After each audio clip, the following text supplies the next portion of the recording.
Elite Women, this is your final call to staging. Elite Women, your final call to staging. Please make your way down to the field, just underneath that Kenda archway down there in the grass. Elite Women. Time on the clock is 11:18. Elite Women start time 11:30. This is your final call to staging.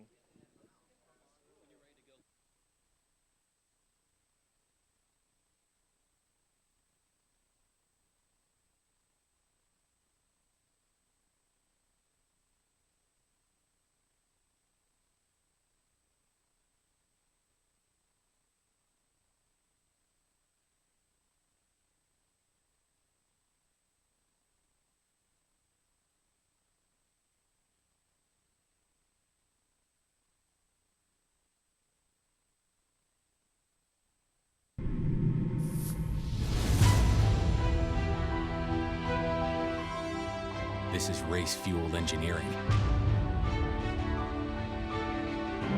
This is cross-country. This is over mountain. This is performance. This is the passion of green. This is Cannondale.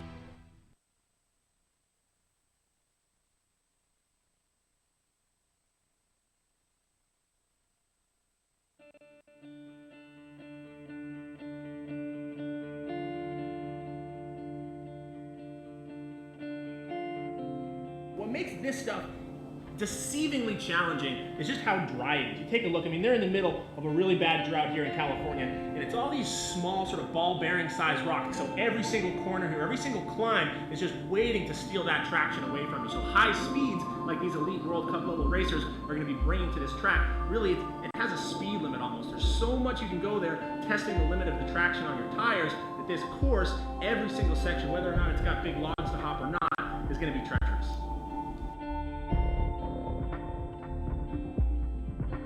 So we're going to build a little log garden, we're going to do some little logs, do some stuff just to disrupt some things.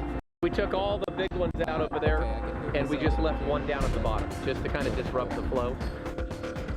It's a 90% chance of rain. If we get a nice dusting, you know, or a nice heavy rain will be great, but this will actually help. We're coming back on Wednesday, we're going to do this again. We're going to be putting as much water as we can.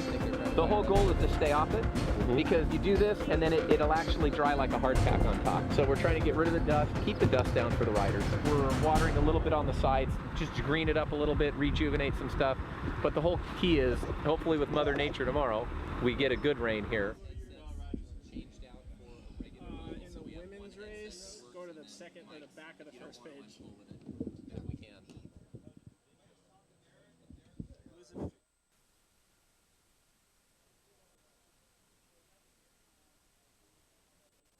Check, can you hear me?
like now, is that Connors that's gone to the front? How about that? Just turning the throttle right now. You got a world champion there. You got former World Cup We winners, have Olympic Olympians. medalists. That is a bold move here on lap number 2. More of our riders go through, and it looks like Lissa Connors one more time has clawed her way to the front for Bike Rider Alliance. What a story potentially in the making, as Lissa Connors now has ridden My God. Chloe Woodruff off her wheel and Katarina Nash off her wheel. Well, Larissa, believe it or not, is a full-time school teacher. She's a very nice young lady. She works real hard. I could not drop this girl. I'm either a genius or she's just amazing. She's what the Ride Biker Alliance is all about. This is what will happen. Anybody that joins, immediately you'll be in the top group of world-class course. I mean, look at this girl. This is unbelievable. This girl is a school teacher. She's been training for about 6 weeks. And Lissa Connors just... Quick, somebody take my picture, quick.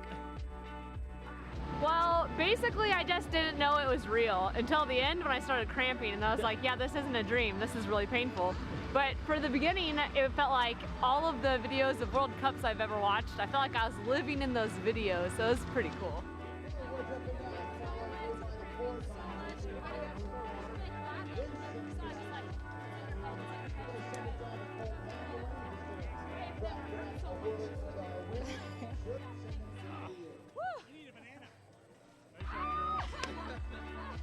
Larissa, how do you feel? That was an amazing ride. A little bit of pain.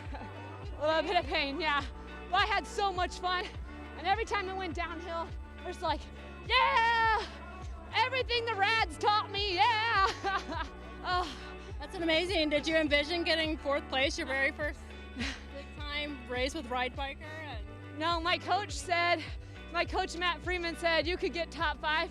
And I was like, he's just being encouraging. And Lissa Connors.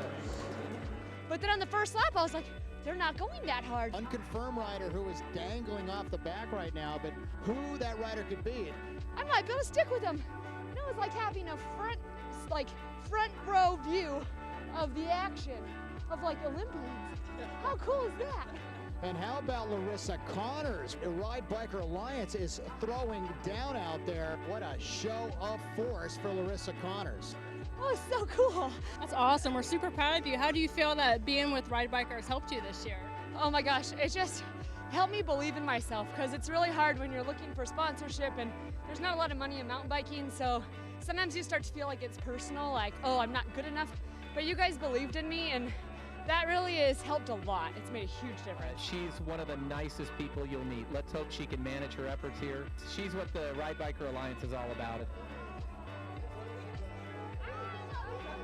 You proved to yourself and everyone else you're definitely good enough. Riding with the world champion, Olympians. I mean, you're right up there with them, girl. It's amazing. I had so much fun. Thank you so much for this opportunity. It's awesome. Well, I live here. I live in Orange County, and you guys brought this here. How lucky am I? you're awesome. All the training's paying off. Yeah. Oh yeah. So it was like a dream come true. You can't really ask for anything more. All right, thank you. Sweet. Now I ride off into the sunset. You see that? Cyclocross now? Thanks, guys.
All right, well, hello, mountain bike fans, and welcome to Bonelli Park. Welcome back to Bonelli Park, for those of you joining us here on the live broadcast. We have racing underway now. Our elite women here on day number 1 are off. Coming onto the pavement now, it is Georgia Gould there for the Luna Chicks. Bib number 3 taking us underneath the banner on lap number 1. Right on her shoulder is Leah Davison, our U.S. national champion. And that's it, guys. We are getting right underway here with racing. Elite women are off. So if you just missed the call-ups, that front row has some very serious talent joining us this afternoon. Catherine Pendrell, your elite women's world champion, lining up first on the row. Emily Batty, the winner here just a couple of weeks ago when we were here for round number 1 of the U.S. Cup. Those two, Batty and Pendrell, both Canadian, both challenged for the win just a few weeks ago. Beck Henderson is here from Australia, also teammates with Emily Batty, so now maybe a little new dynamic. Those Luna Chicks going to have a little bit of a challenge on their hand as Batty gets a little more horsepower there in the team. Leah Davison up there on the front row as well, as we mentioned. Then we have the Swedish rider here, Jenny, coming over from overseas, Katarina Nash and Erin Huck rounding out the first row here. So again, guys, thanks for joining us. Just getting underway here with round number 3 of the USA Cycling US Cup Series from Bonelli Park, brought to you by Cannondale Bicycles. My name's Colt McElwain, and we got some very special guests going to be joining us here in the booth just a little bit later today.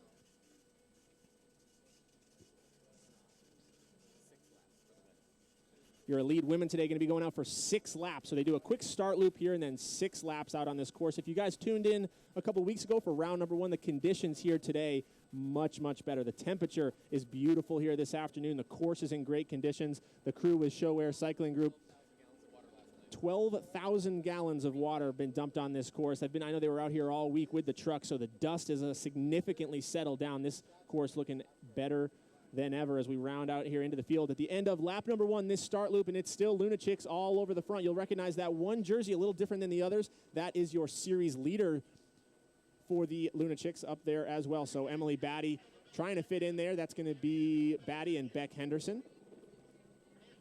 Kate Courtney, the specialized teammate of Leah Davison, our defending U23 national champion, a student at Stanford. She's up there as well. So here we go, coming back onto the pavement here, and we are about to get things underway. Let's get this race going. Scott Three Rocks Racing on the front. Nice job, Evelyn.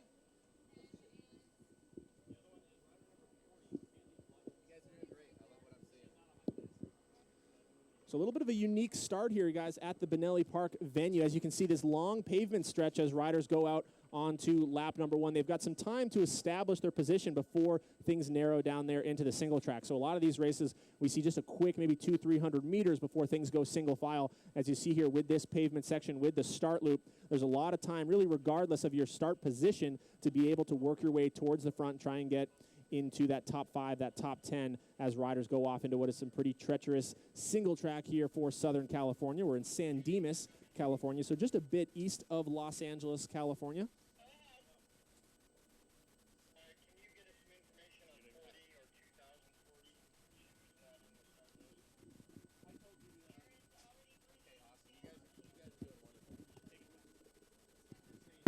Taking a look there at the helicopter shot from up in the sky.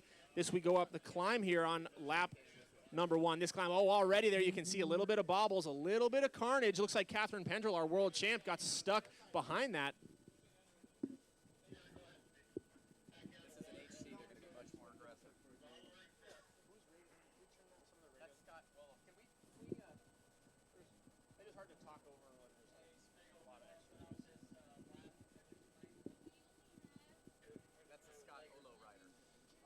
So taken to the front there, guys, that is our Swedish national champion, Jenny. Katarina Nash making a move there in the series leaders jersey for the U.S. Cup, but that was Jenny Receivdis. I'm gonna work on that name, guys. Go ahead and tweet at me if you have. Use the hashtag today, hashtag US Cup. You guys can help me with some of these European name pronunciations. Lissa Connor, they are getting a pretty solid start for the Ride Biker Lions crew. She was the revelation of round number 1 here just a few weeks ago. She rode her way into the top 5. So many times she was dropped, and then so many times she rode her way back up to that world caliber, that world class level front group. Tell you what, you're going to see a much bigger effort out of these girls this time. This is an HC. It's a lot of points. I think they've had plenty of time to get ready, and we're going to see some hard efforts. Being joined here by Scott Tedrow in the booth. Welcome, Scott. Completely different course this time. Probably 40% of the course has been changed from the C1. We made it much more like a World Cup, like it's supposed to be for an HC. And we got the Scott Olo rider here. She's going to learn, I think, real quick that this is a course, that will come back and hit you right in the stomach. So she's got a nice lead here, but we'll see how long that lasts. Yeah, absolutely. Yenny here off to a great start, but as you said, this is one of those races. On one hand, it tends to favor the good starters here. We saw Rafael Gagne in the men's race last time get out to a blistering fast start and able to hold it. This course is so difficult to close gaps on. The climbs are so steep that everyone's down in their granny gear, or in this case, their one-by system, but in very small gear. And then the downhills, very technical, hard to make up grounds. But you can see here some of these other women, not just having raced a couple weeks ago, but they've raced here now for the last few years. So riders like Emily Batty, Georgia Gould, Catherine Pendrell, they have quite a bit more experience on this course. We see Kate Courtney, a student at Stanford, not too far away from here in California. She's making her way down. She did not race here at round number 1 a couple weeks ago, but a very strong rider. As we mentioned, your defending under-23 national champion. A lot of these other girls here, like the reigning champ Catherine Pendrell and Georgia Gould, Leah Davis, they've ridden out here. They know what this course can do to you, so you're not seeing them panic. I think we'll see the chasers group up a little bit and just be patient. We've got 6 laps here. It's going to be very interesting. Scott, when we look, for those of you who watched at home on the first round, just how many changes did you make to this course? I mean, just walking, obviously the conditions with the temperature being a little cooler, with the water on the course bringing down the dust. We all saw the technical changes, but in terms of like the back section and the overall course length and things like that, did you guys change things up much? We changed things a lot. This section here is completely different and new. It's you can't see it as much with the trees. It's very technical. It's steep descent, a couple of logs. There's a berm down there. There's rocks. If you don't pay attention, you can go down real easy to low side down there. This part's similar, but then the climbs are different. I mean, we changed so much I could talk the whole broadcast about it. It's a lot different. I'll try and point out sections as we go that are new, but no sustained climbs. It's short, steep climbs. It's a much more flowy race. It's going to a good, strong tempo pace is going to be rewarded. And I don't think it's a course where somebody can get away, but you never know. We look at test events of different kinds. There's, the Olympic test event or the World Championship test event. This weekend really serving as a World Cup test event. I know everyone's hoping that we come here next year to start off the World Cup, and that's looking more and more likely. But what can people do watching at home? I know that, Simon Burney, I saw a tweet where he wanted feedback from people this weekend. Where can people send messages or hashtags or things like that to voice their support for bringing the World Cup here to Southern California? Well, obviously they can tweet the UCI. They can tweet Simon. That's a great start. They can tweet me, and I'll retweet it. And just give their feedback. I mean, that's really that simple. Tweet the UCI, retweet our tweets about the series and the racing. We are very, very committed, and now we just need the public to say they want it and the riders to say they want it. And the feedback we've received from the Luna Chicks and from other people is that we nailed it this time, that this course is worthy. It's a massive improvement, and so I'm really excited about it and really happy. And I think the racing will show today. We need to see how it pans out. We'll make adjustments if necessary, but we've got a good start. All right, for those of you just tuning in at home, make sure this is a new section. Make sure you guys get out on your own social media right now, Facebook, Twitter. Let people know they can watch mountain bike racing live right here in North America. I said it earlier, this is probably the deepest field we've ever assembled here in North America outside of the couple World Cups that we've held. It's hard to see the steepness of this. It's very steep. There's a lot of baby heads. This is a very busy course. And this whole section here is new. We got rid of the long, sustained climb on the back. This is a long, sustained climb, and that's a good shot. You can see right there it's rocky, it's irritating. You want to get out of the saddle, but you can't. And then it's going to come up to an even steeper single track before it descends on the backside. That was Katarina Nash of the Luna Chicks in your series leaders jersey. She is leading the chase right now, so a large chase group, about 10 riders there strong. Everybody trying to chase down your Swedish national champion. She's got a small gap right now, but it is holding. But as Scott mentioned, this course, very difficult to stay away for that long. I saw Lissa Connors for Ride Biker Alliance. She made her way into that group. Most of the Lunachicks are there, including Magali Rocher, one of the young Lunachick riders. We didn't see her make that front group a couple weeks ago when we were here. Beck Henderson, Emily Batty in there, Georgia Gould, and then I believe that might have been Hannah Finchep. So the Lunachicks very well represented, as is Cannondale on Ride Biker Alliance there. And then the specialized duo of Leah Davison and Kate Courtney hanging in there as well. So just getting things settled out here for you guys on lap number 1. Again, make sure to spread the word. Let people know that bike racing is live right now on TV. Well, it's online. It's on the internet. But go ahead, plug it into your big screen. One of the things you guys did last time, you were tweeting us some photos of the setup you guys had. Guys were putting it on their big monitors and riding their trainer and cool stuff like that. You guys can tweet at me directly at DoperSuck, DoperSuck, or you guys can use the hashtag US Cup. Love hearing from you guys during the broadcast as we make our way through the feed zone here. This is feed zone number 2, or feed zone number 1, if you want to look at it that way. The first one they hit on course. There are 2 different feed zones. Catherine Pangel getting a little bit antsy there. She wants to get towards the front. That's a good section for attacking. You see the very steep nature of this single track climb. They come out of the top there, and then riders hit that final. It's the first time that the course really opens up after a lot of single tracks. So you see them come through the feed zone and then really look to get out of the saddle and improve their positioning as they make their way back into the single file nature of this course. You see riders here struggling already. Now, we mentioned the temperature difference from just a couple of weeks ago. It's almost 20-degree swing here. Much better racing conditions. We're going to see a lot more aggressive racing. That first round was very difficult with the heat and just it being the first race of the season for a lot of these women. It caught a lot of them off guard. We're going to throw it down now, guys. We have some special guests, as I mentioned, Bob Roll and Christian Vandevelde joining us this weekend. I don't know if those guys were looking for Redlands, maybe. They might have taken a wrong exit off the freeway, but we've got them here now at Bonelli Park. We're going to throw it down on course to those two. Just stay there. It's probably going to be 10, 15 seconds. Here we go. Rider coming. Camera 7.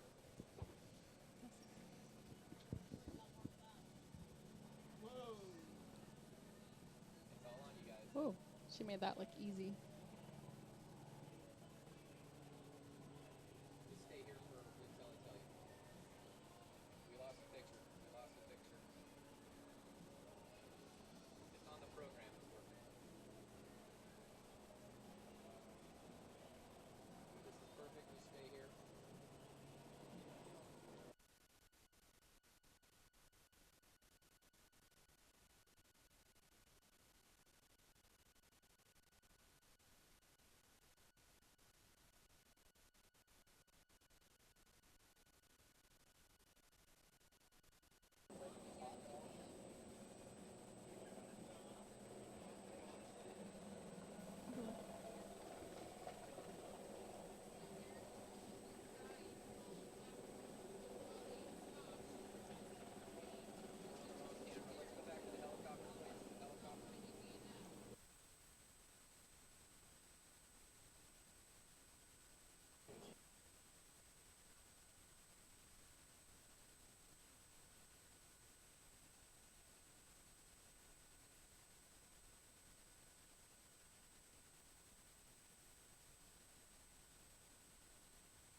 Test. All right, guys, coming back here to the main stage, picking things up now with your leader. There she is, your Swedish national champion. You guys can see how different that course is. All new sections of the course here, but also the dust completely gone. These guys have been out here. What was the number, Scott? How many gallons of 12,000 gallons of water last night that they sprayed over this course to help settle the dust, help harden the surface up and make this a very quick, very fast running course here. And right now it is one very fast rider off the front. Looks like I gotta get a closer angle on that. Looks like she might even be riding some tubular tires there. So everybody going all in for round number 1 here. Bonelli Park, again, this is your elite women's race, guys. We're just getting started here as we wrap up or come towards the end of lap number 1, USA Cycling US Cup. Round number 3, we're here in San Dimas, California. The gap right now standing right around 10 seconds, and then a large and very talented chase group of women coming up behind her. Catherine Pendrell in there. It was your series leader in the U.S. Cup leaders jersey. That was Katarina Nash, who was leading the charge last we saw up one of those steeper climbs. But Luna Chicks, again, as we expect, well represented at the front of the bunch there. Now, if you guys, again, tuned in a couple weeks ago, it was Catherine Pendrell and Emily Batty. Luna Chicks and Trek Factory Racing that went head-to-head all afternoon that day. Oh, okay. On that particular day, it was Luna Chicks with 3 riders in the front group. Emily Batty was isolated for Trek Factory Racing. Today, she's going to have a little more horsepower in her team with the addition of Beck Henderson, a top-level World Cup racer, a regular on the podium on the world stage, joining us here in North America now. So she and Emily going to be able to play some tactics to help combat what the Luna Chicks are able to do, how they're able to be so dominant. So look for Pendrell. She was great. Obviously, she's good on this course. Katarina Nash struggled a bit, not much, but a bit last time we were here in Bonelli, but then came back to win the next weekend at round number 2 in Fontana, California. So she's good. Georgia Gould struggles more in the heat. Obviously, today that's not going to be an issue. So Gould, Pendrell, and Batty all going to be very good.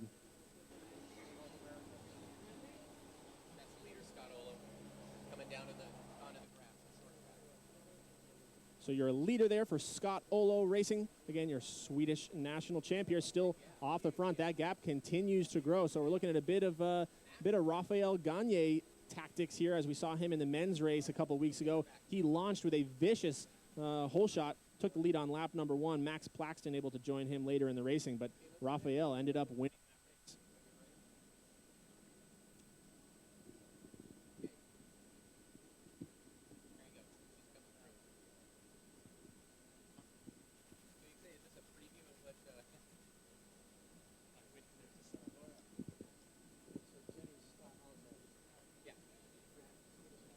All right, coming through now, end of lap number 1, 16:36 on the clock. That is including your start loop, so it looks like the race lap on that one, just around 14 minutes and change.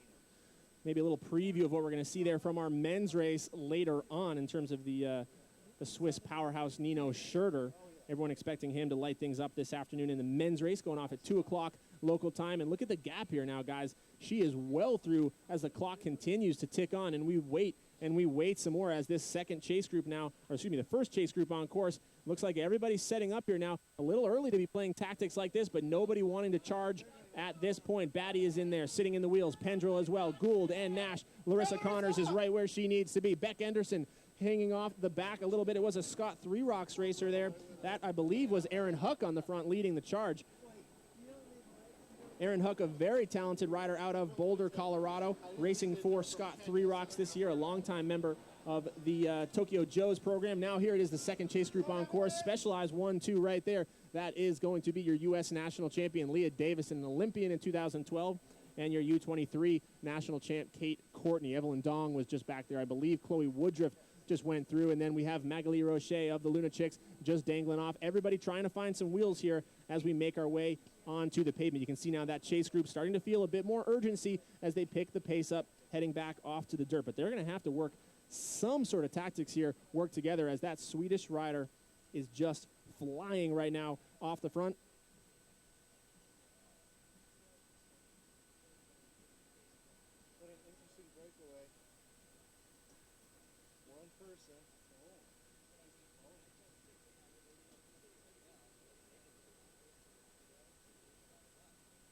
All right, guys, so making our way now up this climb again. As we always say, the camera just doesn't do it justice in terms of the gradients out here. This climb, this fire road section here is incredibly steep, and it's incredibly taxing, especially after this solo ride across the pavement here. So Jenny Riesvelds for Scott Olo Racing, bib number 32 on course, and right now with just around a 32-second gap, it looked like, as she came through the start-finish end of lap number 1. Women going to be doing 6 laps this afternoon, so still a long time to change things up, but somebody here is going to have to make a move. It's Pendrell right now, the World Championship stripes on the front. Look at Pendrell, the face there. She means business right now as she is committed, trying to break things up, but nobody right now popping off the back. Chloe Woodruff sitting well in there. Emily Batty, now this is what we saw 3 or 4 weeks ago when we were here for round number 1. It was Batty, second wheel all day long, never took a turn in the wind, never took a pull until the very end when she made that one attack that won her the race. Pendrell was second on the day. Lissa Connors is in there where she needs to be, sitting very comfortably in that chase group. Again, we talked about it at round number 1. She shocked the world with her ride here inside the top 5 against world-class talent. She comes back now. Everyone's maybe expecting a little bit more from her, so the pressure is on to try and come back and do it again. Kate Courtney down there trying to hold on to her bars. Everybody right up on the rivet of the saddle here. Evelyn Dong going backwards a little bit, a very strong climber when she's on form, but everybody at different levels of fitness here as we start off the year, just outside of March here now, early April, but a lot of these riders have goals well into the summer, well into the late summer if we're talking about the World Championships. So no sign of letting up here for Pendrell. Continues to keep her foot on the accelerator as they make their way into the single track. They do a bit more climbing here. It's a bit rolling. They have one more technical downhill, and then they continue climbing. So to start this lap out, maybe the first 5 to 7 minutes is almost exclusively going uphill on some very steep ground. So Pendrell right now trying to put it down to her. Surprising ride here for Erin Huck, having a great start. She had an okay ride at round number 1, but you can just see some of the riders here, that 1 month difference, especially at the beginning of the season like this. It's made quite a change. Even from week to week, we saw from Bonelli to Fontana at the first round, just some of these riders, they need that extra week, that extra 2 or 3 weeks to absorb some of that fitness that they've been working on over the winter. So, you get some riders, they've been coming off a big base period, and now, they've just had a chance to go home in between these 2 races, start to focus on a little bit of intensity. They've got 1 or 2 races in their legs, and you can see with a rider like Erin Huck coming out here. But, guys, word on course is that the gap is closing down. You can see him there making a pro-only turn here. You know that's going to be challenging when only the pros are welcome on this section of the course, but the gap is closing. You gotta be scared when you have the world champion leading the charge behind you, but right now, riding fearlessly is Jenny Riesvelds, the Scott Olo rider from Sweden, the Swedish national champ. She came out here, the United States. I'm sure the time change is affecting her a little bit. The different food is affecting her, but she is here, and she means business right now. She's going for broke. Better to get out there and see the course from your own perspective than try and fight in the wheels on a course you're unfamiliar with. So we'll see if anybody's going to join her, make this an interesting race at the front, but right now, holding on to about a 20-second gap as we head out on lap number 2. Lap number 2 of 6. Oh, and there it is, guys. So that is way less than 20 seconds now. So Pendrell just continues to claw her way across. And look at that. Everybody's stretching out. So what was a very compact chase group is now starting to blow to pieces a little bit. I see 1, 2, 3, a 5-women chase group now as everybody else has been blown out the back. Luna Chicks is in there, but, man, they are struggling right now. Georgia Gould on the back. She is really in the hurt locker. Katarina Nash looks like she's struggling as well. Emily Batty, the only rider who looks comfortably able to match the accelerations in the chase here by Pendrell. Then Erin Huck, again, surprisingly here at the beginning of lap number 2, sitting very comfortably as well for Scott 3 Rocks Racing. Guys, again, welcome here to U.S. Cup round number 3. USA Cycling U.S. Cup here at Bonelli Park. I am Colt McElwain, and you guys are watching live mountain bike racing right here on your computer screens. Join the conversation with us on Twitter. Use the hashtag US Cup. You guys can tweet at me directly if you'd like. If you have questions on updates from specific riders. And guys, it's not just me here in the booth. We're going to have a lot of special guests this afternoon, as we talked about Bob Roll and Christian Van de Velde out there on course. They're going to get a couple interviews for us, and then I believe they're going to be joining us back in the booth as well. Sitting with me right now, though, is the very lovely Kimber Tedrow. Tell me about this elite women's race so far. How you feeling? Well, this is awesome. It's very exciting, and I don't know much of pro mountain bike racing on this level, but it makes me wonder if the Swedish rider maybe had a little strategy in going out so hard so soon, knowing that the Luna riders aren't used to hitting it so hard, and if she's trying to wear them out early and she can come back strong, or what the strategy is there, because to me it's a little scary, to go out so hard so soon thinking, oh no, what if I bonk, or if this is, part of her grand plan to hit them hard, and then maybe when they catch her, recover, hit them hard again. But it's very exciting, that's for sure. Yeah, it comes in here definitely as sort of a dark horse, and I mean, we all know her qualifications, we all know her resume, but from our little bubble here in North America, we don't know exactly what she's been doing this season in terms of her training, her racing so far. I know she has done a bit of racing over in Europe, but only she knows what kind of preparation she's done coming into this early season. A lot of riders do like to start the year pretty much on their A-game form. They want to start the World Cup well, get those early points to help kind of ride that wave throughout the season with good start positions and things like that. A little bit of a bobble there from Georgia Gould we are seeing just now.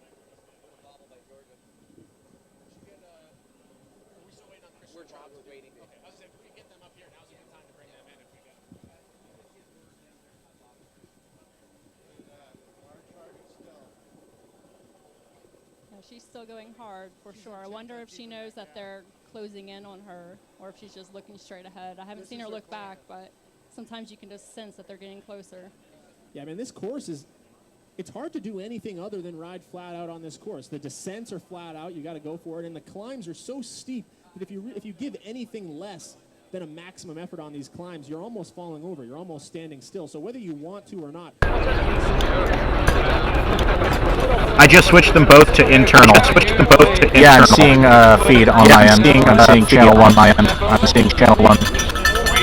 Small climbs, you know, these gaps open of 1 to 2 to 3 seconds. And really, other than this start-finishing stretch here, it's very hard to close gaps here. I mean, you see the world champion there, Catherine Pendrell, doing everything she can here on this lap number 2 to try and eliminate that advantage. She's brought it down a little bit, but still to actually make contact, you know, it's so different than our neighbors down the road at the Redlands Classic, where you want to close a gap like that, 15 seconds, you just stomp on the pedals, 600-700 watts for 30 seconds, and you're across that gap. But not the case here at Bonelli Park. Sitting down with us now for the Ride Biker Alliance, Ebaz. Hey, Colt. Eric Bostrom joining us here. I think you're going to be racing later this afternoon, right? Yeah, we're lined up here in an hour or so, and should be good.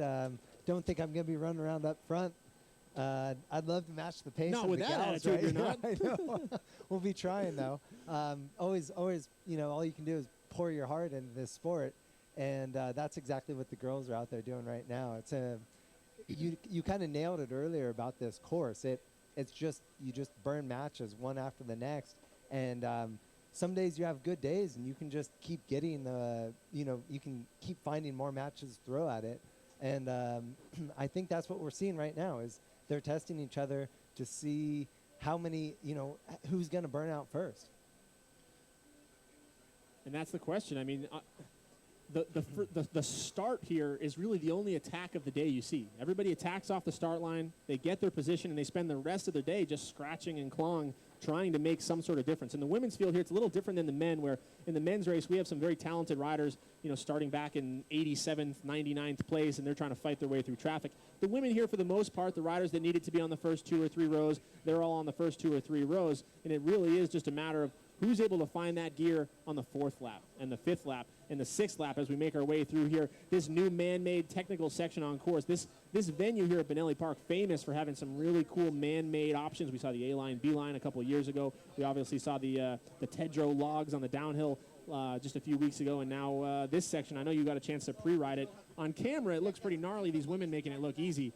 How did it feel for you out there? Yeah, I'll tell you, on a 26-inch wheel bike, I'd struggle to get over the obstacles alone. So what really happens is how much more difficult the obstacles become after lap 2, 3, 4, 5, 6. They just get bigger and more difficult to get over. So that's where you do have to have enough in your reserve to actually clear the obstacles and not burn extra energy trying to get over them, and then obviously staying in contact with the leaders. Yeah, I mean, that's the thing. The women, they're making it look so easy because they're hitting that one good line. But as you say, later on in the race, as fatigue starts to set in, there really is no room for error there. There's so many little jagged rocks and boulders that, again, there's that one good line. But one mistake, and riders are going to go down. And I think we saw a little bit of it there on lap number 1. But I think that's one of those sections where, you have your first lap to settle things out. But if you're not top 5, if you're not top 10, if you're not where you need to be in that lead group, and you come into that section in 20th or 30th position, you can guarantee that someone's going to be off their bike, and you're going to be gone. And that gap's going to open, and there's no coming back from that. Yeah, absolutely. That's to get that shot early and get out in the lead is so important. And then also just to maintain that speed throughout. So as this thing goes, we're going to see probably more mistakes. There's a lot of off cambers on this course, and opportunities to pop your tires on the steep descents with the the jagged rocks. So there's just so many opportunities on this course to make an error, and so few opportunities to actually make time on your competitors. And that's probably what we're seeing right now, and I think it's a really great strategy to get out there like this and just say, hey, this is my race. I'm going to control it and see who comes along. I'm wondering what the weather's like over in Sweden this time of year. I mean, it's not a super hot day right now, but, coming out of that that part of Europe. I would think that this is one of the hotter races, if not the hottest race she's done all year. As we look towards an hour 30, an hour 45 minutes, you know, I think we're all cautiously looking at the leader here with Jenny Riesvelds off the front, knowing what we've seen on this course in years past, how riders can really just explode. We saw, you know, perfect example, the women's race here a few weeks ago. I don't know the exact times, but lap number 1 was something like 14 minutes. Lap number 2 was 14:30, and then 15:15 and 15:45 and 16:15. I mean, this course just eats and eats and eats away at you. That explosiveness you had to stand up over those little rollers on lap number 1, that's not in your legs anymore on lap number 3 and 4. And so you get some of these diesel engines like Pendrell and Nash and Gould and Batty, who's really played the races tactically well over the last couple of weekends. Yeah, cautiously optimistic for her off the front right now, but there's so many little demons out there just waiting to grab her and bring her back to the group. Yeah, and you've nailed it with the acclimation. I really don't know how in the world you could come from, you know, the frozen tundra and end up here on a 80-degree day and, you know, put in such a great performance. But it just shows you the caliber of, you know, of her riding and you know, the champion she is. When we kind of dissect it a bit and go into, you know, the competition, they're definitely playing a very, I guess, you know, they're playing the chess match out there and clearly working with each other in the draft. So, you know, yeah, I'd have to say if we look at the group, they know what they're doing. They're keeping her lead under control. And it's going to be impressive to see how long she can stay out there. But right now, these girls, they can see her, and they know what they have to do to bridge that gap. Yeah, man, Pendrell still on the front, driving the charge here as the leaders make their way onto the grass. I'm getting a couple tweets. Howard Grotz tells me that it is Jenny with a J. I was told by team management it was pronounced Yenny. Guys, tweet at me, @DoperSuck. Jenny or Yenny? Is it Eric or Eric? It's still Eric. Still Eric, okay. Yeah. And here we go now, coming through the start-finish line. She's going to go out for lap number 3. Noticeably slower there as we come through the start-finish line. She looks like maybe she's going to wait here for a little bit of help. I think she's starting to sense that this catch is inevitable. Pendrell looks over her shoulder. It's Pendrell, Batty, Aaron Huck, and then bib number 1 right there, your series leader, Katarina Nash, just hanging on to contention. Georgia Gould dangling a bit off that group, but she is going to put her head down and make contact. We could have this race all together, Eric, as we go off the pavement onto the dirt here to begin lap number 3. Yeah, I agree. Pendrell was attacking it there up front, and that's going to close down that gap in a big hurry. Lissa Connors, man, if any rider can close a gap down on this course, it's her. We saw her do it 5, 6, 7, 8 times as we were here. Not just closing a gap down on anybody, but on the world champion with Catherine Pendrell, Emily Batty at the front. And, man, she showed some special form on this course. Lap number 3 here.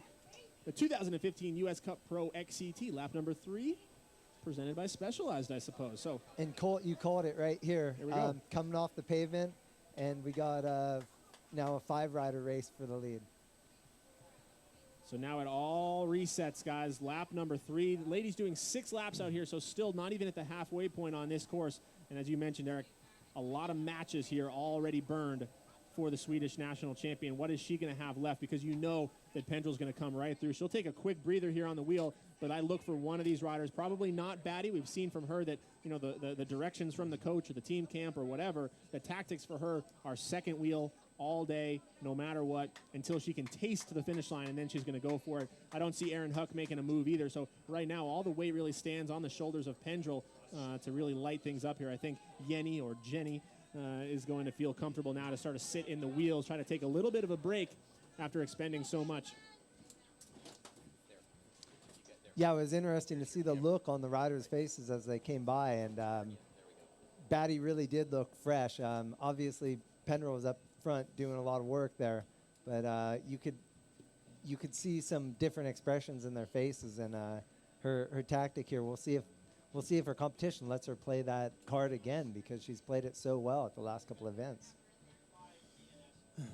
All together as we see Caroline Monty there. So this, as we talked about, there is one good line over there, but if you're not hitting it, as Caroline Monty just struggled with, that section, it can be deadly. You can crash, you can get off and walk, it can cost you a lot of time. In the men's race specifically later on, I'm really nervous for that 20th to 30th place guy that everyone's just chaos trying to make their way. You know, we walk through there and it seems very common sense that it's a single file section, but you can be sure that there's going to be that one dude back in the 50s who thinks that that's the perfect place to come flying up on your outside. And look at this now, another acceleration from Pendrell. So man, she just continues to stomp her foot on that accelerator, and she's going for it. She loves these climbs out here. She loves this section.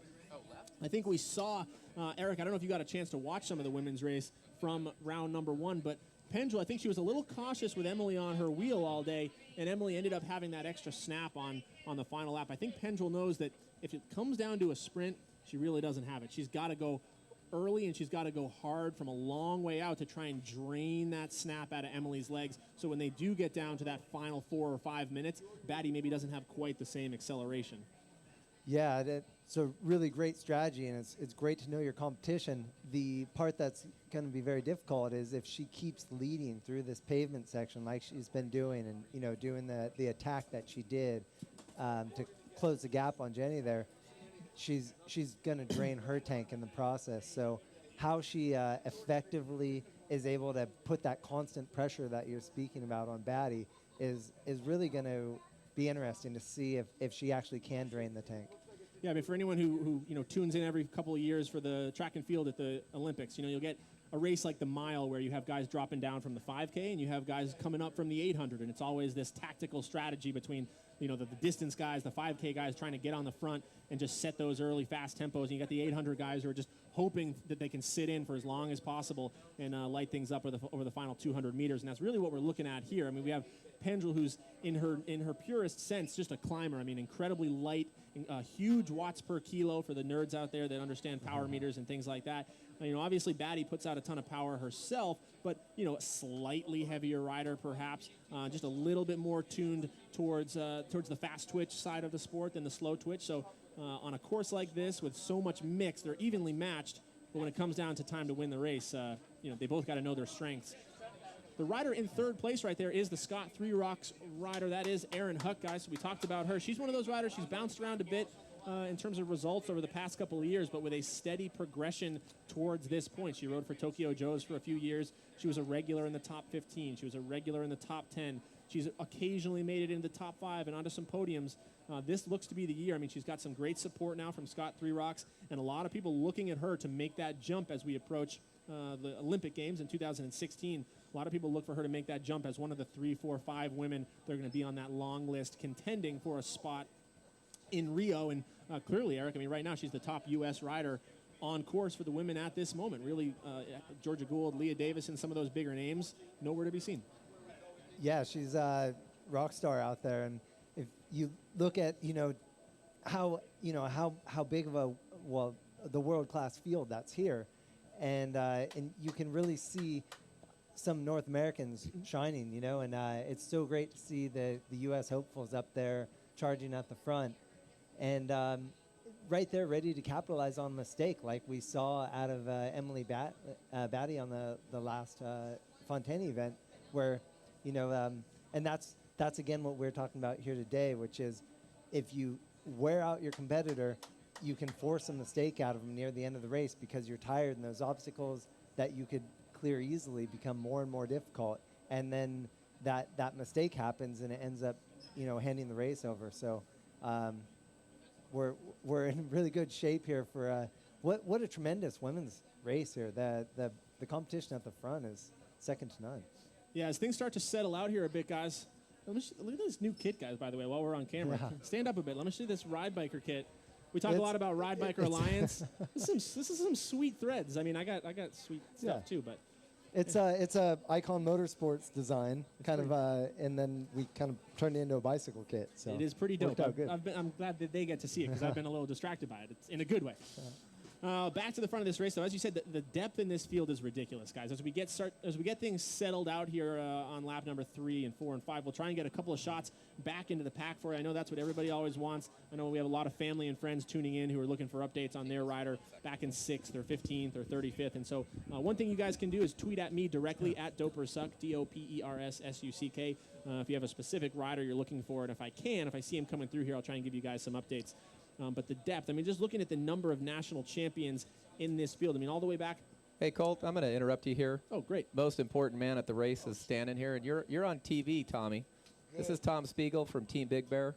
This would not happen without Tom Spiegel. Tom is in the Mountain Bike Hall of Fame. He's done World Cups. He's a great friend, and this is why we can do this. So this is a guy everybody needs to be thanking. I appreciate the accolades, but this is the real reason why this is happening. Let's get Tommy on the mic. Come on, Team Big Bear. I struggled with a few of those names out there. I gotta identify the country. Tom did a good job of handling the call-ups today. I heard you down there. Well done. He's had his days on the mic. Of course, we're missing Larry Longo here in the booth. He had to be with our friends over on the slick tire side of the sport this afternoon. The Redlands Bicycle Classic happening not too far. Because my crew is down here, so it is definitely an advantage to have less of a bottle, so you can trade them out more often. And when you're a world champion, you get that kind of respect. But for me, I'm more out here for the fun, and I'll grab my bottle when I need it and drain the tank as much as I can. But I'm not surprised to see them taking bottles at the top of the hill. It's really a smart move. It's a good strategy. Keep the bottles light. Keep your momentum going.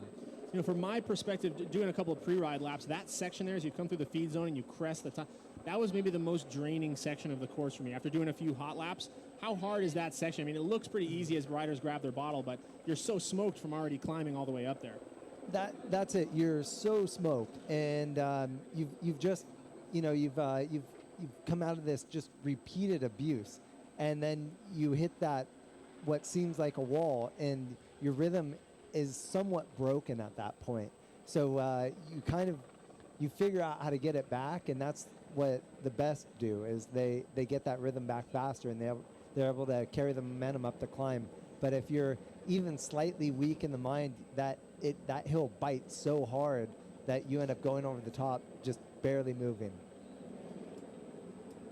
Getting some good shots here of the leaders. We'll get a couple camera switches for you. I think we have some good shots of the chase group here now. Perfect timing as we see Kate Courtney for Specialized Factory Racing, your under-23 national champ. Again, a student at Stanford, not quite just down the road, but close enough here in California.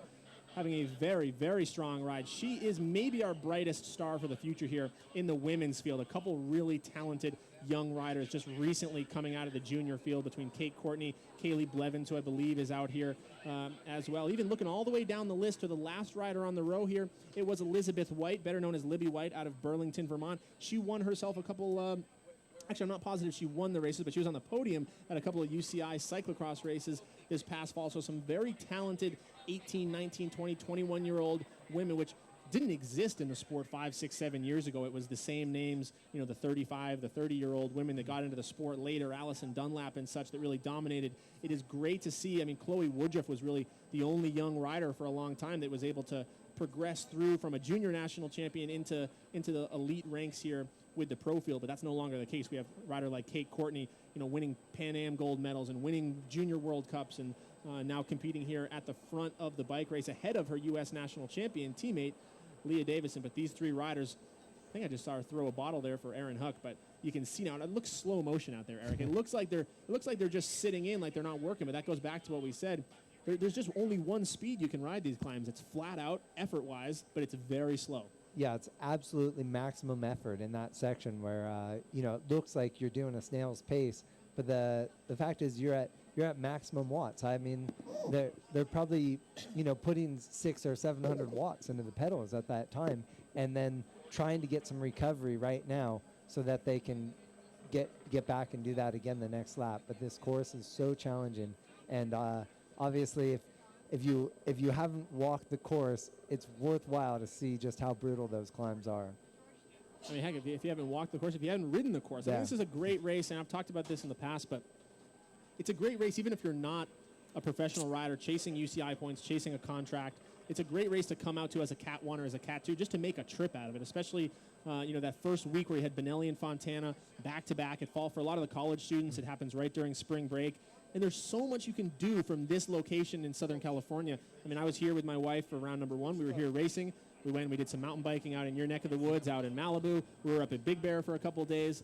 It is a great training camp. It's a great racing camp, especially for the riders back on the East Coast or up north that don't get a lot of trail riding. I know most of the guys back on the East Coast haven't even seen dry trails in a couple of months. So this is a great race to come out to early season and get a little bit of racing under your legs before your local series or local scene starts up, as Evelyn Dong just hops over one of the logs there. Scott? Colt, at some point, the director is going to take over, and they're going to go down to Christian and Bob and do an interview down at the Rock Garden. So at some point, we're going to get cut off, and we'll see what Bob and Christian think of what's going on here.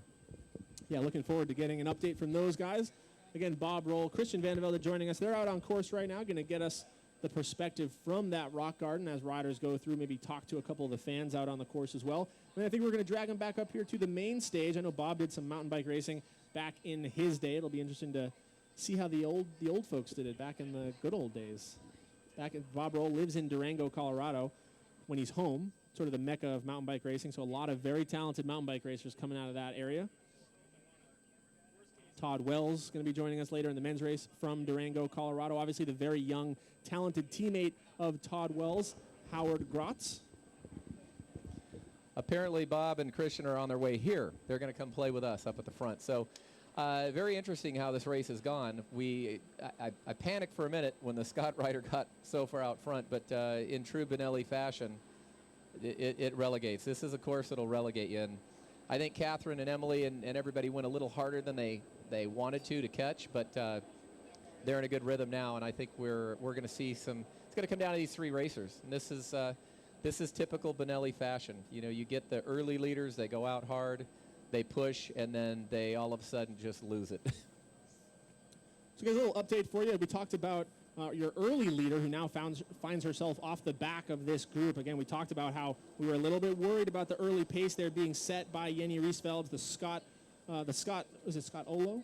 Scott Odolo. Scott Odolo rider. We talked about the sort of the conditions and her preparation. She's actually along with Nino in that team. They've been down in South Africa doing some warm weather racing and training, so she does come into this a little more prepared as our riders hit the pavement now. 46, 47 minutes on the clock, and Pendrell Batty. And would you look at that, Scott Tedrow? That is Erin Huck hanging tough right now. So last time we were here, it was Lissa Connors that was surprising us in the front group. Erin has the pain face on, let me tell you, but she's a tough girl. That's awesome. I think being up there with the world champion and with a Canadian Olympian, I think she's inspired. Man, and now looking there as rider number 4 on course comes through, your early leader. That was Jenny coming through, your Swedish national champ, and she could not look more in slow motion. The change from lap number 1 here to lap number 4 for her has been dramatic. And I want to point out Katarina means business. She just pulled the bun out, and she's got her hair down. And look at Lissa Connor going. She's going to bridge up to these 3 chasers. This could be very interesting. We still have time. Yeah, with the temperatures being what they are today, not quite as warm, I think what you're able to see is riders recover a little bit, and they're able to make that second acceleration later in the race or that third acceleration later in the race. I'll tell you what, I love Larissa's spirit. That girl, amazing. Just a lot of fight, and I'm really happy for Erin Huck. She works very, very hard, and she's showing it's paying off. She's a power rider, and she's hanging with 2 of the very best out there. Just amazing. Off camera there, Chloe Woodruff just made her way through 48 minutes on the clock, so just about 1 minute down for Chloe inside the top 10, and then just a couple seconds behind her is the Stars and Stripes of Leah Davidson. Tell you, Erin's pedal stroke, she looks really strong. She looks good. I think Emily's the strongest out there right now, though. She's very fluid.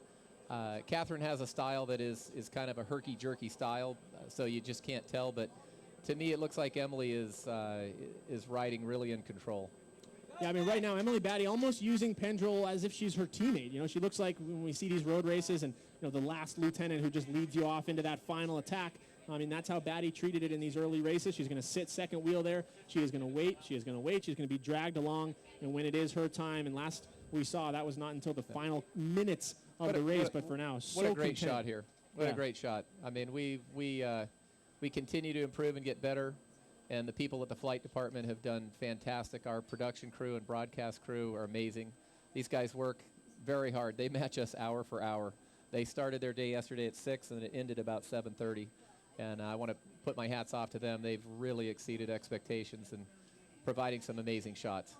Yeah, I mean, between the helicopter in the sky, the cameras all over this course, this is the most comprehensive mountain bike racing footage from a cross-country race I've ever seen. I mean, the World Cup does a great job. What Red Bull does some great stuff. Look at this. But only the U.S. Cup has a helicopter Larissa in the sky. smiling as usual, and you've got Larissa there, and then behind her was Katarina Nash and Georgia Gould. So you're going to have 5 people chasing. This is going to be interesting.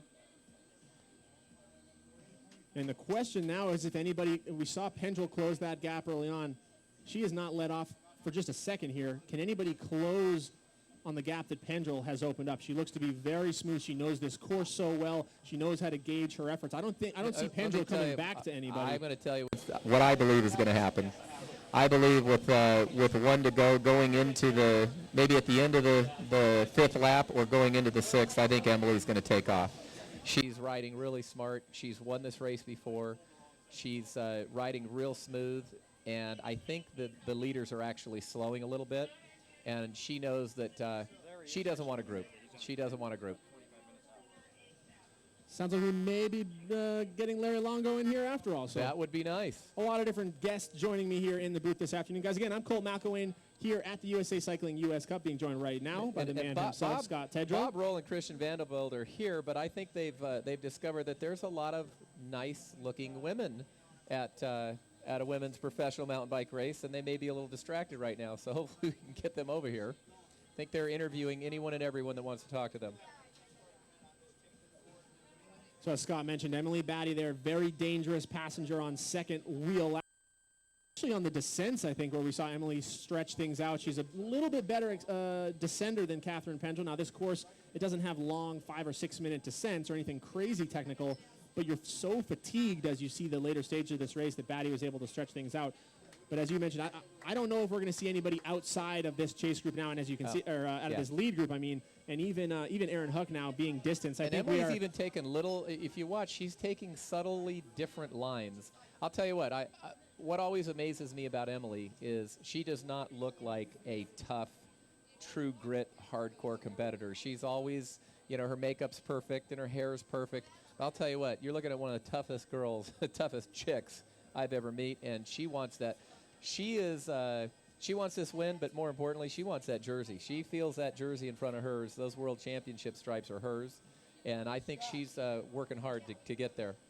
Whoa. On her way to the rainbow jersey, starts with maybe the U.S. Cup leaders jersey, which is on the shoulders right now of Katarina Nash. We haven't got a shot of our chasers here in a little bit. Hopefully we'll be able to zoom back here with the helicopter or as they come through the start-finish line and get an update for you, but Katarina Nash right now losing that jersey to Emily Batty if the race were to end at this moment. The points differential there was very, very close with Batty winning round number 1, Nash winning round number 2. Round number 2 worth a couple more points as that was a UCI HC event versus the first Bonelli here was a UCI C1. So small difference in points, small difference in prize money. Today is a UCI HC event, which does mean not only all the big riders on the start line, but the big points and the big prize money up for grabs here at Bonelli Park. I think we can finally welcome someone else to the booth. I'm getting tired of talking here, guys. We got Bob Roll and Christian Vandervelde joining us up on the stage. What are you guys doing here? We come out to see some mountain bike racing, and we've come to the right place. A great field in the women's event, and a beautiful day for racing. It's a really awesome race course. Tell me about it. I know you guys have had a chance now to walk around and check out a little bit of it. How does the course seem right now, conditions-wise? I'm sitting here in the shade. I can't really tell, but how's the temperature doing out there? It's great. It's perfect. It's ideal for racing. The shade is a little cool, and the sun is ideal. So luckily, it was watered down the course overnight, and I think it's ideal conditions for the women so far. It might be a little bit warmer for the men later on in the day, but so far today it's perfect. Yeah, I don't get the big dust clouds because of the course maintenance, which is absolutely world-class this weekend here. Bonelli Park is awesome.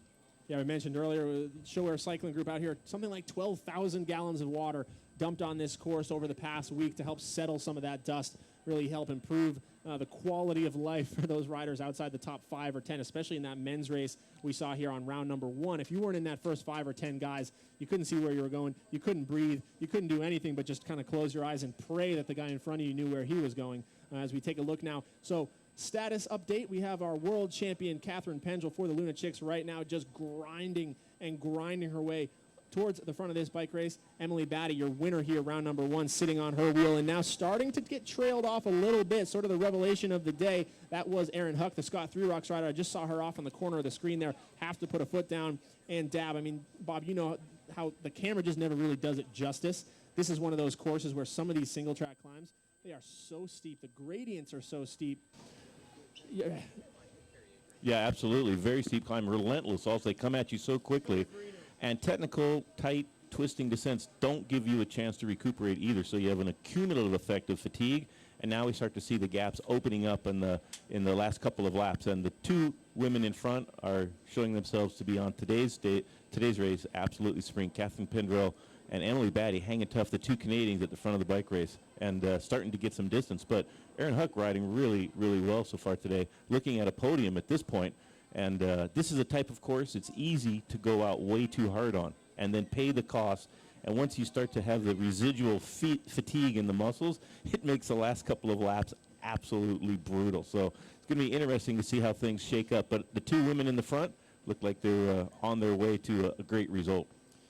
You guys can see on your screen now. Go ahead and use the hashtag US Cup, hashtag US Cup. You guys can join the conversation with us online and maybe get your tweets shown here on the screen, going around the world here as viewers tune in from all over the globe for this, the USA Cycling US Cup, round number 3 from Bonelli Park, California. Christian, what's your mountain bike background like? We all know your resume is a mile long on the slick tire side of the sport, but you ever get out here on the knobbies? I do. I ride my mountain bike a lot back in Chicago, and honestly, it's been my saving grace. Without that, I'd be in a lot of trouble when it's cold in Chicago. But, you know, I raced one race. I raced Chequamegon up in Wisconsin. I don't know if I would really call that a mountain bike race, but I do love the sport. And I've been a sponge the last 2 days. I've learned so much more than I've ever known about mountain biking, and my appreciation of the sport has grown exponentially. Yeah, I was thinking about you guys being here, and obviously with Redlands down the road, a lot of comparisons this weekend going on between road racing, stage racing, and mountain bike racing. And even just this morning, you know, waking up in the hotel, opening the shades, and there's Emily Batty out walking her little dog around the park, going to the bathroom, chatting with some spectators. I think if there's one major difference that we can come down to, mountain bike racing is just more fun. It is for me. It is for the fans.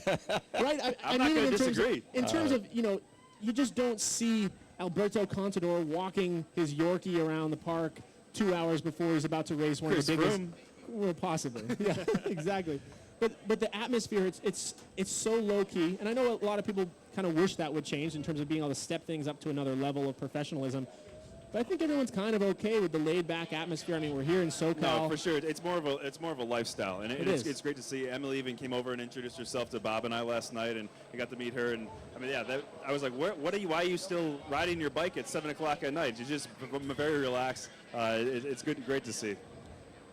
And Emily right now, I mean, so again, that's from walking the dog and hanging out with fans this morning to right now at the front of the bike race here at the UCI HC event, guys. It doesn't get much bigger than this. Only the World Cup, the World Championships, and then the Olympic Games, obviously every 4 years, bring more points, more prestige than a race like this does. Then we have national championships, continental championships, things like that. But for the United States, you know, going back just a couple of years, even a UCI event for mountain biking was unheard of. And now in the last couple of years, with sort of the guidance of Scott Tedrow and the Showair Cycling Group, being able to work with the UCI, you know, last year we had a couple more, a UCI C1 this year. Scott, how many UCI HC events in North America this year? 3. So 3 HC events, and then obviously you guys have probably heard the rumors trying to bring the World Cup to Southern California. I mean, talk about what that would mean. I mean, you guys, again, you've seen it, bringing races like Tour California, bringing world caliber races where the whole world, the whole cycling community has to take notice. It does so much for the progression and the development of these U.S. riders to be able to race an event like that at home. And you have to have the course, and this course is capable of hosting that caliber of event and providing the spectators with what they're looking for, which is a world-class race. And this particular course, if you replicated that for the World Cup, no-brainer, absolutely doable. Yeah, and even beyond the course, I mean, we talk about the venue and the setting. I mean, obviously with the World Cup, you need team parking, and you need all these hotels and airports. You've got 3 or 4 airports within 20 or 30 minutes of here. You guys can just see from the helicopter shots. It's a beautiful park. It's a beautiful place for spectators, 1 million hotels. Southern California, it's a great place not just for one race, but to come over for a series of 3 or 4 weeks, do some racing, do some fantastic training, and really takes a great vacation. I mean, we see riders out here from Sweden and Norway and places that, you know, maybe you'd rather be in Southern California in March doing some World Cup racing and enjoying some time here in the sun of Southern California. I'd rather be in a big bed in Southern California any day than France. I appreciate Europe a lot, but it's always nice to be home, use your own cell phone, be in the same time zone. I think it's a lot for the athletes, too. I mean, a lot of people complain about being jet lag, and that's true. I mean, you're going over to use a completely different culture, different food. Those things go a long way when you're trying to fine-tune an engine like these guys are. So still it is the World Championship stripes there of Catherine Pendrell. Canada 1-2 right now as Emily Batty sits on that wheel. I don't know if you guys got a chance to catch any of the racing here from round number 1 in Bonelli, but it was basically this exact same scenario. Pendrell on the front all day. Emily Batty sitting there just, I mean, there's not a ton of drafting on this course, but in terms of psychologically and pace setting, Batty just sitting there trying to force a mistake. I don't know whether it's directions from the team management, from the coach, whether it's a new strategy, but we will not see Emily Batty's nose hit the wind until maybe 3 or 4 minutes left. I mean, talk about that strategy here for a mountain bike race. Well, if you're a sprinter, the last 50 meters are the only time you want to hit the wind. And if you can do that, you win a lot of races. So it's a good strategy. If you're Catherine Pendrell, it's a little bit frustrating to have somebody shadowing you throughout the day. And if you make one bobble, you start to notice it more and more. So for Emily Batty, it's a great place to be. She knows exactly what she needs to do for the rest of the race to be able to try to win. So, you know, if there's other riders in line, you're worried about it. So it's a great card to play if Catherine Pendrell will allow that to happen for the rest of the race. I think psychologically it goes both ways. Sometimes, you know, you're putting somebody under pressure and you're surviving. That's it, sitting behind. And I'd rather be doing the hurting than being hurt, personally. But, you know, if she's forcing her to make a mistake and she's sitting there longer and longer and longer, every time that maybe she's just going to wear out. Maybe Catherine's just going to wear herself out, and then all she has to do is, all you have to win by is 1 inch. It doesn't need to be 10 feet or 100 yards. Just 1 inch. That's all she needs to beat her by. Yeah, before you guys got here, I was using the analogy of, you know, track and field racing, where you'll see in the Olympics every couple of years, you come down to a race like the mile where you have these 5K specialists, they're 5K, 10K runners, and then you have the 800 specialists, and everyone kind of meets at that one discipline, and the 800 guys are just praying that the pace goes out in 69, and it's a slow pace, and it's a kicker's race. And then you have those 5K specialists, Mo Farah, dropping down, and they're just on it right off the line, trying to suck that explosiveness out of the legs of the more powerful rider. So Pendrell, she's been through this before. She knows maybe last time from that experience that Batty is very quick over those final minutes. So I think what we've seen here today, while it may look like the same thing is playing out, she's actually a little more on the gas, that one extra gear, trying to maybe take away that explosive attack from Batty later on. But as we come through now, under the banner, 1 hour and 2 minutes on the clock. 1 hour and 2 minutes. Riders get, what do we got, 2 laps to go? Someone confirm, 2 laps to go? 2 laps to go for our leaders. And then Erin Huck still hanging on here. So now we'll see those leaders sit up a little bit and let her regain contact. And then our early leader here paying the price for those early accelerations. On a course like this, there just is no recovery. 4 riders through, and then we get our bronze medalist from the London Olympics, Georgia Gould, our second U.S. rider on course right now, 2 inside the top 5. That's an improvement from last time. Great to see the U.S. riders challenged here on their home turf. Another gap opening up here, and then we see Lissa Connors. Lissa Connors did so much early on in round number 1. Still a solid day for her, just hanging outside the top 5 as we go back to the helicopter shot, though, and the leaders. I mean, the question here, guys, as we make our way through the start-finish section, there's so much pavement.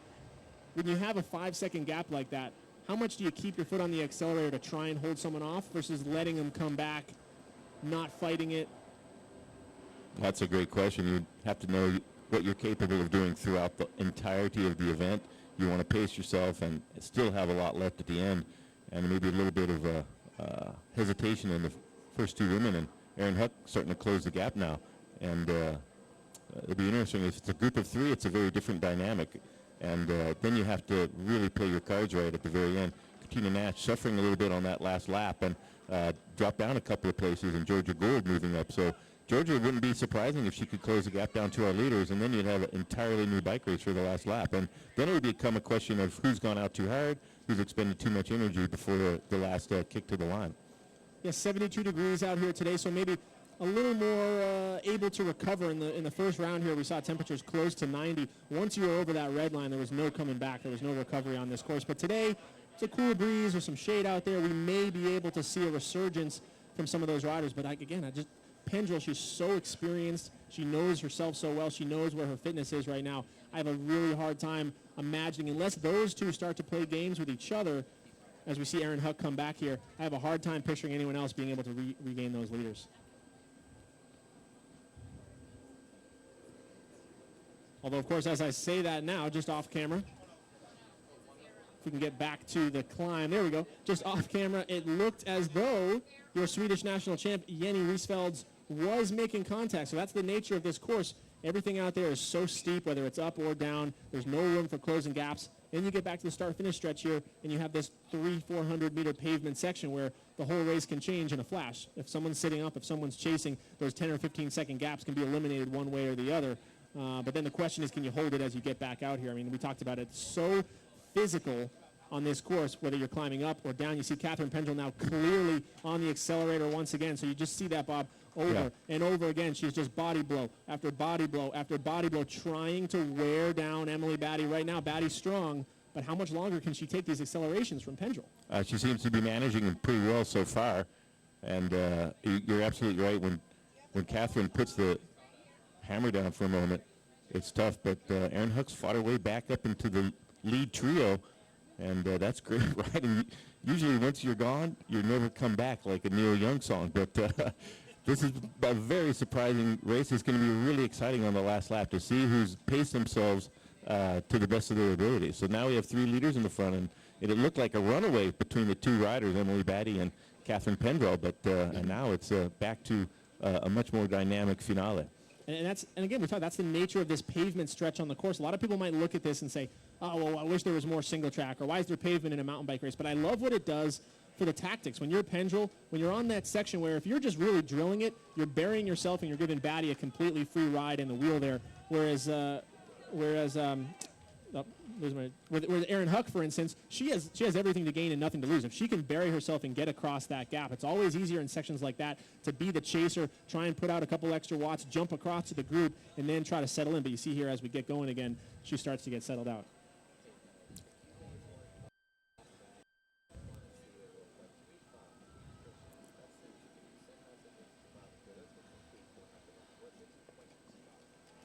So again, guys, as we said, you guys can join the conversation with us online via Twitter, #USCup. If you guys want to get a World Cup back here, if you want to get some more excitement around this, why don't we send some questions towards our other co-hosts here. Christian, Bob, I know you guys are both internet savvy people. You guys are on Twitter. Why don't you throw your Twitter handles out there? Maybe we'll get a couple tweets coming in for you guys.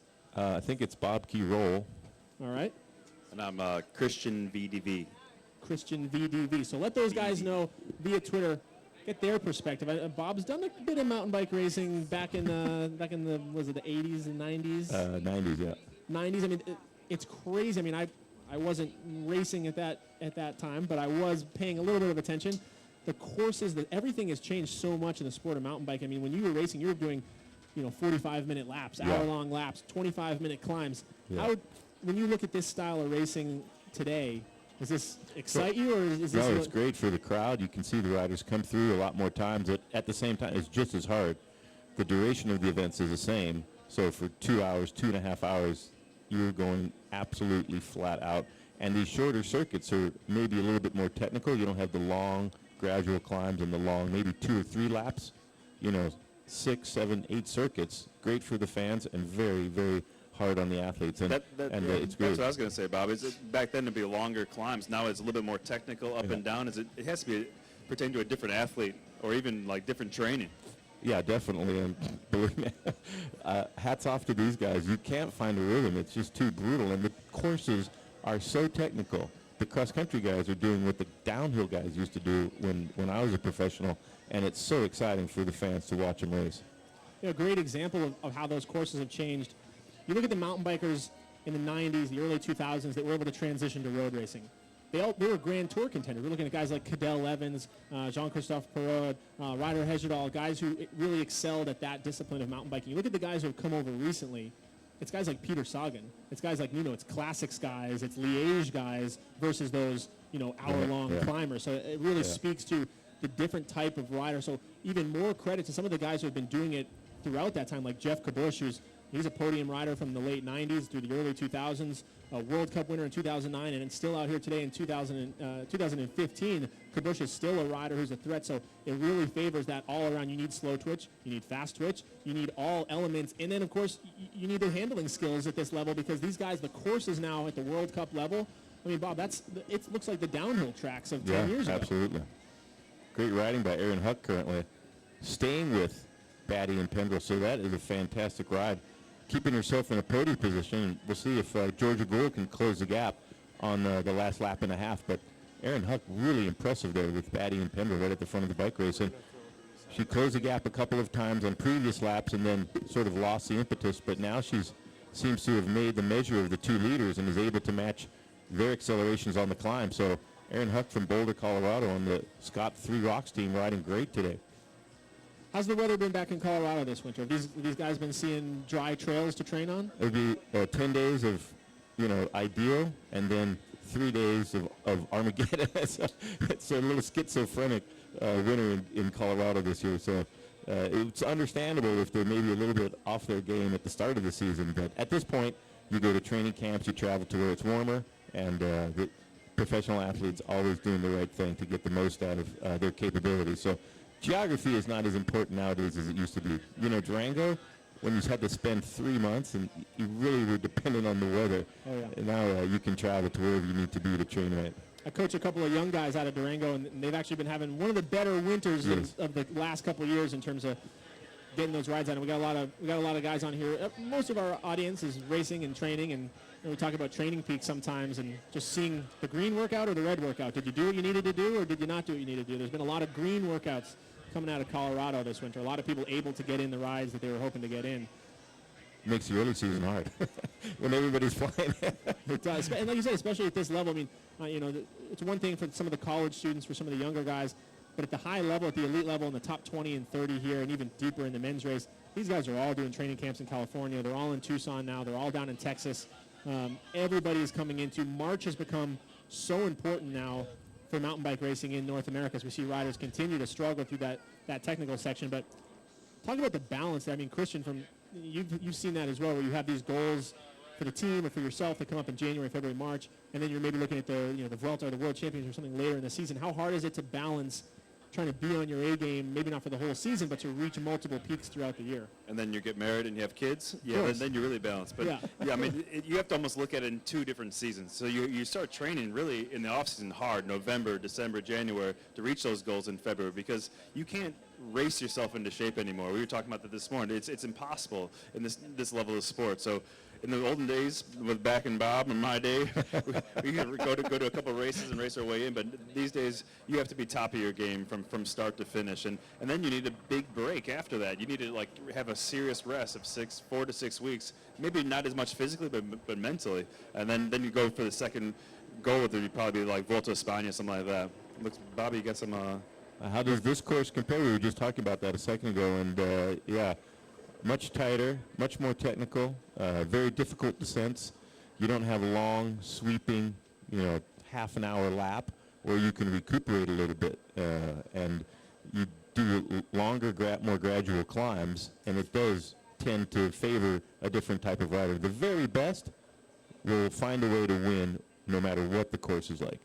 And I can imagine a guy like Thomas Frischnecht coming to a course like this and dominating, or one that is one big lap with 3 half-an-hour climbs. And so the racing is a little bit different, but generally the best guys find a way to win no matter what the course is like.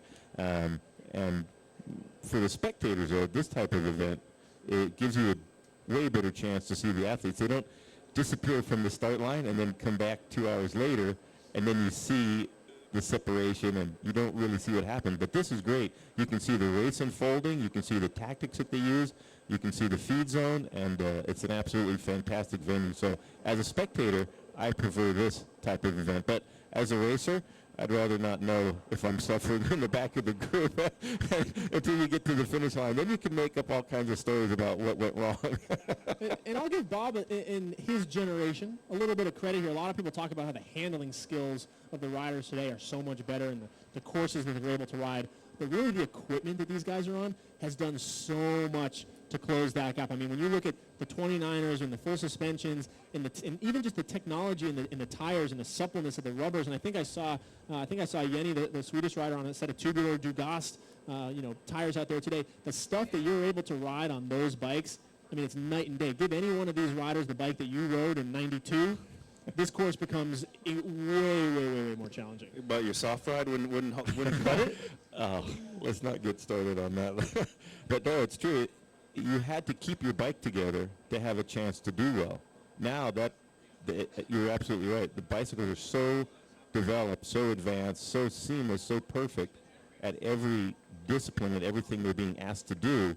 You don't really have to think about that. And everybody's on a very similar level. All the manufacturers making great equipment, and in a short period of time, it's really developed a lot. It's evolved to the point where it's a physical contest, and for us, you had to, service your own bicycle if something happened, and bikes would literally disintegrate out on the trail after a couple of hours. So I like the current, you don't have to worry about any of that, and you're absolutely flying. And the 29ers, that's a pretty new technology, and all the racers have adopted that, and going over small stuff is so much easier in a way that you need, in a way, also more power, because you don't have that technical advantage or disadvantage between the riders. So it makes for a much more dynamic sport when that part of it is not something to worry about, and it's great. And I enjoy mountain bike riding now as much as ever because of the way the new technology is so easy to ride. Some of that new technology, guys. Kenda Tires, a huge supporter of mountain bike racing, and right here at the U.S. Cup, the USA Cycling U.S. Cup, and also the Kenda Cup East and Kenda Cup West, a great regional series they've got going on both sides of the country. We have some great racing coming up on the East Coast later this summer, as well as some great racing we've already started here. So Kenda Tires, you're going to see that rubber on a lot of the leaders out here this afternoon in the women and men's race. Obviously, Cannondale Bicycles does a ton to support not only the team here with the Show Air Cannondale squad, the factory squad. We're going to see those guys here later in the day, and also the Ride Biker Alliance. So Cannondale has a huge presence. You can't look around this course without seeing a lot of that Cannondale green signage everywhere you look. The big inflatable lefty out there in the field. And then In Cycles, Bicycles doing a lot to support this race as well. I know you guys got a chance to check out that shop last night. Huge facility, huge selection. Really cool bike shop here in Southern California. And a great ride we had with a couple hundred people show up and rode up here to the venue and checked it out, and we had a great time. All right, now we go back to the front of the race. And I feel like I'm just a broken record here, but it is Pendrell surging and surging and surging. But Batty, I mean, at some point, Christian, when you're on the front, as we come towards the pavement here, when you're on the front and you're putting down surge after surge after surge, and every time you look over your shoulder, it's being matched. How demoralizing is that for your ego? Oh, for sure, and it's frustrating. You think that I'm for sure this time I'm going to crack her, this time I'm going to crack her, and you don't crack her, then you start questioning yourself, like how good really am I going at this point in time? Maybe I'm not going that good. Maybe this is being a little bit silly of a move. But Emily's looking really good. She's got some cold blood going right now. Here we go now. Riders coming through, guys. This is it. 1 lap to go. 1 lap to go. It is business time. And look at this. Erin Huck is still all about this podium right now. Bronze medal position, but she is charging hard. And here we go now. Coming back a little bit is Jenny Riesfelds, your Scott Odo rider from Sweden, the Swedish national champ. She continues to hang on. Definitely paying the price from that early pace on lap number 1, lap number 2. But she hasn't gone anywhere. And look at this now, guys. Again, Pendrell sits up. She's putting the pressure everywhere except this pavement section. Batty now maybe a little nervous as she takes a peek over the shoulders. Look for Erin Huck to come back. Maybe look for the Swedish rider to come back, but the fireworks are about to go. Pendrell has to go, and she has to go now. We talked about how she needs to drag it out, have a long 12-round bout here with Batty. Emily, start looking right around some of these technical downhills. She maybe has a little bit of an edge when it comes to the bike handling side of things. We've seen that if Batty can get 2, 3, 4 bike lengths, Pendrell's going to have a very hard time closing that down. Yeah, Cole Pendrell threw in a serious dig actually right after the start-finish line, and she didn't distance Betty at all right there. So I don't know. I think she's looking really good, and the longer they stay on that and she's recovering a ton. And even in this dirt road section come up the hill, she's recovering. And at least she's watching her the whole time. We could be having a good race coming right down the finish line here. And it's just a great story within the story between these two over the last few years. Emily Batty, the young up-and-comer, the junior national champion, the under-23 national champion, trying to break through onto the world stage. And then we have Catherine Pendrell, the multi-time world champion, World Cup winner, really the highest level of the sport right now. And then Christian, rider number 3 right there. I mean, this is women's racing in a nutshell. It's so hard sometimes for these women to get recognized, to get the support, to come to the top level. A rider like Erin Huck, the support of Three Rocks Racing, she gets some good training opportunities, some new equipment, and it's able to close that 2 or 3% difference. She was able to capitalize, and here she is now at the front of the bike race trying to latch onto that wheel. But again, every time she comes back on that pavement, Pendrell lights it up again, and things are about to get very serious here for Batty and Pendrell. 2 Canadians, 1-2 at the moment, going for the gold medal here. UCI HC points and prize money on the line, and obviously the prestige of being the winner on a course that may very well turn into a World Cup next year. We're going to stay with you. You're going to finish up the field to come on for the men's race. Some good news for the Lil Longo fans out there. He is now in the building, and he will be joining us later in the day for the men's race. So forget about Redlands. The action is right here in Bonelli Park right now. I'm surprised that the Redlands, those guys don't race till later tonight. I would have thought we maybe had seen some Meredith Millers or some of those trying to double up here, trying to get some time on the knobby tires. But whatever, we can forgive them. One or the other. Bobby, who are you putting your money on? Colt? Yeah, let's do it. First, I want to hear from you guys. Hashtag US Cup. Let me get your predictions. You've heard what we have to say. I want to hear what you guys are thinking. I'm going to let you guys go first. Emily Batty's ridden perfectly so far, without a bobble or a big acceleration by Catherine Pendrell. I think I would bet that Emily's ridden perfect so far, and she just has to finish it off and not make any mistakes in the last lap. I hate to sound lame, but I'm going to go with Bob there because, I mean, first of all, she was nice enough to come and say hi to us last night. So we get. But then I love pulling for the underdog. I think she's doing a great ride, sitting there she's cold-blooded, just sitting there and just Catherine a bunch of times to try to force her hand, make her pull through, and she's just sitting there the whole time. She's been sitting there for about almost 45 minutes at this point in time. So, yeah, let's go with Emily. All right, so just to be different. There you go. I like it. I'm going to go Pendrell, and here's why. I think, like we said, it may look very similar to round number 1 where Pendrell was setting a good tempo on the front and Batty was able to get away. I think the difference today has been that one extra gear. I think Pendrell has been able to turn the screws a little bit more. I think that Batty's hanging on, but I think she's actually just hanging on now. I'm not sure that she's going to have that explosiveness to get away. I think she's going to make a move, that's for sure. But I think Pendrell may be able to match that acceleration, or as Scott Tedrow points out, Pendrell now maybe not waiting for Batty. Maybe she's going to take her destiny into her own hands here and try and launch her own attack. Maybe she's actually saved a little bit. But one thing is for sure, at this point, we are going to have a Canadian champion here in Bonelli Park. It's just a question of whether we're going to see Emily Batty, Trek Factory Racing, or, of course, Lunachicks, the most dominant team, men's or women's, in the world of professional mountain bike racing, trying to take another victory here in the USA Cycling US Cup Series.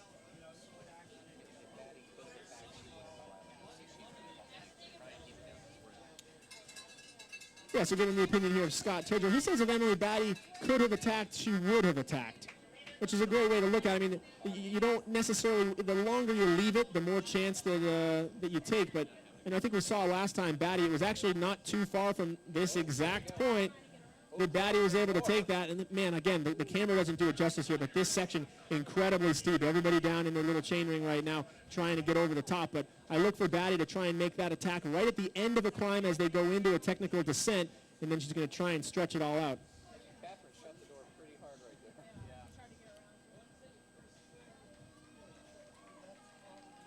So again, guys, we'll get you some updates from farther back in the pack if we can. Real quick, we got to have a huge thank you to ESI Grips. They do a ton, along with some of these other supporters, to support the racing here at the USA Cycling US Cup Series. The ESI grips, you'll see them on a lot of the bikes out there of the elite women and the elite men today. They're the best shock-absorbing grips in the industry today, made of silicone. Also great for a lot of the riders who like to ride without gloves. Not quite as slippery as a lot of the other options out there on the market. They are the original 100% silicone mountain bike grip, ideal for both road and mountain bikes. That's right, they make some really cool, some bar tape now as well, using those same materials. They're currently on Emily Batty's bike right now. So ESI grips, if you guys are a fan, sitting second wheel and looking very, very good right now as we approach the final moments of this race. How good are you guys at reading body language? When we look at Pendrell right now, what are you sensing? She looks really strong so far. When she accelerates, she gets a gap. That could come down to a sprint on the last couple hundred meters of grass and then pavement, and maybe the last corner is going to decide the race. Who can go down there around that the most quickly?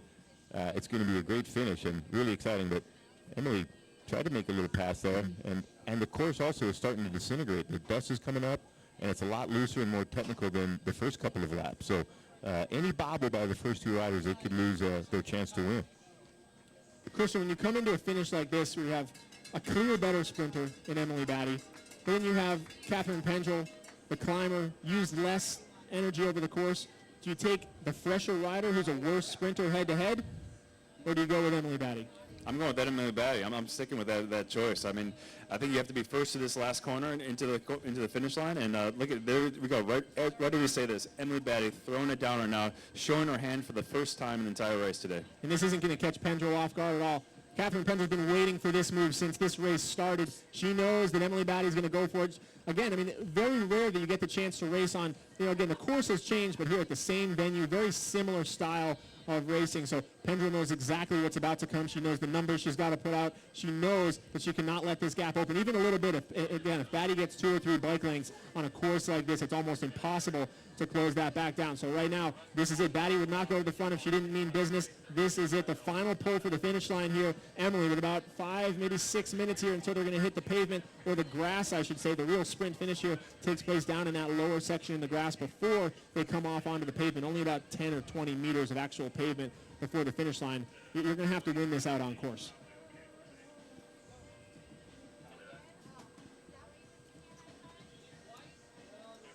Getting some great shots here. Again, guys, huge thank you to the flight department, our camera crew out here doing the production, getting the helicopter up in the sky, as well as these cameras out on course. And here we go now through this feed zone, a great place to attack if you're feeling good. Looks like Batty's going to take a bottle. Just one sip, though. Christian throws it to the ground. You know it's time for business when you're chucking the bottles. Oh, yeah, there's no more time for her bottles right now. She only has about 6 or 7 minutes until the finish line. So she just wet the whistle a little bit and then just keep on pounding all the way through the finish line. One thing I will say, though, Cole, coming through the finish line, right before the finish, you go through a field. It's pretty much flat, and then it has like a little chicane that comes through here. But I'm thinking you need to be at the front, wouldn't you say? You have to be the first person to come through these last 2 chicanes, or there's no way you're going to be able to pass. There's only about 30 meters until the finish line. Man, now we're talking about the psychological game here of Batty just sitting there all day, forcing the wheel. Talk about the psychological advantage now that goes back to Pendrell. When Batty comes through, she makes her acceleration, and Pendrell's able to counter. Pendrell's able to match that speed. All of a sudden, Catherine's building that confidence of, well, if that's all you got, then I'm feeling pretty good about myself right now. Yeah, because she never knew exactly how fast she's going to go when she does make that pass, just when she doesn't make that attack. So if she sees that, oh, it's really, maybe she's not as strong as I thought he was. Or maybe she's like, oh, my God, she's absolutely crushing me right now. So we don't know what's going on in these girls' minds right now. But I think it's going to come down to a sprint. I don't think either one of these girls are going to distance themselves before the finish line. Well, I definitely can't have you guys show me up here. I can't have a couple of roadies come in and pick the winner. So I'm all in for Catherine Pendrell right now, the world champion. I think she's going to pull it off. I think tactically, I mean, Emily Batty, she's no rookie to the sport, but I think Catherine Pendrell's just been in this situation that many more times. I think that she's going to be able to take that tactical edge as we come down into the field here on the final lap. Now, looking for some possible mistakes here as riders hit these rock gardens, very fatigued at this point. But again, 1-2, both riders there clearly over. I don't know if you guys can get are we on full suspensions for both of them here? So yeah, full suspension, 29ers, Orbea for Catherine Pendrell, and Trek bicycles for Emily Batty. Emily Batty actually, don't tell anybody, but she's on a prototype Trek bicycles full suspension right now. There's been some spy photos floating around, and clearly it's working for her.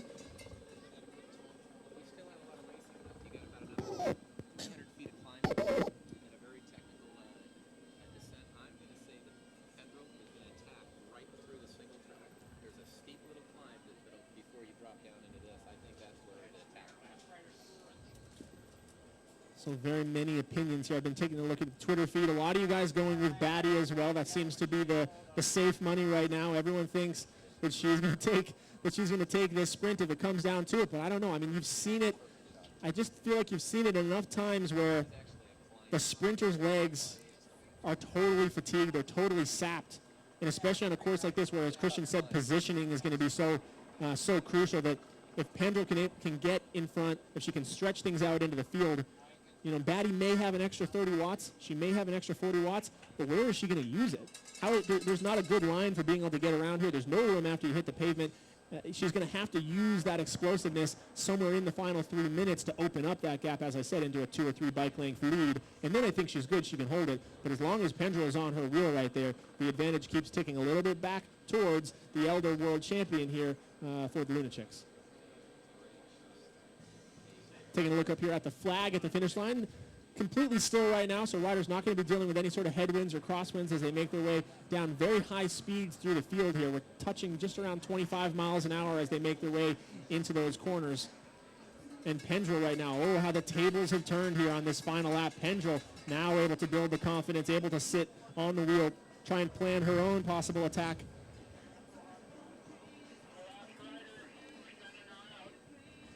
Christian, if you're Pendrell in this position, how nervous do you get about coming down to the finish line, and how much are you thinking about trying to get away before it comes down to that moment? I think if she's on the rivet right now, she's not nervous at all. She's just trying to hang on for dear life and make sure it's a tight race. I mean, here she goes. There she goes. The rest of you saying that, I think she's throwing an attack.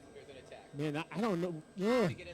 For sure, she's taking the front. Yeah, right? So again, it's a strategical attack there, just enough to try and get position. She knows that's where she wants to be, and she does it. Comes around the shoulder. Now, again, just more advantage back to Pendrell. If Batty could have held that, she would have. Batty would have thrown a shoulder. Batty would have thrown an elbow. She knows how important it is to come into this section first. This eliminates a little bit of that bike handling advantage that we've seen from Emily in some of these early season races. So again, Catherine Pendrell here, gaining confidence from the fact that Emily Batty, as expected, has not ridden away from her. Now, that still doesn't mean this race is over by any means, but things are starting to look a little more even here, so some great racing. I know there's a lot of good stuff happening back in the pack right now, and we will try to get you guys some updates on that after the leaders come through the finish line. Last we saw, it was still Erin Huck sitting in the bronze medal position.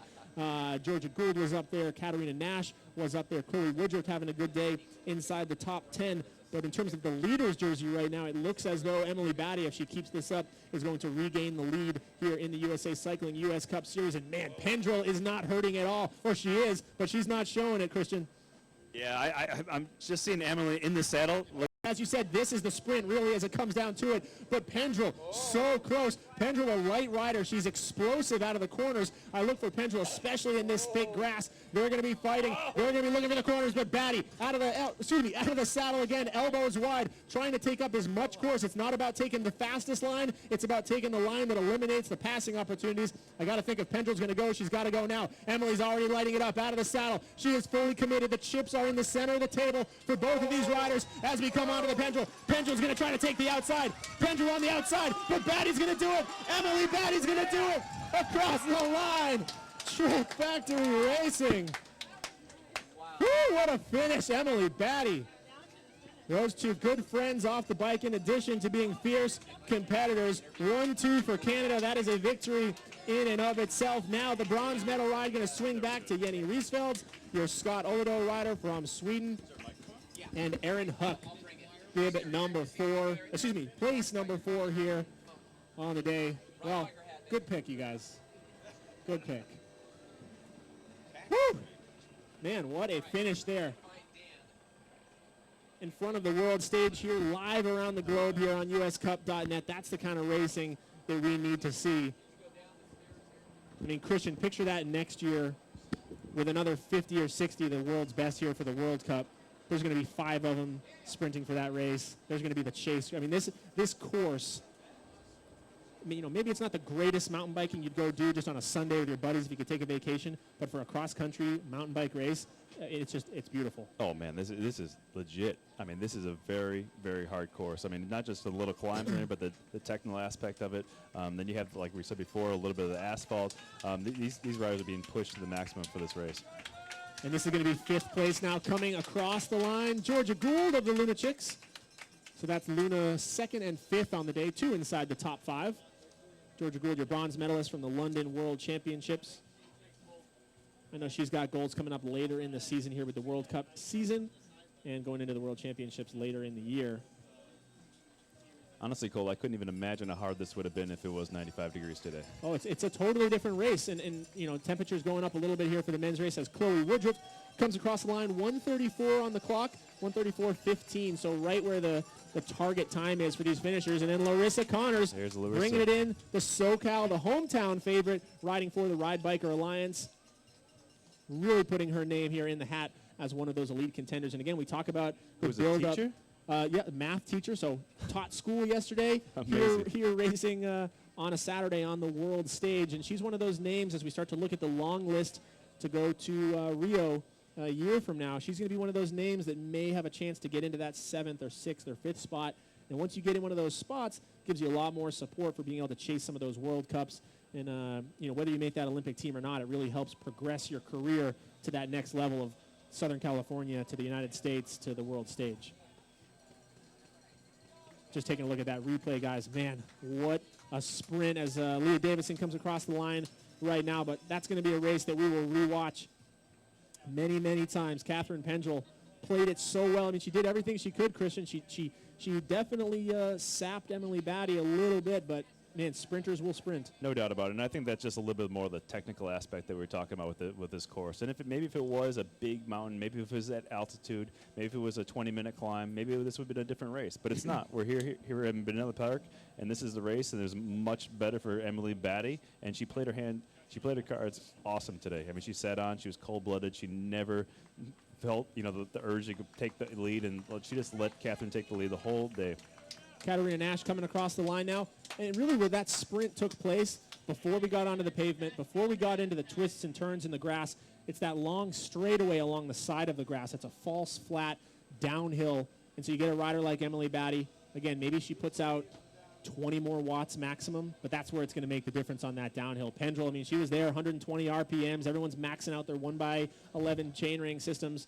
But Batty just enough to hold her off. Pendrell was there. Maybe if that had been a 1% incline instead of decline, we could have seen a different play out there. Pendrell able to get some better positioning, but for sure. I mean, everyone's sprint is a lot different. After an hour and a half at threshold, above threshold, below threshold, and going through technical downhills, I mean, everyone. It doesn't matter if you're a great sprinter or not. If you don't have the legs to do something like this after a minute or an hour and 30-some minutes, full gas, then you know that all depends. And she played again her cards so well, coming through the park, going through the grass, making sure that she was at the front, because through that chicane, if you're not the first person through there, there's no way you're going to be able to pass.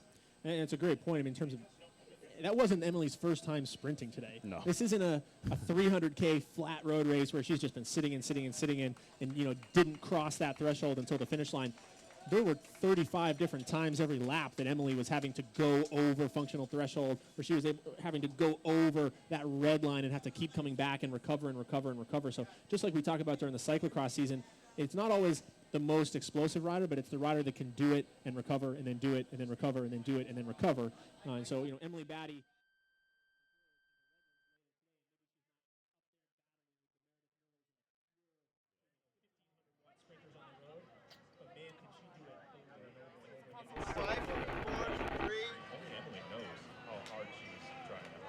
Here with Catherine Pendrell, second on the day, current world champion in a nail biter.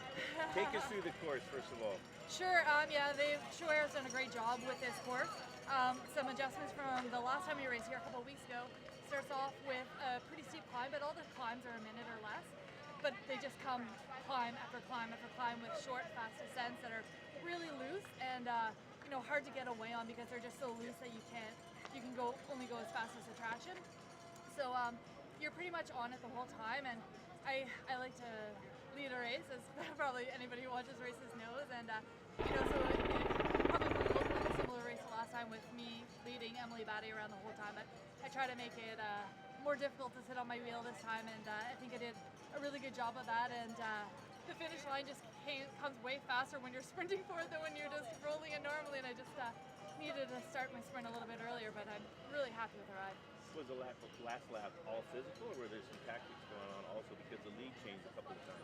Yeah, you know, Emily likes to sit in and attack last lap, and you know, I knew and was prepared for that, and it was just trying to take the initiative away from her, and when she was leading, just to stick her wheel like glue, and yeah, you know, so it was she's really good at making passes when it counts, and so it's just kind of going back and forth. And you know, I was in a good position going into the finish. Had a wheel to go in, but I just didn't have enough at the end. Needed another 10 meters for the finish. Exactly, yeah, totally. Or just to start sprinting a little bit earlier. But yeah, no, it was good. And Emily's really strong, and it's really exciting start to the season for Canada to know that you know, I think we could go to the World Cups and be riding really strong right now. So that's great. And speaking of which, this course worthy of a World Cup event. Yeah, I mean, it would be fantastic to see a World Cup on the west coast of North America. Hasn't happened in a long, long time. So, you know, I know Shoair and Scott Taylor have put in a ton of work to make this happen. I think everybody would enjoy coming here for the nice early season climate. I think it would be an awesome place to start the season next year. And up to the Sea Otter next for you? Yeah, Sea Otter next. Yeah, should be fun. Alrighty, well, best of luck and congratulations on a solid second place. Thank you. See you later. Good job. Thank you. Awesome. Good luck up Are you there. at Sea Otter?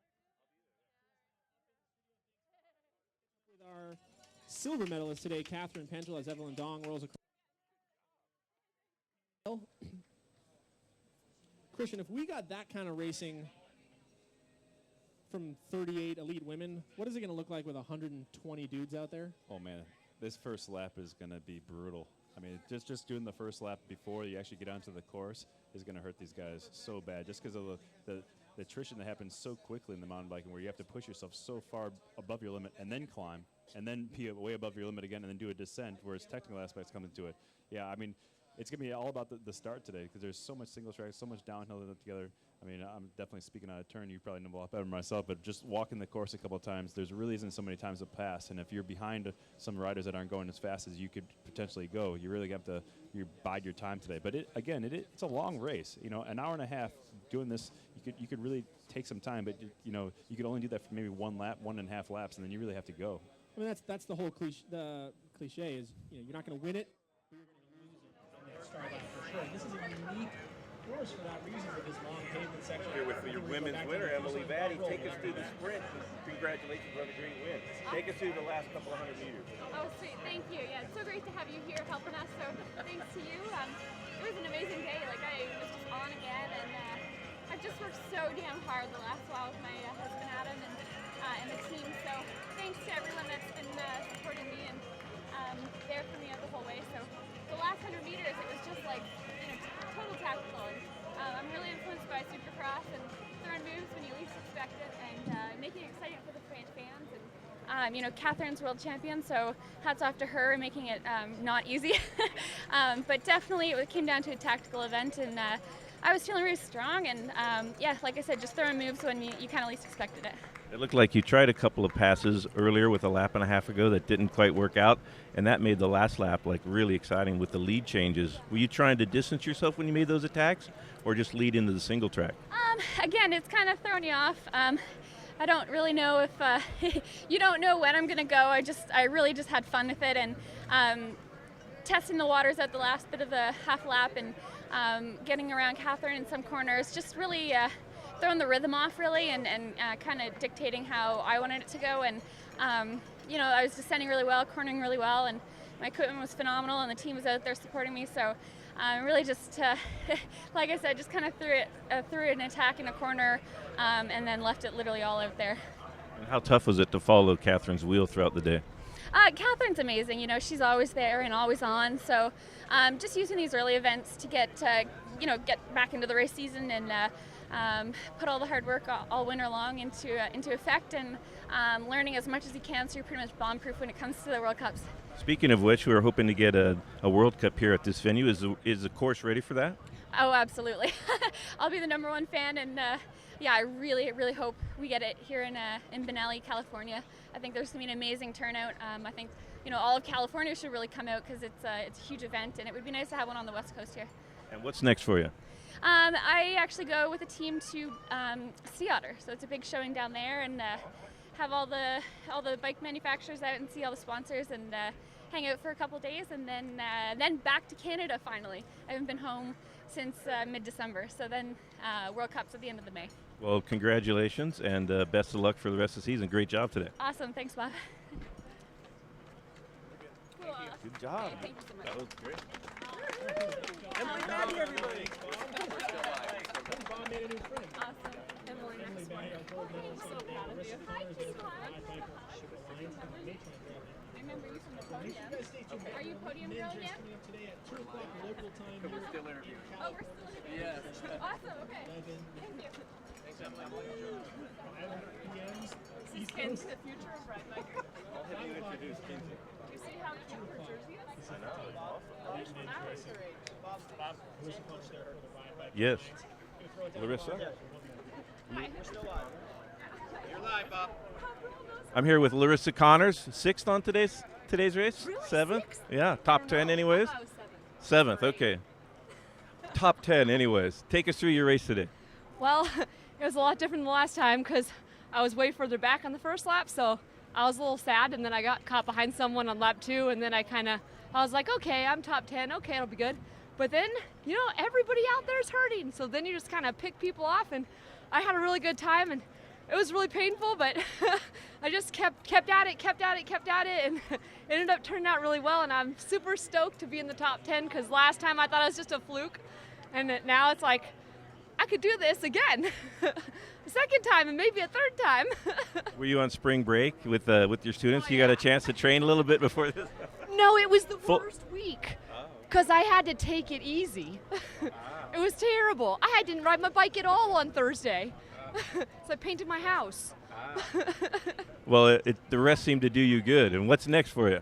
Well, Sea Otter, I'm really stoked because that's another Ride Biker US Cup race. So I'm really excited about that. And then Whiskey 50, and that'll be fun. And how do you balance work and training and racing and travel and all of that? I think I might be the luckiest working pro athlete because I get out of school at 1:10 every day, and my principal's super understanding, and I start school at 6:50 in the morning, so I wake up at 4:30, but as long as I go to bed by 8, it's fine. Like, everything's shifted up a little bit. So, and my house is 15 miles away from my work. I ride to school, I ride home, I do my intervals, and then I eat dinner and go to bed. It's working. It's working. So best of luck on the rest of the season, and great job today. Thanks. Do you have any questions for Kinsey? Kinsey, did you have fun today? Yeah. Yes. And who's your favorite rider? Present company exempted. Wait, what? Your favorite? Is your favorite rider, right? Everybody. I'm every ride biker. I like every ride biker. And did you get a chance to do some of the trails out here on your mountain bike? Nope. Not yet? Oh, man. I'm going to talk to your dad and tell him to let you ride a little bit. Does that sound good? Yes. I heard she was building obstacles. Didn't you build an A-line? Yeah. Yes, I did. When do you have to go back to school? Monday. Oh. Me too.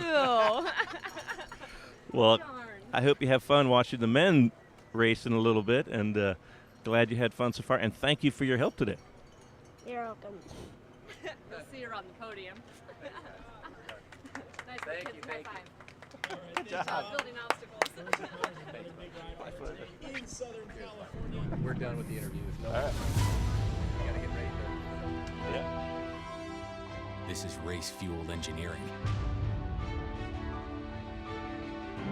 This is cross country. This is over mountain. This is performance. This is the passion of green. This is Cannondale.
Everyone has their daily routines.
Hi, I'm Todd Wells with the Specialized Racing Team. For Bonelli, I'll be using the Specialized S-Works World Cup Epic.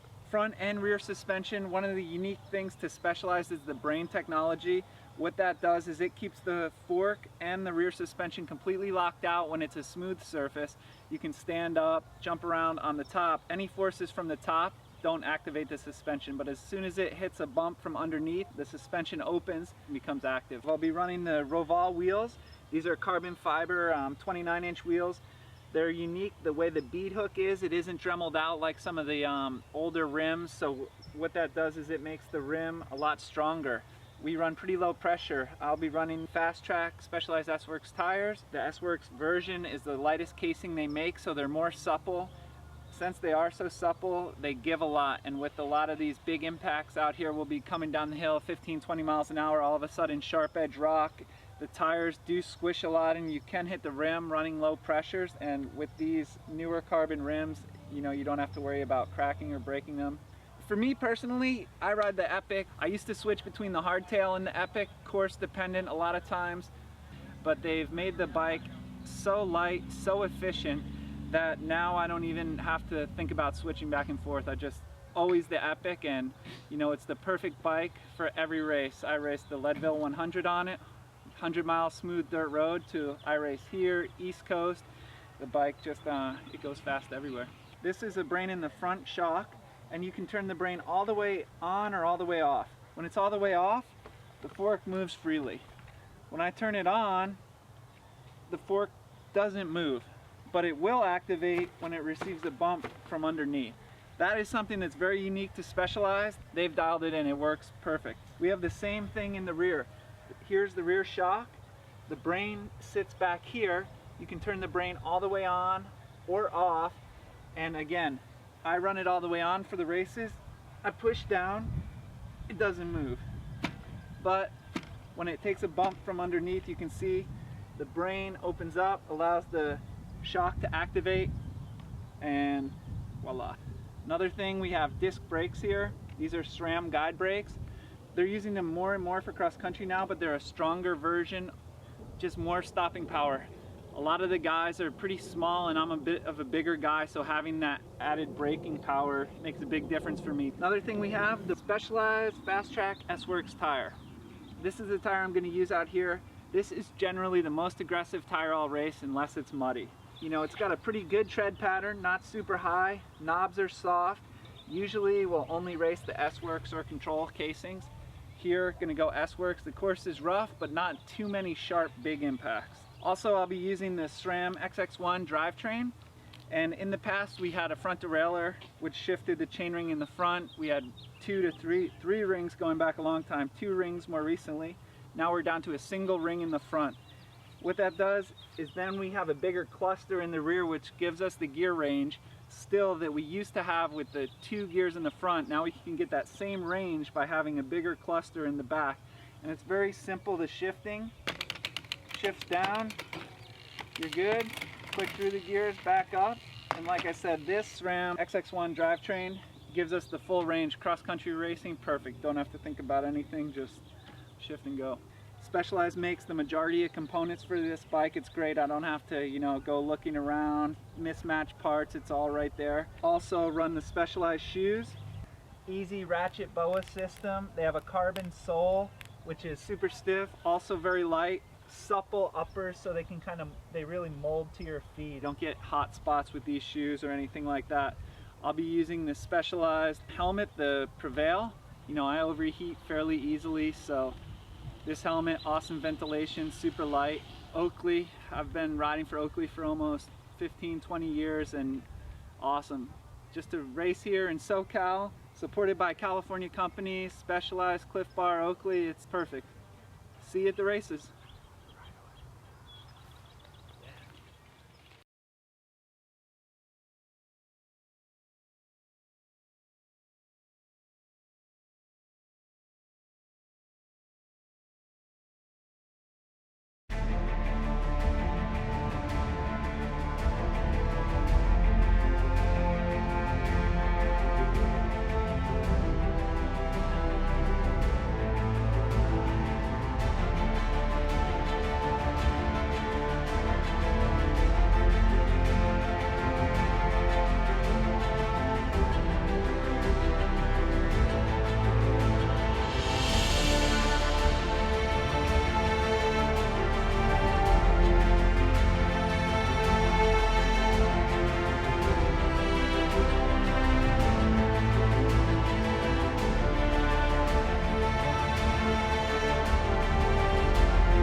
Max Plaxton. I ride for the Shower Cannondale North American Factory Mountain Bike Race Team, and we're here at gorgeous Bonelli Park in San Dimas, California.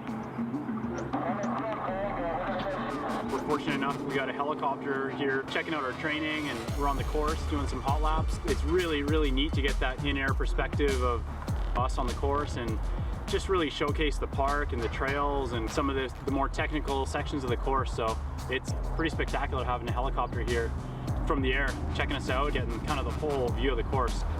We're lucky enough to be able to come down here a few, 2-3 weeks before the big first race. Yeah, the hot laps were, they're hot, they're hard. Come race day, the more laps that we get to do on the course, the better. So it was good. Even in the hot laps, it's almost in a way you're going even faster than you are in the race for 1 or 2 laps, so you can really push the limits. Try out some new tires, some little suspension setups. Come race day, it's gonna be 100% prepared. Hot laps are good.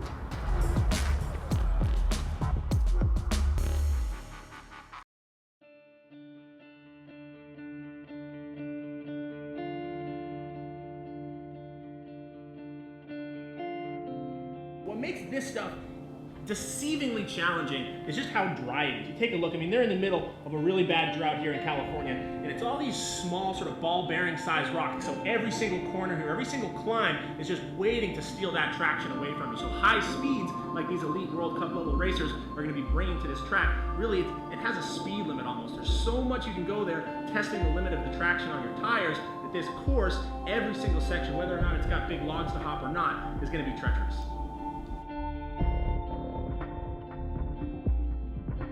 So we're going to build a little log garden. We're going to do some little logs, do some stuff just to disrupt something.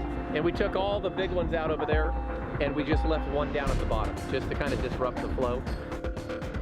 It's a 90% chance of rain. If we get a nice dusting, or a nice heavy rain will be great, but this will actually help. We're coming back on Wednesday, we're going to do this again. We're going to be putting as much water as we can. The whole goal is to stay off it, because you do this and then it'll actually dry like a hard pack on top. So we're trying to get rid of the dust, keep the dust down for the riders. We're watering a little bit on the sides, just to green it up a little bit, rejuvenate some stuff. But the whole key is, hopefully with Mother Nature tomorrow, we get a good rain here.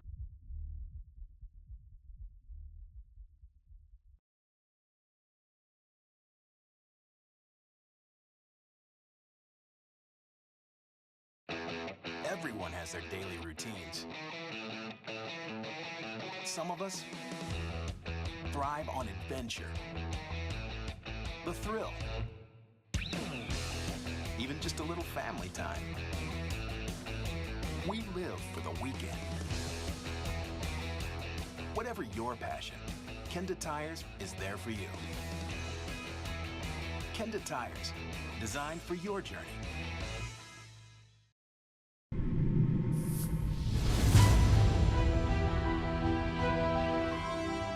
This is race-fueled engineering.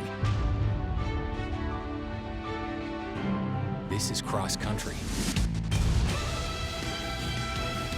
This is over mountain. This is performance. This is the passion of green. This is Cannondale.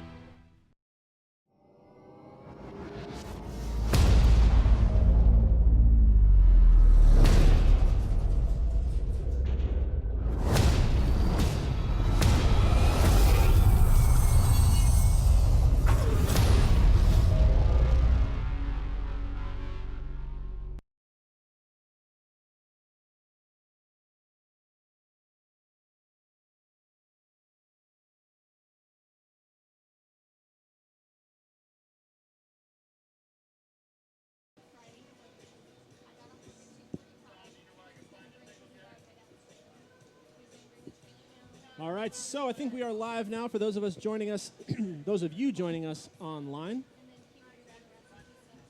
Welcome back if you tuned in for the women's race earlier today.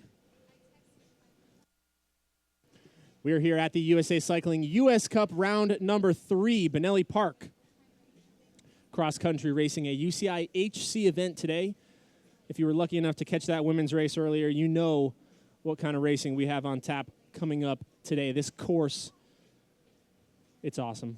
This course is awesome. It makes for some awesome racing and a huge, talented field of some of the best men from around the world Obviously, the North Americans, the Canadians, the U.S. riders, a couple Mexican riders here, everyone looking to perform well on home soil. But a lot of very talented European riders coming in. Nino Schurter is here. That's the big name, the multi-time world champion, Olympic medalist, World Cup winner. He's the guy that everyone's going to be looking at to try and do something special here on this course.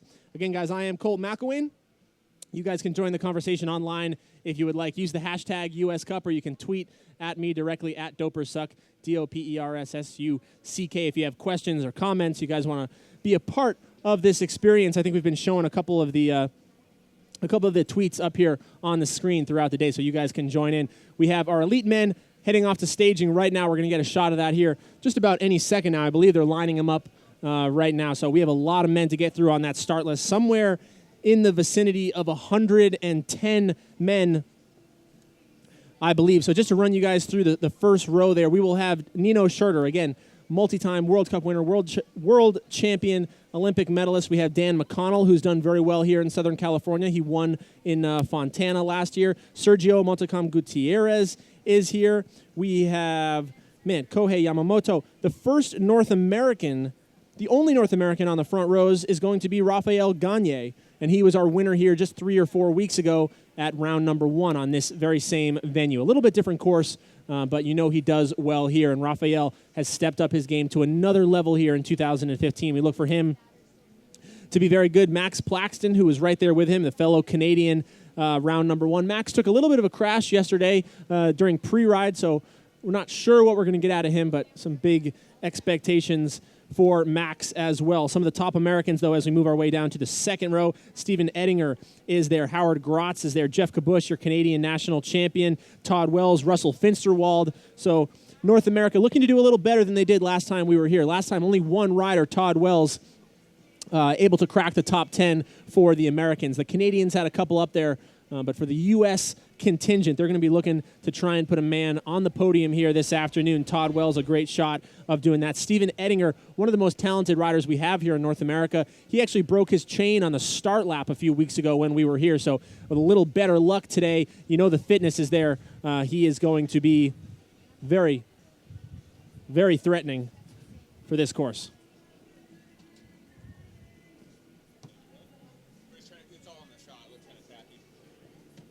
Gotcha.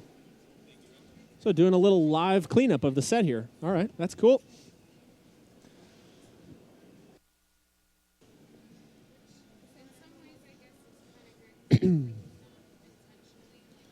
Taking a look there at the flag. The wind has started to pick up a bit as the day comes on. The women's race, we had very calm conditions.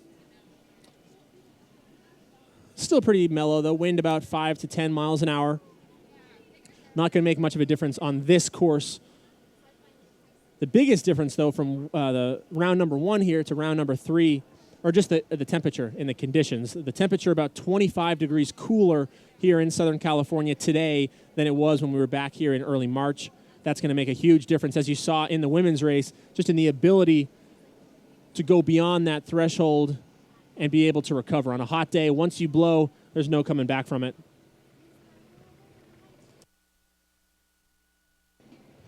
And there it is, guys, taking a look down at the start line now. This is it. The staging has begun.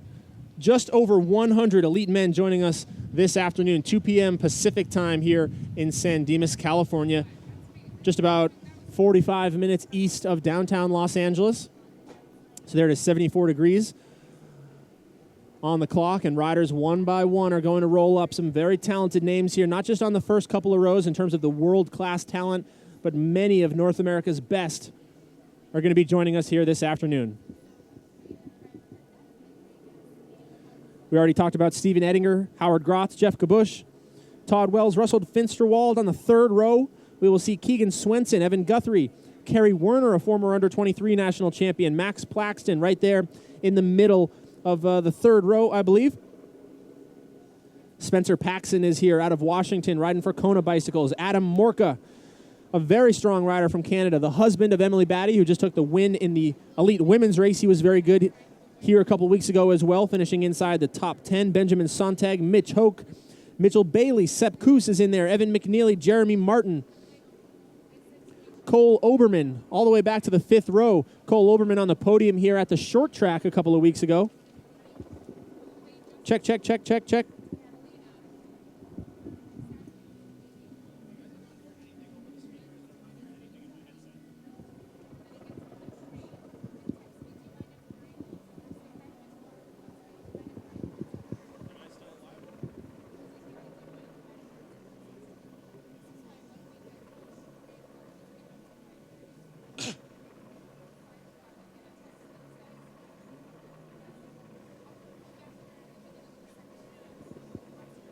Gotcha. Okay.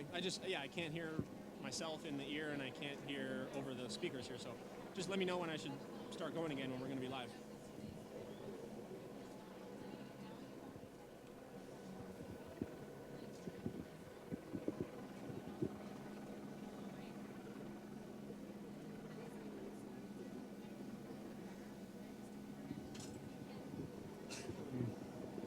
All right. Check, check, check. Let's see if this thing's working again. Check, check, check, check, check.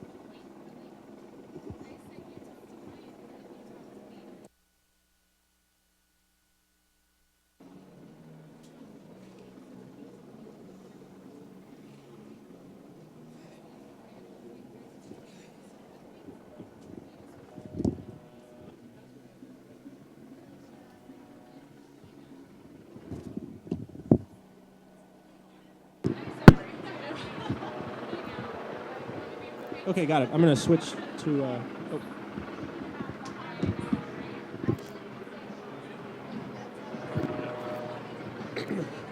All right, let's go now. There we go. I got a microphone that's working.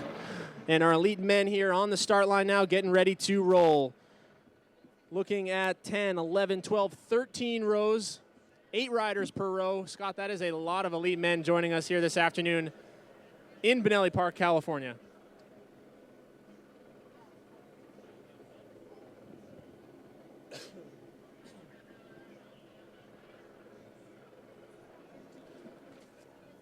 So again, guys, taking a look at that front row, leading the charge here is your Swiss rider, again, the multi-time world champion, Nino Schurter, followed closely by Dan McConnell. Sergio Motocan Gutierrez will be there. Mikkel van der Heijden, the rider out of the Netherlands, the teammate of Nino Schurter, slots right there in the center of the front row. Kohei Yamamoto and Rafael Gagne, our winner from round number 1, right there on the front row. The lone representative from North America, the Canadian from Quebec. Going to see if he can defend his title here.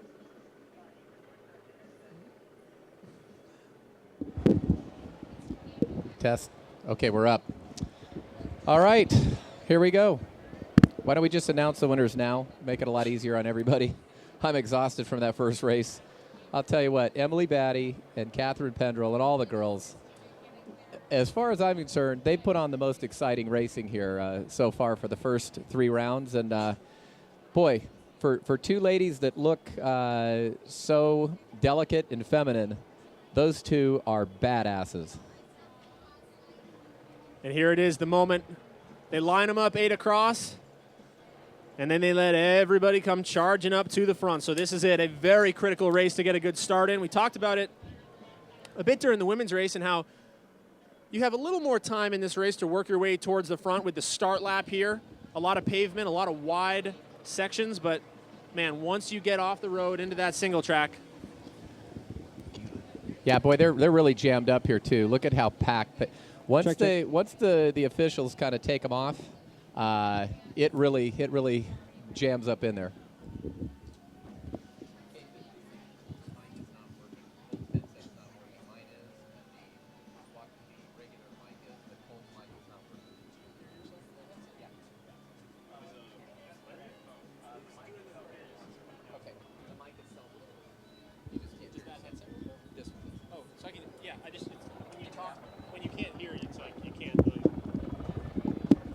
Test. Test. Test, test. Check, check, check, check. Check, check.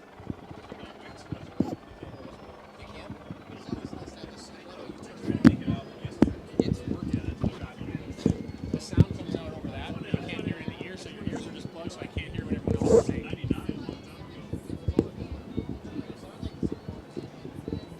Okay. Check, Getting our sound together here. Just do it. It projects the sound, but what I'm saying, the sound is so much better. So I'll just leave it off. The problem is if I'm on this, if I'm talking to Larry and he speaks, I can't hear him because it's like I do it like you hear him on ear.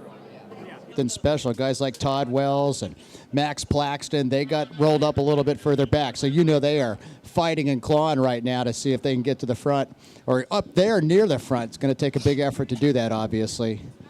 Yeah, you know, one rider to keep keep an eye on as well. We've seen a lot of the younger, really snappy riders do well here. We have the U23 World Champion in attendance right now, and that is Mikkel van der Huygen from the Netherlands, a teammate of Nino Schurter for Scott Odelo.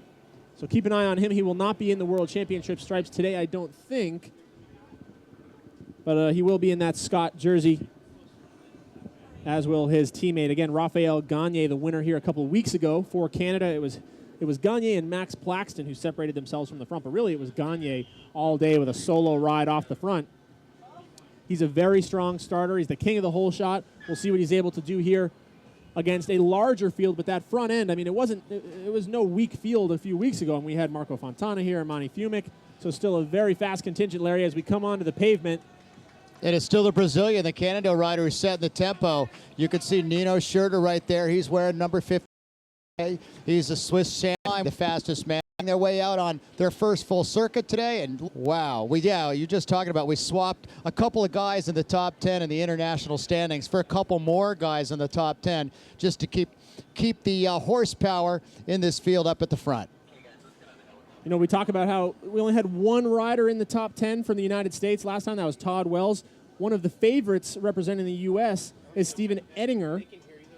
Broke his chain on the start lap a couple weeks ago, and Bonelli didn't really get a chance to show what kind of legs he's got. But Larry, on this course, he does very well. I saw him right up there where he needed to be in the start. I look for him to have a great day today. You know, he's one of those guys that just seems, the last couple of years, flat tires, broken chains, whatever, bad luck almost sort of following him around. So he is excited to do well. His new sponsors this summer want to see something happen. And look at Nino Schurter going up this climb. He takes a big old look over his shoulder. It's too bad Mr. Julian Absalon couldn't have been here to see these guys slug it out. And they're gonna wait until that first opening round of the World Cup coming up here in about 3 weeks.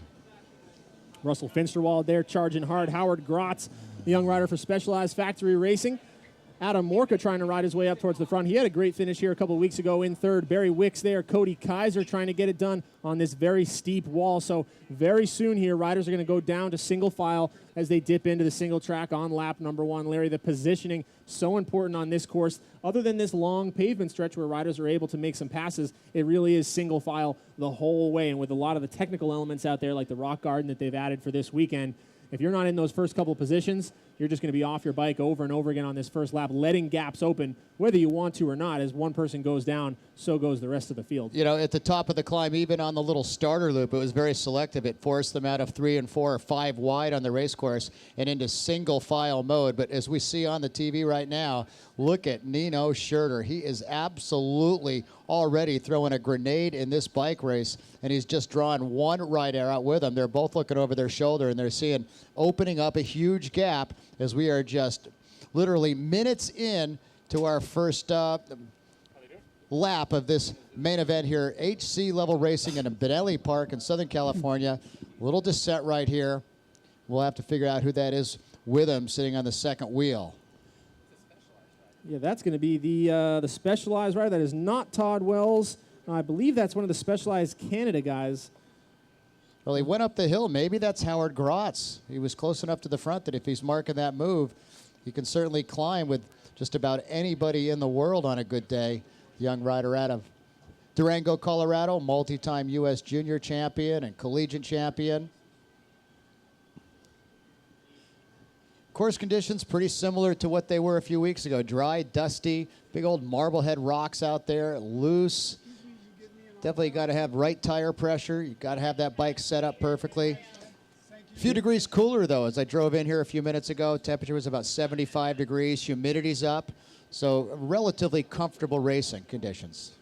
Yeah, I mean, the temperature is really the huge difference out here today. I mean, the course, it looks the same. It's still beautiful and sunny here in Southern California, but it's a lot more beautiful when it's 72 degrees instead of 89 or 90 degrees. It's going to really change what these guys are able to do here in terms of their effort on the course. And yeah, it's dusty. It's Southern California. You're going to get a little bit of dust no matter what, but the crew here with Showwear Cycling Group has gone to huge lengths to help eliminate that 12,000 gallons of water they sprayed out on this course just yesterday and again earlier in the week. So, you'll see a little bit of dust out there, but significantly less so than you would see otherwise. So, whereas a couple weeks ago, if you weren't in the top 15 or 20, you just couldn't see where you were going. You couldn't breathe. Today, you can see there's a little dust in the air, but everyone's still able to see the wheel in front of them, breathe a little bit of fresh air once things get strung out a little bit. It's going to be really prime racing conditions here when you talk about Southern California mountain biking. 76 degrees, so the temperature is rising just a little bit. There is Howard Grotz in the red kit, so he's back in the pack a little bit, right on the wheel of Cole Oberman, who a strong rider out of the East Coast. He was on the podium here at the short track back a couple of weeks ago. Barry Wicks coming through there. Tom Sampson coming through there as well. Cody Kaiser looks like Troy Wells. So a strong group right now sitting inside the top 30 or 40. But as we've seen in this race over and over again, Larry, the race can really, it can be won here on this first lap. A lot of courses you can't say that, but Raphael Gagne did it riding away right off the gun a few weeks ago. We'll see if somebody tries to employ that same strategy here today. No sign of Gagne right now at the front of the course. Yeah, no, Gagne's not. He's maybe in that first chase group, but right now, and with almost every pedal stroke, Nino Schurter is asserting a certain amount of dominance, and we'll once again try to get an ID on who that second rider is who seems to be marking his intensity. But Schurter, very early on, he's not settling into anything. He is throwing the hammer down, and just look at the separation already back to the field. Yeah, one of the cool parts of this course is how much it snakes back on itself. A lot of these switchbacks and a lot of tight trails. So not just for spectators, it's great to be able to get out there and see, but for these riders, it's really cool for them to be able to see the gaps, get updates on where everybody else is in the race as they go back and forth by each other a lot. Everyone sort of knows where everybody else is. This isn't one of those races where you can go get 10 seconds and get lost in the trees. Everybody knows how big the gaps are, and it makes it a little bit easier when you're maybe 10 or 15 seconds back to help. Now, is that going to be Plaxton or Steven Ettinger?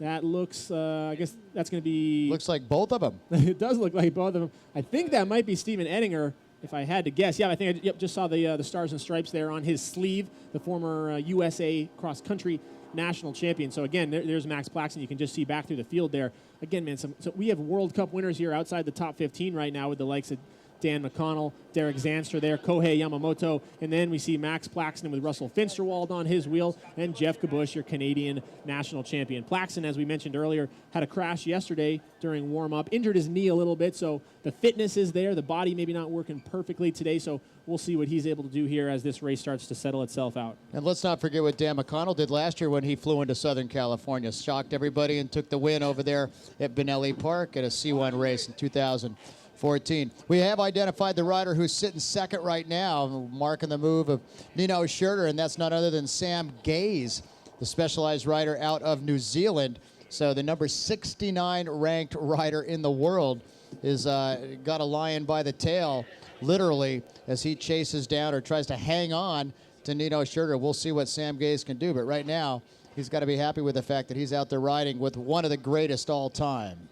Sam Gaze, this is one of those moments where Twitter can help me out, but I believe Sam Gaze is still a U23 rider. Someone can let me know, but I believe I've seen his name out there on some of the U23 stuff. Man, Cole Oberman, a name that we might talk about here, a very strong start for that young guy up there inside the top 15 riding for Rare Disease Cycling.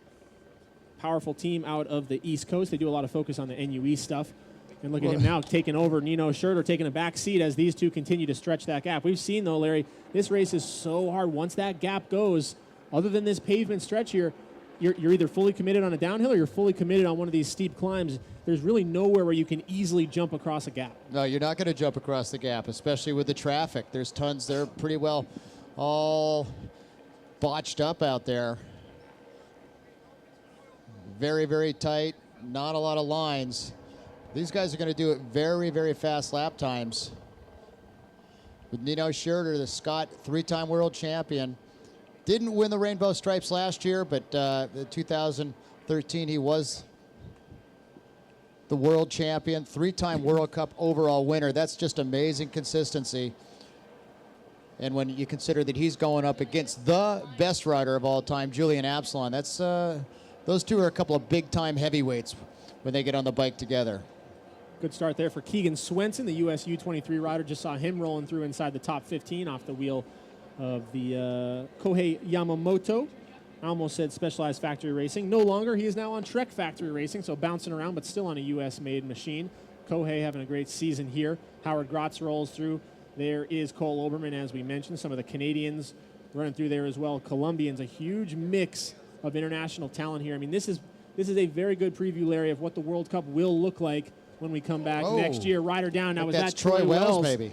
Troy Wells just clogging things up a little bit. You can see he's got the ice pack on the back of his neck. Good for him to be able to get out of the way. And another rider goes down. Tom Sampson going to get stuck. Barry Wick's going to get stuck. So it's what we talked about in the preview. Every one of these guys can ride that section, but as they get a little more fatigued, as they pick that poor line choice, it becomes increasingly difficult. Todd Wells, a tough start there. We just saw the Stars and Stripes come through for the older brother of Troy Wells. Todd Wells, your national champion, well outside the top 10. So a little bit of a slower start to the season for him. Cody Kaiser, he's got some of the best bike handling skills around. As we go back to the replay, Larry, what is it? Catches the front wheel just a little bit too top heavy. Yeah, just a little too far forward on the bike. He's riding the nose of the saddle, trying to generate as much power as he could. He just loaded the front end and landed on his head. It's that 5 pounds of ice he has on the back of his neck. It just threw him off balance a little bit. Again, not the hottest day today, but a lot of guys you'll still see taking those ice bags to put on the back of their neck, help keep things cool. Everybody rolling through here, guys. There is one line over that's not too difficult, but everything else, it's just waiting to grab those wheels and coming down the backside, just like you saw there, not once but twice. So easy to get bucked over the front of this bike. I believe that's Ben Sontag showing us how it's done. Lewis Gaffney now coming through, a collegiate cyclocross national champion from years past, a strong rider for the American Classics, the Raleigh team. So the leaders should be coming out of the trees here momentarily. And a few minutes ago, it was Nino Schurter and the young rider out of New Zealand, Sam Gaze. Thank you. And we should have them on camera. In fact, there they are right now. They're still riding together. So Sam Gaze has apparently brought some great form. He's been, they're just coming out of summer in the Southern Hemisphere. So obviously he's got peak form, bringing it to North America.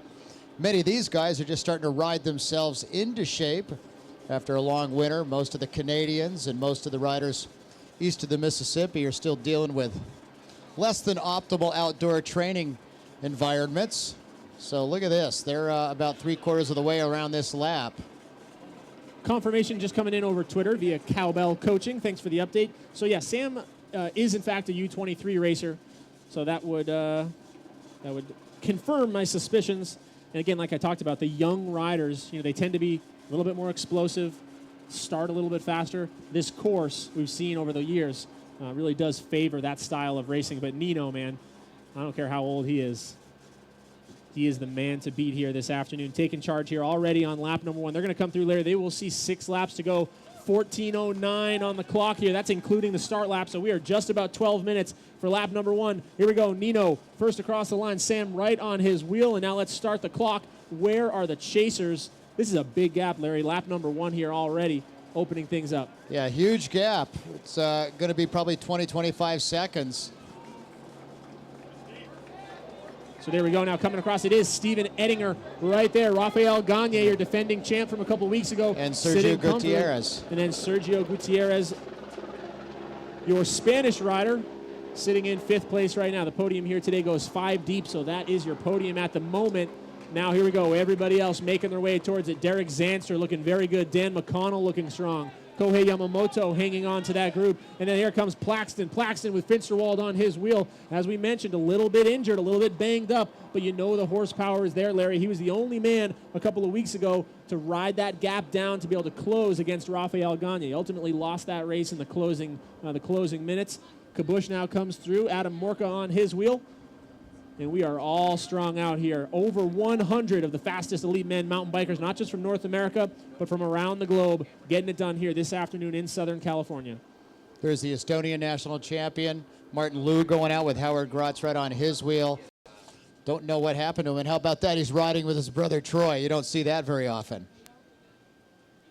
Those two are going to know each other's strengths very well. A lot of good names still coming in front of us here on the start line, but meanwhile, the front of this bike race, this is the chase right here. A former U.S. national champion. You can tell that by the stars and stripes around his left sleeve there.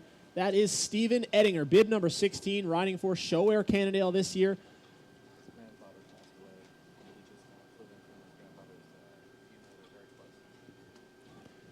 Steven Ettinger, again, a former U.S. national champion. A lot of people's top pick for making the Olympic team coming forward here in 2016. Some sad news actually coming from his team and from his family. His grandfather just recently passing away, so he's actually flying in straight from his grandfather's funeral. So a little extra sadness, maybe a little extra motivation, definitely a little extra stress to deal with in the lead up for this race. But meanwhile, he is still getting the job done, flying out here right now, single-handedly leading that chase back to a very hard man to close down on. A North American rider getting an equal. So back to the front now. There we go, Specialized Factory Racing. And Scott Odelo right there, 1-2 off the front, the New Zealand rider and the Swiss rider, Swiss national champion.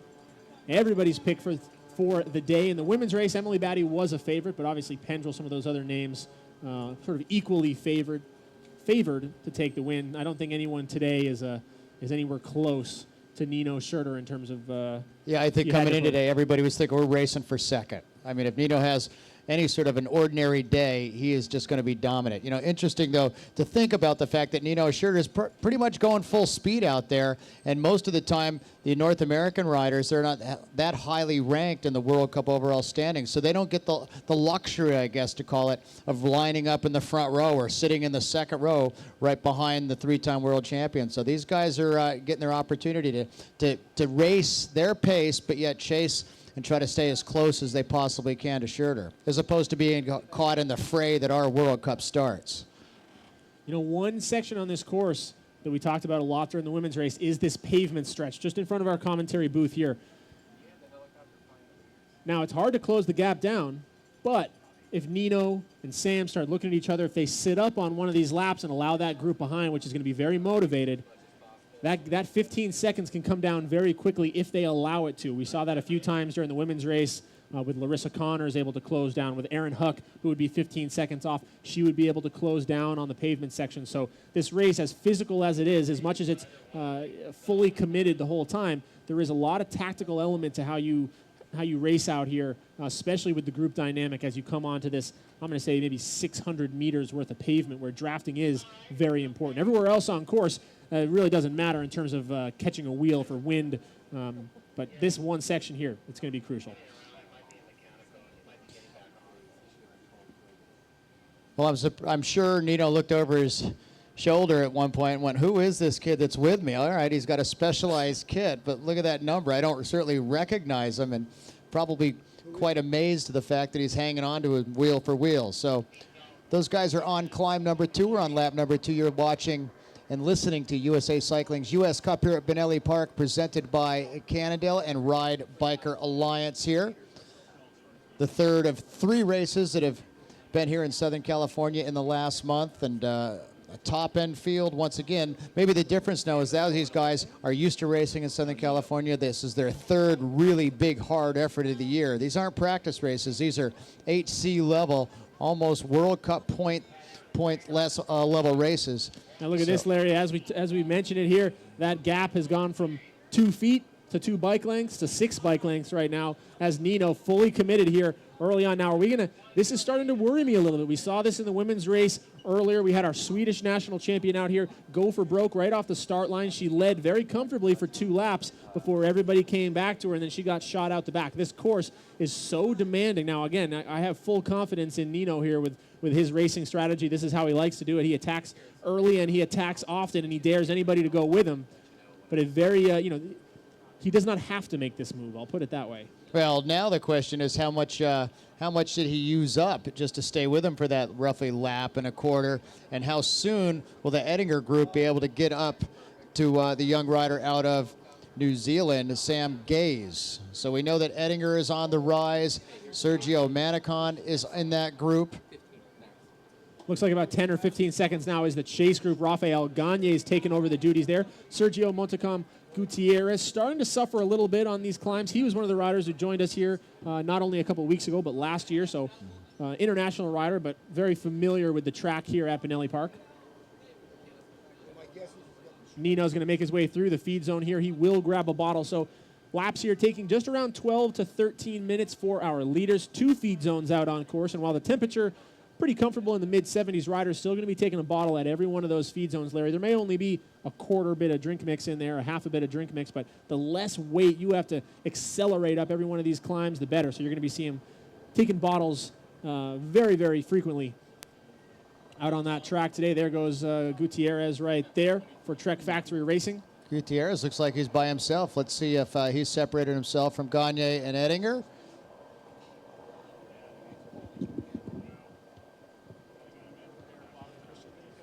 There is Gaze.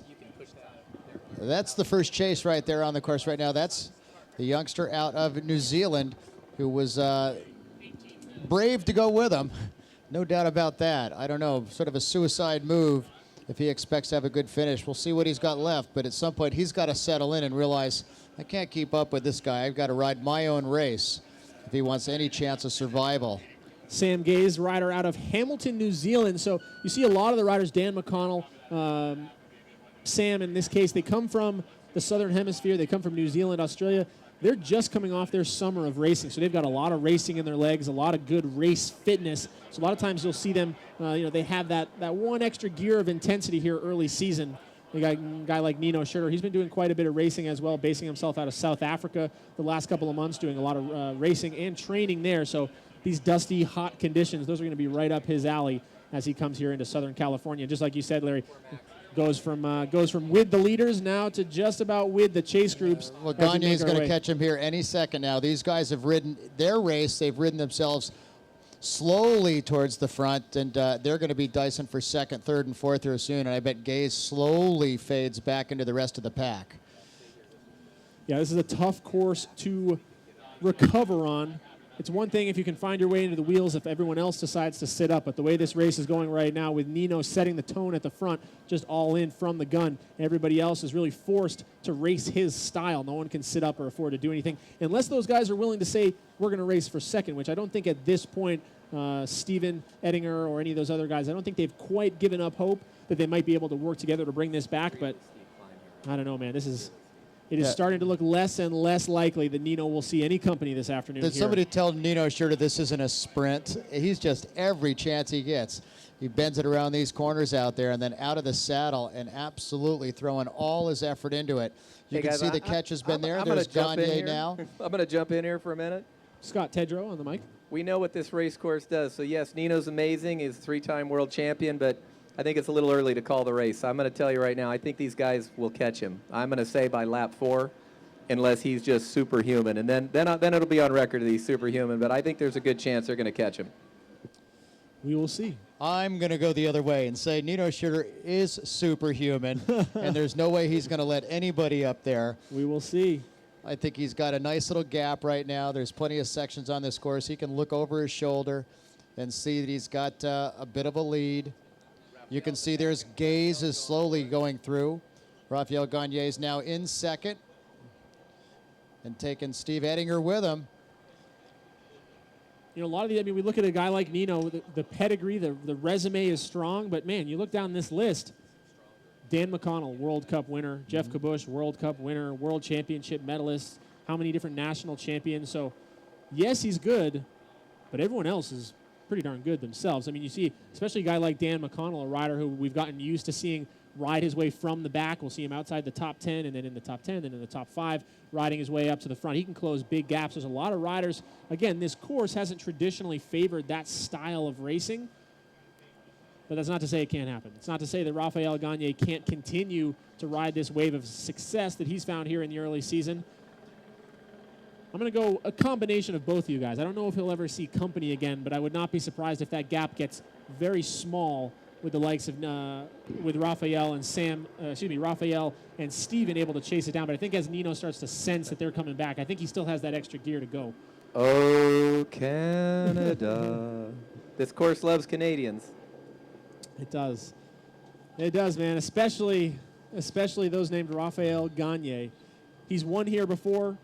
He's led here many different times before. Certainly good to say, though, that it's nice to see so far Stephen Ettinger having a good start finally a little bit of a form coming around for him. And to say that we have an American inside the top 3 right now. You've got a Swiss rider off the front.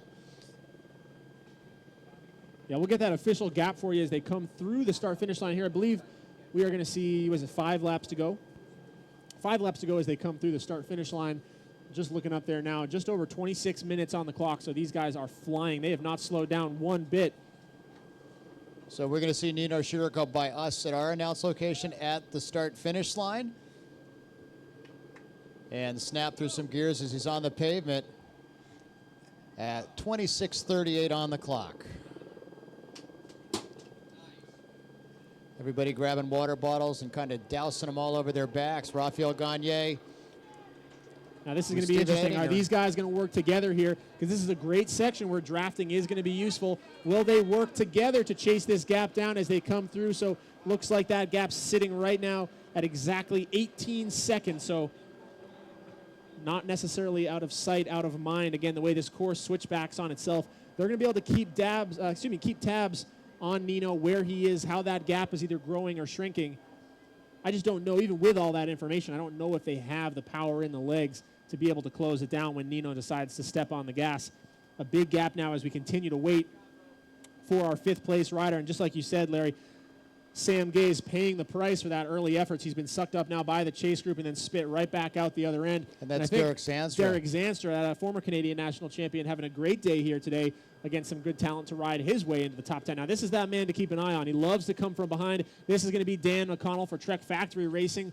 Like Sam, coming out of the Southern Hemisphere in Australia, done a lot of racing already this season. He's got some horsepower with him there with Kohei Yamamoto and Russell Finsterwald. Now you look at Max Plaxton. So clearly that knee injury putting a limiter on his abilities here today. Well, I was going to also note with the SRAM rider, Finsterwald, Kerry Werner's looking pretty good, sitting right at the back of that group. So you got a couple of young American riders who are right on the bubble for a top 10. This next group, if we pick them up, is going to be led by Howard Grotz, the many-time U.S. Collegiate Champion and the Estonian National Champion, representing Hawaii somehow.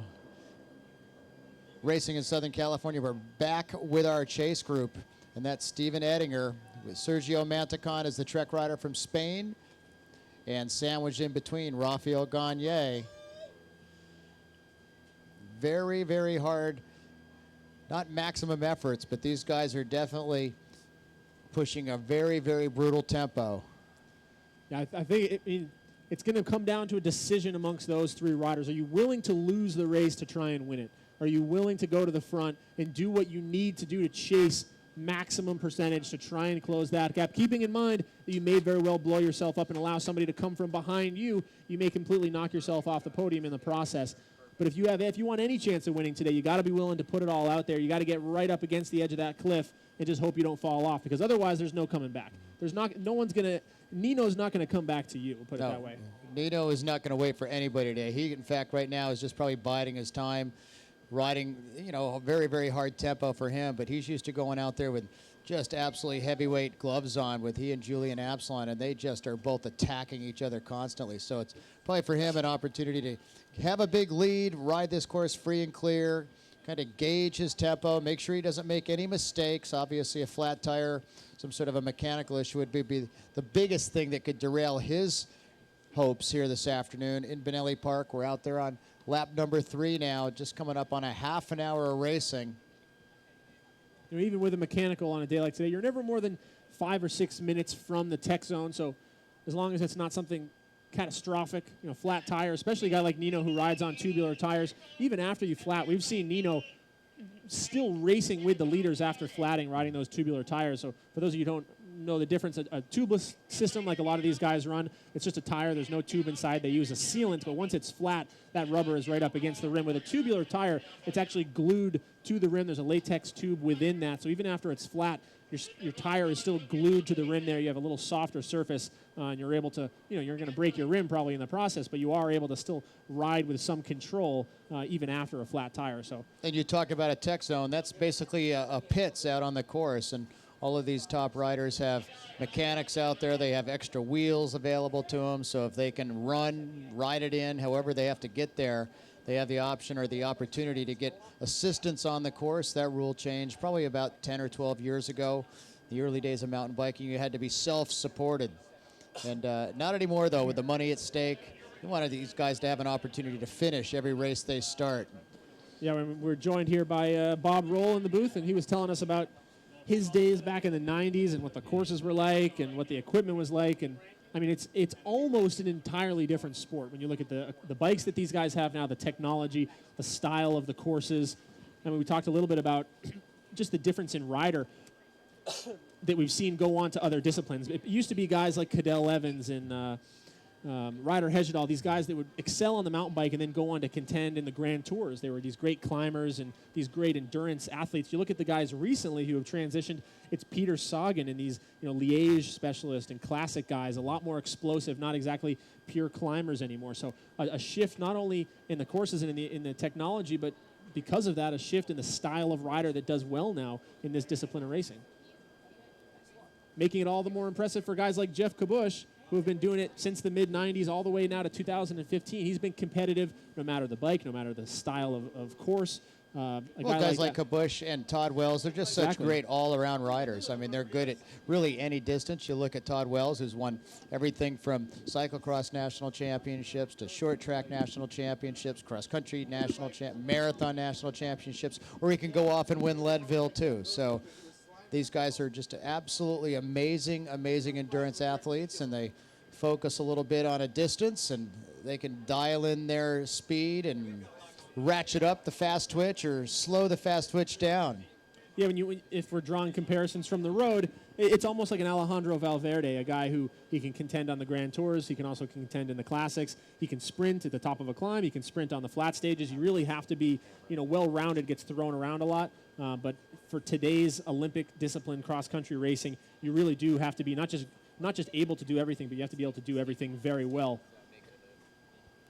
Looks like maybe Steve Ettinger's out there right now. A little bit of a surge on Rafael Gagne and Sergio Manicon.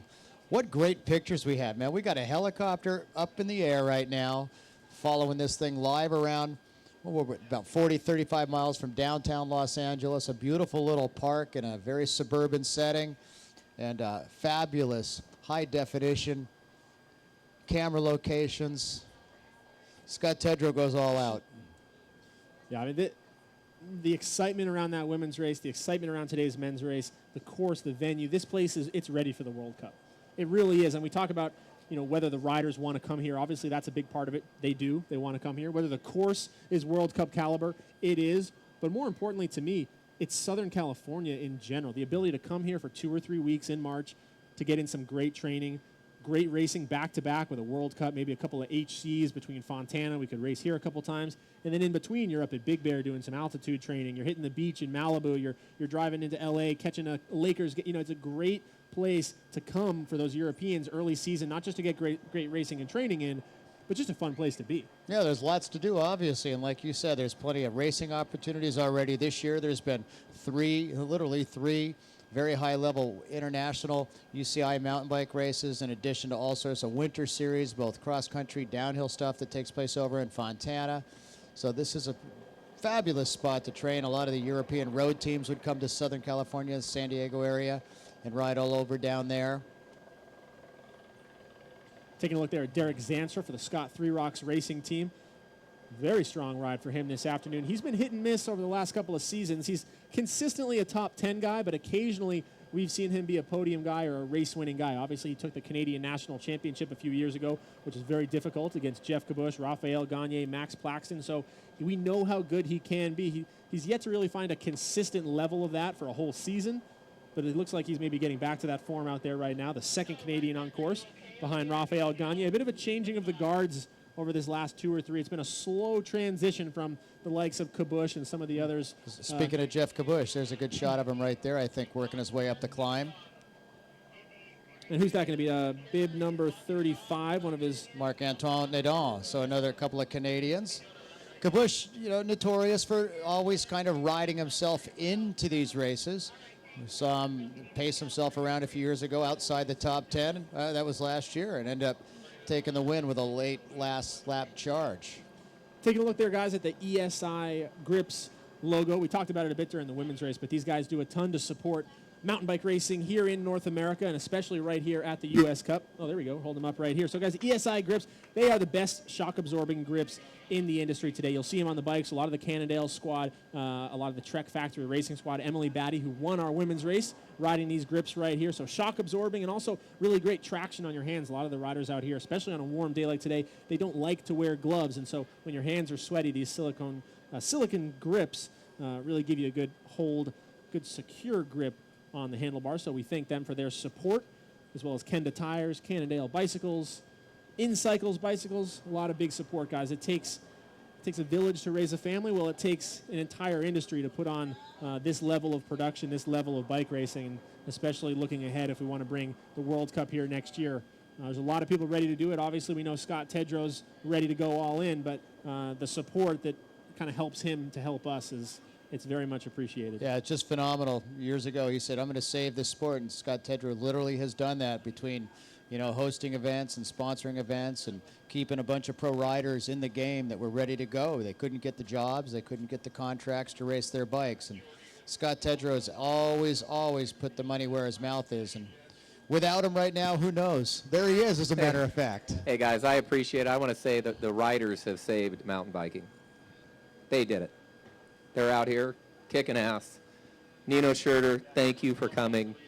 Emily Batty, Catherine Pendrell, Luna, Trek, Sergio. I mean, the riders are saving it themselves. And the UCI is helping us bring it back here in America. They're doing a great job with us. Jordy Ma, who's helping us out, our commissar. Simon Burney, Peter. I just make the noise.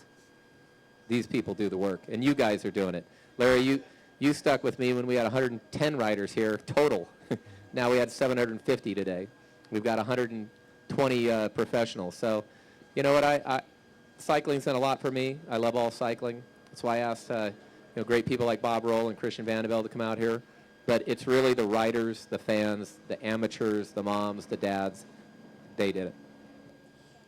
A great point. Specifically those amateurs, I talked about it during the women's race, and for the same reason that this is a great week of racing or a great month of racing for the pros, it's a great month of racing for the amateurs. If you're a Cat 1 guy in West Virginia and you're snowed in and you got nowhere to go, or if you're sitting up in Minnesota right now, come on out to California for a week or two of high-level mountain bike racing. It's a great vacation. It's great to get on your bike. It's great training. And you get to go back to your own scene in April and May when things start to fire up, and you've already got that little bit of a head start, that little bit of an advantage as we come around right now. 38 minutes and change, getting up to 39 minutes on the clock now. And Nino, I see one rider, our Swiss national champion, and then nobody else in sight. Larry Longo, I mean, you said nobody's going to come back. It's looking more and more true at this point. That race really coming down to that silver medal now. We have a great battle going on. We'll try and get as many shots if we can of that chase group. But meanwhile, Nino coming through. 4 to go. 4 laps to go. Yeah, I think so. We'll confirm that. He's on his 4th, though, for sure. Okay. Our chase group is still pretty consolidated. You've got Manicon out there, Spanish rider for Trek Factory Racing. You've got Steven Ettinger and Rafael Gagne. And these guys look to be pretty evenly powered so far, as they are just about ready to complete their 3rd lap. But I just don't see anybody. It's going to take some really, really bad luck for Nino Schurter at the front of this race to be caught by any of these guys. He's just so consistent right now. He doesn't really have to burn any more matches than he needs to.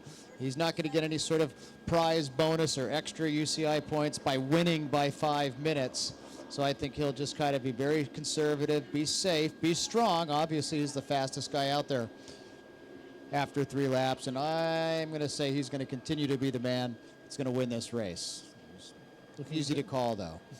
Looking very, I mean, this is one of those races where, well, honestly, we want to get as many camera shots of that chase group and in the pack as we do with the leader. I mean, that race, it's so well determined as Derek Zanster rolls through the line here. I mean, I really want to see the battle there amongst those 3 chasers. And then, we started with 100-plus guys out here. We're seeing a lot of the 1, 2, 3 at the front, but, man, the battle's going on right now back in the 20s, the 30s, the 40s, the 70s. Everyone knows the names. Everyone's going to recognize those riders. They're as strong. I mean, the guy who's in 50th place right now could be having the best ride of his life, the ride of his career to break into the top 30 or something. A guy like Cole Oberman we talked about having a huge day inside the top 25. So We'll try and get as many of those shots. I know a lot of you guys looking for updates on your particular favorite rider. Finsterwall just went by here at the start-finish line location with Daniel McConnell, who was top 3 overall in the World Cup a couple years ago, and they've lost a few riders. Werner's gone back. There's the Estonian national champion. This group was all together a lap ago, about 16, 15 minutes ago, and now that thing is starting to come unglued. A lot of Canadians up here. I mean, Scott Tedger said it, the Canadians love this course. This course loves the Canadians. Part of it, I think, they come down, they train in Southern California, some of them in Tucson for a lot of the winter, so they're very much ready for the warm conditions and very much ready to race here early season. A lot of them were down at the Continental Championships a couple weeks ago, whereas some of the U.S. riders tend to get a little slower start to the year. Todd Wells now coming across the finish line, and again, there is Cole Oberman on his wheel. And I believe that was the Colombian rider out of Durango, Colorado, riding for the Raleigh Clement program.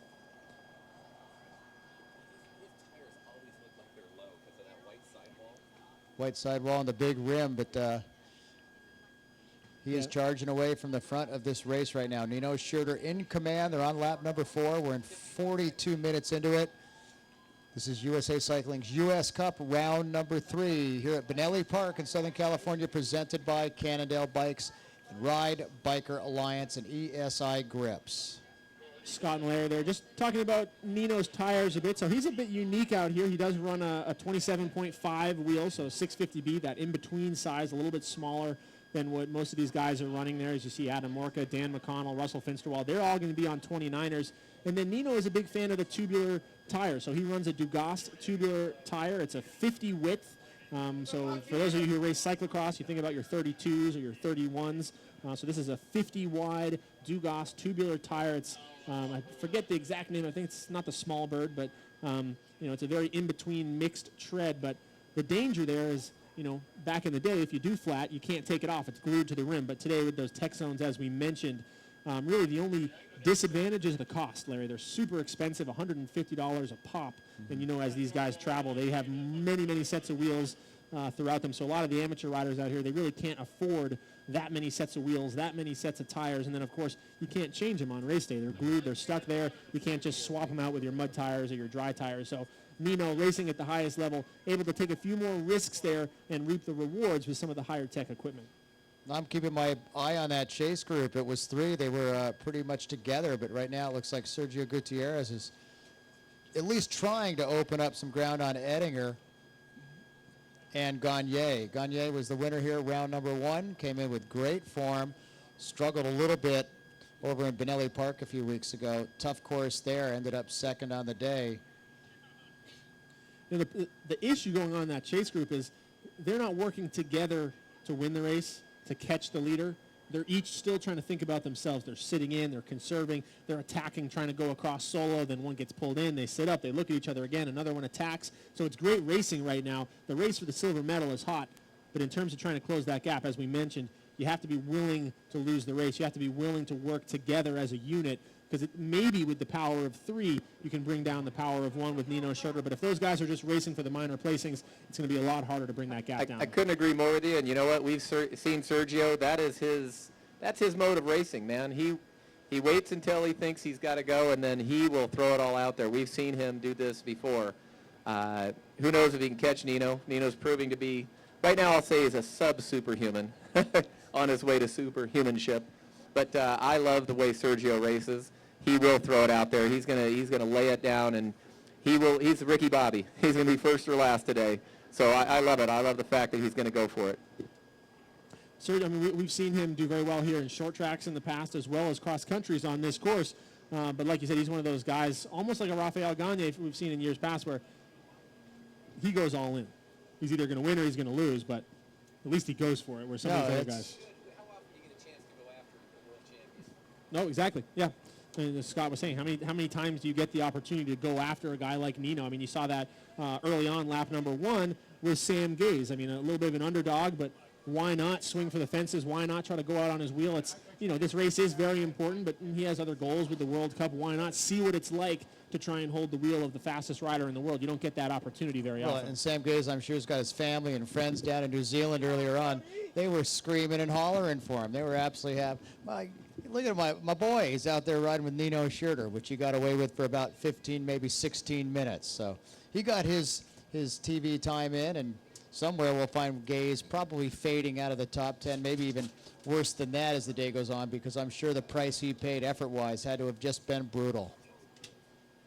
Yeah, it's a question you got to ask yourself. Would you rather race all day in 10th, or maybe race at the front and go for it and finish 15th? I think, it's an individual preference, but for a lot of guys out there, I think they're going to want to go for it. They're going to want to see what they got, especially like we said, this isn't the World Championships. This isn't the World Cup where every single point counts. It's a very important race. It's a UCI HC event, but for a lot of these guys, they really are just out here to test their form for events coming up later in the year. Just stepping into the booth now. I call it a booth. It's more of a stage. It's actually a truck, but Christian Vandevelde, how you doing, buddy? Doing great, man. This is amazing watching this display of power by Nino right now. I mean, everyone is talking a lot about him and how much better he is, or how much proficient he is on a course, or any kind of course that is, any kind of course that is mountain biking. But man, he's stepping up the plate and just hit it out of the park again. Yeah, it's challenging. That obviously the men's race is going to be faster than the women's race, but one thing that people don't always think about with that is how much more technical it makes this course. It's where it's not huge rocks, it's not huge logs out there, except for that one man-made section. But when you increase that speed by 3 or 4 miles an hour on these very loose corners, it makes it that much more treacherous. I know you were out there checking out. I mean, how much dust is flying up? How many wheels do you see sliding out? Stuff like that. Yeah, I was just talking to Georgia Gould out there, and she was comparing it to just like baby powder out there. Even though we put a lot of water out last night, the guys are out there working all night long on the course. Then that's only stayed really pretty much in the shaded areas. In the areas that aren't shaded, just really powdery, so you don't know which way you're going to be drifting, left or right. So yeah, you have to think about that, and that's when you're thinking about that, you're already at threshold or above. So, and if you're trying to make any time bringing back Nino, you have to be pushing yourself pretty hard. Yeah, one other thing that people don't always see on camera is a lot of the braking bumps that establish out there on these downhills. They look very steep. They look like you're just rolling comfortably, but it's almost like a washboard. Anyone who rides a mountain bike knows what we're talking about. But as the riders lock up their brakes and drag through the dirt, it creates this washboard-like surface where it makes it very hard to control your speeds as you're trying to adjust before corners out there. So you'll see a lot of guys two-wheel drifting, sliding out in a lot of these corners here. And again, it's visually maybe not the most technical thing you've ever seen if you're used to watching, these crazy enduro videos from British Columbia and stuff. But on these bikes, on these tires, at these speeds, this course, it very much so is as technical as it gets in terms of cross-country racing. I was going to say there's Nino Schurter, and it looked like he's already going by some of the slow lap traffic out in the field. So, in fact, there's Derek Herman from Bear Valley Bikes. Somehow he got out on his last lap. He's looking over his shoulder, thinking, I better get out of the way. There's some more freight trains coming. I used to train with Jose Armida a lot when I was out in Spain, up in the mountains, and he reminds me a bit of the way that the Nino rides, and just so punchy and so explosive. And Jose used to come out and ride with us for 2 or 3 hours and absolutely crush us. And then he'd say, "Oh, guys, you're too strong for me. I got to go home." And then we still had 2 or 3 hours to go. He would do this day after day. And it's like, "Hey, man, we don't want to ride with you. You got to stay in the back of the pack." But Nino, I mean, just how long can he keep this up for? How many more years can he keep this just aggression and just dominance of the sport like this? It's unbelievable. I mean, for him, he's done so much. The resume is a mile long. Multi-time world champion, multi-time World Cup winner, World Cup Series winner, Olympic medalist. But still, that gold medal at the Olympic Games has eluded him. He's been bronze, he's been silver in Beijing, in London, looking very, very good as we come into Rio. But that's really all that's left for him. He's 100% committed. Even the World Championships, a lot of those things matter much less than they do to anybody else out there, as he has set his eyes on that highest prize in the sport of mountain biking. So on a day like this, when people wonder, well, why is he going so hard? He's already got the race won. He could probably sit in the pack and comfortably attack on the last lap, but he needs to put his body through this. He needs to prepare because he's racing himself. He's racing the ghost of Nino's past, trying to be better than he's ever been before because he knows he needs to reach that new level. Because when it comes World Championship time, Olympic Games time, when guys like Dan McConnell and Yaroslav Kulhavy and even Jose's still got a couple tricks up his sleeve. He's better than everyone else, but that margin is not as large as he would probably like. So, Christian, you're sitting here watching these guys rip it around on their mountain bikes. You've got to be getting a little bit motivated to want to maybe take some of that residual Tour de France endurance and maybe jump in Leadville or La Ruta down in Costa Rica. No, I mean, I would love to do something like Leadville. I think that seems like it's almost doable, even though it's still way above my threshold of how much I could do on my mountain bike. But I would love to do something and really try to take myself out of my comfort zone in the future. But right now, I'm very happy being retired, very happy being a little bit fatter than usual, and just hanging out. This would be just for fun. This would be fun, It's and this mountain is biking. honestly a lot of fun. I love riding my mountain bike, and I would like to try to do something like that in the future. We talked a bit earlier about some of the mountain bikers that made the transition to the road, guys like Ryder, guys like Cadell, who had great success. Is there a guy you ever noticed in the road peloton who you said, man, you'd crush on the mountain bike? Peter. Well, Peter. obviously. apart from Peter Sagan, I mean, there's been whose style, maybe I should word it that way as we get our leader coming back through here across the finish line. So Nino Schurter, 51 seconds on the clock. What style of rider on the road do you see translating really well to this type of effort? I would say someone like Dan Martin. Dan Martin, somebody who's explosive but yet small. So when you have that kind of energy, when you can still do 1,200, 1,300 watts and you only weigh 63 kilos, Right. that's explosive. Manicon and Gagne, they're bringing this thing back a That's little a bit. different bike race all of a sudden, isn't it? Starting to think about working together there a little bit more. We saw those two, nobody looking over their shoulders. They're taking turns, they're taking pulls. Meanwhile, Nino sitting up ever so slightly. Again, there's no benefit for Nino to bury himself across the pavement stretch here. He knows he's better out there on track, on the climbs, on the descent. So we very much could see that rejoining of the group. Maybe Tedro is going to be right here. I still think Nino is the solid lock if you're going to pick a winner at this point. But yeah, we may have a race on our hands after all. Steven Ettinger now, he's been popped off. Larry, top American right now in fourth. Lap number 5 of doing 7.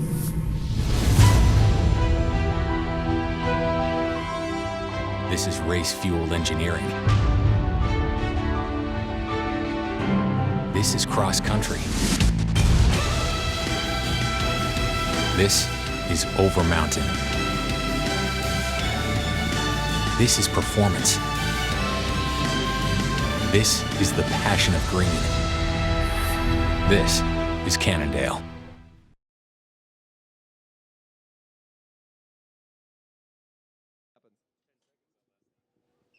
10-second gap? 10 seconds quicker lap. Oh, 10 They seconds brought quicker 10 lap. back. And I think they got 20 now. 22 seconds. 22 seconds is the gap. So Hey, let's not forget this dude getting over jet lag, all these other things. Yep. Dehydration. You guys on a plane? So yeah, I mean, McConnell- say what you were just saying though, Christian. I mean, we see a guy like Nino out there, explosive off the gum, but dealing with jet lag, dealing with the time change. I mean, what can that do to your body? Yeah, I mean, some of these guys are just getting over some jet lag that always has a lot of, dehydration, being on the plane for 12, 14 hours, depending on where he came from. So some of the other guys have been here for already weeks at a time. So those kind of things, the small things of your preparation, how you're training, if you're on a plane, where you came from, how your diet was, how your sleep was, those things go a long way when you're pushing yourself as far as Nino is right now. Yeah, no, he looks real. He looks horrible. He looks real fatigued at this moment. Yeah, no, I mean, who knows? Maybe he just took the lap a little bit easy. Maybe he had a bump, but he did lose 10 seconds to the guys behind him. I mean, again, when I talk about what is the motivation for what he's doing right now, you'd think there was someone on his wheel. You'd think it was the last lap. That's how he races, though, every moment of every race he's in. And it's what wins him these races. It's what's got him to this point where he is right now. Anyone else might just start to sit on their laurels a bit. They'd think, well, I'm safe. Next thing you know, someone comes back. Maybe they attack. Nino never lets off the gas, not for a second. It's the cliche. I mean, it's what you practice day in and day out. It's how you train. It's how you race. I mean, you have to push yourself at all times because, maybe today your competition isn't as good as tomorrow. Tomorrow you're going to be pushed all to your maximum. So you have to get used to mentally and physically pushing yourself to your maximum every time you go out there and race.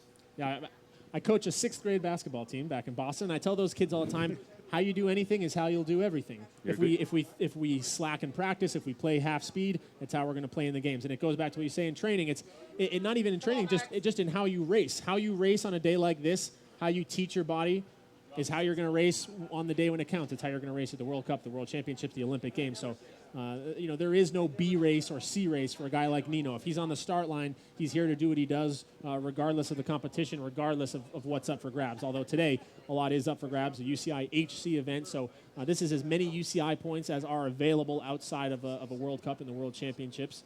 And obviously some pretty nice prize money on the line, too, for the top 10 or 15 guys here across the line today. A world-class pedigree is world-class pedigree. And right now you're seeing a pit bull on a bicycle. This guy is absolutely charging every chance he can. A little bit more power to the pedals, out of the saddle.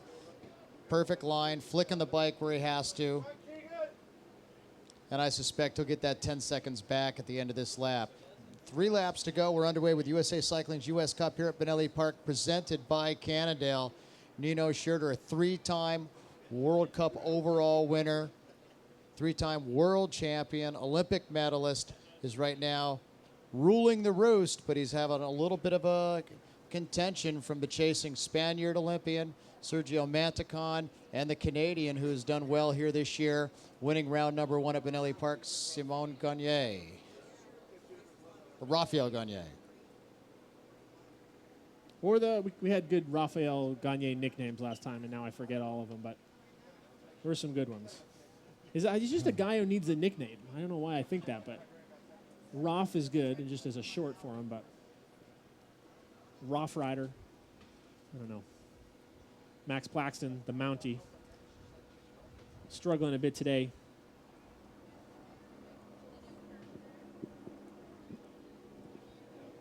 Yeah, Max crashed yesterday in training. Very unfortunate. He had some great form coming to this race and smacked his knee pretty good. So he's a little bit off the pace what he usually would be.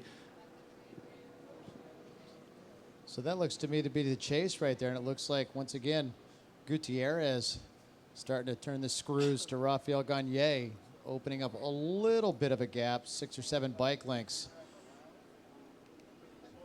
But they have been so even for the last couple of weeks, but that is the Trek rider with just a little bit of an advantage over Gagné. And about 2.5 laps left to go. These guys can now begin to gauge exactly how much more energy it's going to take to keep this pace up, get it to the finish line. But it's all out there on this course. Very short, punchy climbs, really hard on the body on a day like today. Yeah, I mean, we mentioned these aren't the kind of climbs where you settle in, you pick a gear, you spin the legs, 90 RPM. You know, it's none of that. You're either in your saddle mashing it out, or you're like Tom Sampson here. You're out of the saddle, throwing that bike around, just trying. Every single one of these climbs is its own individual struggle just to make it over the top. You can't recover on the downhill. It's too technical, and then you got to do it again and again and again. So like we talked about with Emily Batty, it's not just about having that explosiveness to get out of the saddle and punch over these climbs, but you have to do it 22 times a lap for 7 laps in 75-degree weather, breathing dust. I mean, it's a very talented rider that is suited for this particular style of racing. It makes what Nino's able to do. I mean, the guy just makes it look easy. I mean, when you watch him, you think, well, of course, that's what you do. You get out of the saddle and you sprint, right? But, I mean, I dare you to get on your bike and try doing that for 60 seconds, let alone an hour and 45 minutes. Yeah, I think it's the redundant nature of this course. It's the short, little, steep, punchy climbs that just keep coming at you over and over again. I think every single one of these guys would prefer to kind of go old school, at least for the comfort level out on this race course, where you do a 500 or 600-foot vertical gain all in one chunk. Wyndham is a course on the World Cup circuit that's sort of reminiscent of that. You ride up, and then you turn around and you kind of ride back down. Still a short loop, but this course it's a roller coaster. It's up and it's down, and it's up and it's down. And every one of those efforts uphill, just repeatedly over the course of the afternoon, just absolutely throwing lactic acid in these legs. They're just riding together. But look at Barry Wicks waving at us with Spencer Paxton there, having a good time. They just came through the start-finish line. We're looking now, though, on the monitor. That's your leader, I believe, Nino Schurter. Would not at all be surprised that he'll have 10 seconds, if not more. Maybe sense those guys coming a little bit, throws a little bit more coal in the engine house, and takes off. Just making it look so smooth. I mean, you talk about it across all sports where the best just make it look easy. And Nino, well, it doesn't look easy what he's doing, but he makes it look easy to him. You know, when he gets out of the saddle, it looks like the race started 5 seconds ago. It looks like that bike weighs 10 pounds less than anything else anyone else is riding. Just exceptional talent to be able to do what he's doing here in March, knowing very well that his goals come up later in the year. Getting a little bit of noise from the helicopter overhead. Again, the flight department, our crew out here doing an amazing job bringing us coverage from the sky and on the ground. Some great comprehensive pictures from around this course here at Bonelli Park.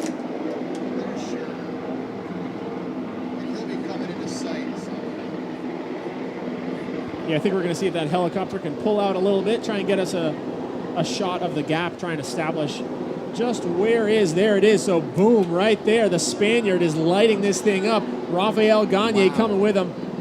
Larry, this could get very dangerous for Nino. Rafael Gagne is, you know what? He's a poor man's Nino Schurter. He's a very similar talent set, just 2 or 3 percentage points less across the board.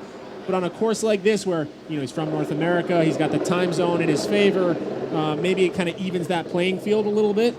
Apparently. Those two could be very interesting to watch go head-to-head, where we had, Pendrell and Batty, where we had sort of very different styles. Those two, their strengths and weaknesses, very similar in the sense that they don't really have weaknesses. Well, you almost see Sergio Manicon right now sensing a catch here soon, thinking, wow, we're well into this race, well over an hour into what would be about an hour and a half long XCT race here in Bonelli Park, and he's sensing he's about ready to get to the wheel in Nino Schurter. So those guys are absolutely throwing it all out there right now. See if they can bring, there it is, there's your shot from high above. And that's how close it has become. So all of a sudden, Scott Tedrow looking like he knew what he was talking about. Yeah, Scott, we're looking at you. And the catch could be made. This is a great time to hear your predictions, guys. Let us know. Use the hashtag US Cupper. Again, you can tweet at me directly, at DoperSuck. Let me know what you guys think, what your predictions are, because this is all about to go up in the air right now. Sergio Montecalm Gutierrez, the rider from Spain, representing Trek Factory Racing, has scratched and clawed some more, and he is just moments away now from making contact. Larry, when it gets this close, you know the contact's going to happen. I don't see Nino able to stretch things out. I think he's going to regroup, take a bottle as we come back to the pavement here. We are going to head out, and riders are going to get 2 laps to go, and we are going to have a 3-man battle on our hands. Well, you just saw Schurter taking a big, long look over his shoulder going, wow, who is that that's coming up to me? Would this be a good time for him to counter right about when they make contact? If he's got anything in the tank at all, if he's just been kind of rolling around, sort of soft pedaling, maybe we'll see him launch another vicious attack or launch an attack. That's a great, Christian, you can probably speak to that. It's the cliche tactic is when you make contact, if you have the momentum to go right through. So for a guy like Sergio to attack, what about if you're the guy who's being caught, if you're able to? Is it a good time to attack, or do those other guys, are they riding that wave of adrenaline having just caught you? Yeah, I agree. I think it goes both ways. So if you're like Sergio and you're coming up to him and you hit him right away, they don't even know what happened. But if you're like Nino, and these Sergios made this massive effort just to come across you, and you hit him again, your morale is done. You're out of the game completely, and you're just cracked. So, but I think it's Nino's he risked one out, and he didn't really respect the course enough a little bit here. I really think that this is honest right here. I don't think he's really playing games. Yeah, we saw the same thing from our Swedish national champ during the women's race. Went out very hard, very early on, and was able to get caught. So look at this now. Nino, he will, in fact, pull over. Has a couple of words for those guys. Sergio's going to take a bottle. And, Larry, let's start this thing all over again. 3 guys at the front of the bike race. Helicopter overhead. Scott Tedrow doing his happy dance out there in the field. Well, we just hit the reset button, no doubt about that in this race. And look who's just kind of continuing to apply the pressure as they're going to be coming by us on the pavement here in a minute. They all went through the feed zone, grabbed a fresh bottle. But it's Sergio Manicon who's got the race lead with Gagne sitting second. And there's 2 laps to go. 2 laps to go. So 2 laps to go for our leaders. And look at this, Sergio, he attacks onto the pavement, gets right down there into an arrow position, and he is going to keep the pressure on. I think as he went by, he sensed a little bit of weakness from Nino. He wants to keep the pressure. No chance to recover here from Nino across the pavement. And this could be very interesting. Now, all 3 of these guys at this point looking very confident. Scott's going to want to get on the microphone here, let us know how we're all fired. Yeah. Bob rolls here, baby. Anything can happen. Anything can happen. The Bob Key. I'll tell you what, it's Bonelli Park. This is Okay, UCI, I'm willing to pay for it. Bring it. Was it a Robert Rollet? What is it? Robert Rollet. Robert Rollet is here, ladies and gentlemen. All right, so 1, 2, 3. Now we're starting to sit up a little bit. Here comes Steven Ettinger. Yeah, Ettinger, though. Top American in the field right now. 4th place across the line, and that gap is huge for him. Just about a minute, and Derek Zanstra is getting dangerously close. Those two are going to come together here with 2 laps to go as well. So this is the climb out, lap number 6 of a total of 7 here this afternoon, and they're looking at Gagne to do the pacemaking now. Nino Schurter has moved himself up into 2nd. Manicon, who seemed to be doing most of the work in the chase, but there goes the attack. Look at Boom. that. It just waited. He knew that pavement section. They were all going to come back together. He sat in, caught a little bit of a free ride. I don't know what Sergio's thought was there as he blasted through the pavement, giving Nino a free ride. But then Christian, that's got to hurt. That's got to hurt if you're those other guys. It hurts really bad. But like we were saying before, when they put so much effort into closing down that gap, and he has the luxury of sitting up a little bit and recovering while they catch him, and then he hits them again. And then sometimes that could be game over. But you never know here. If he truly was gagging a little bit, they might have a little bit of time to come back. Yeah, I think Nino just got tired of riding around there by himself. He wanted to see somebody. He wanted to say hello to a couple of his buddies. Yeah, he's a social guy. Pretty explosive move right there. Look at how quickly he is opening up the gap. We saw him with coming in at the end of the lap, and at least in my opinion, he was just kind of soft pedaling and almost waiting to be caught, looking for have a little bit of fun out there.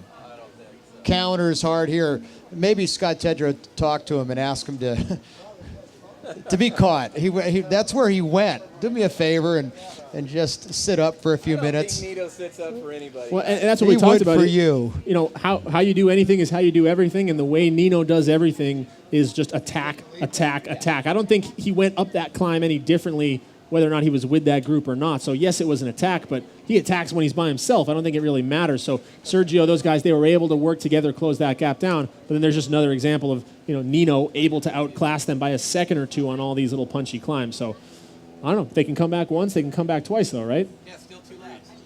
2 laps to go.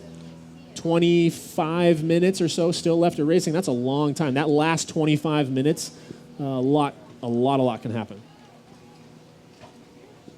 And sometimes with an explosive rider like Nino, they get the gap immediately, and then they kind of hold it there. So he has such an explosive personality. So he's just the physique and just the way he rides his bike, it just pushes him out there, gets that 10-second gap immediately, and they hold it. So now if they could come back, Sergio push him to the pace again, bringing that back from 10 seconds down to 8, down to 7, makes, you know, if he makes that juncture again, we could have the race on again. Yeah, and if they catch him again, they won't make the same mistake.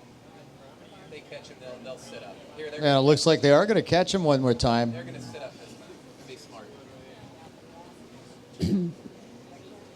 Nina's just so fast in the distance. Or is Schurter just kind of playing in the Bonelli Park right now, too? I mean, when he's got it, he can go so hard, so fast. Out of the saddle, maybe not quite the gear he was running on laps number 1, 2, and 3.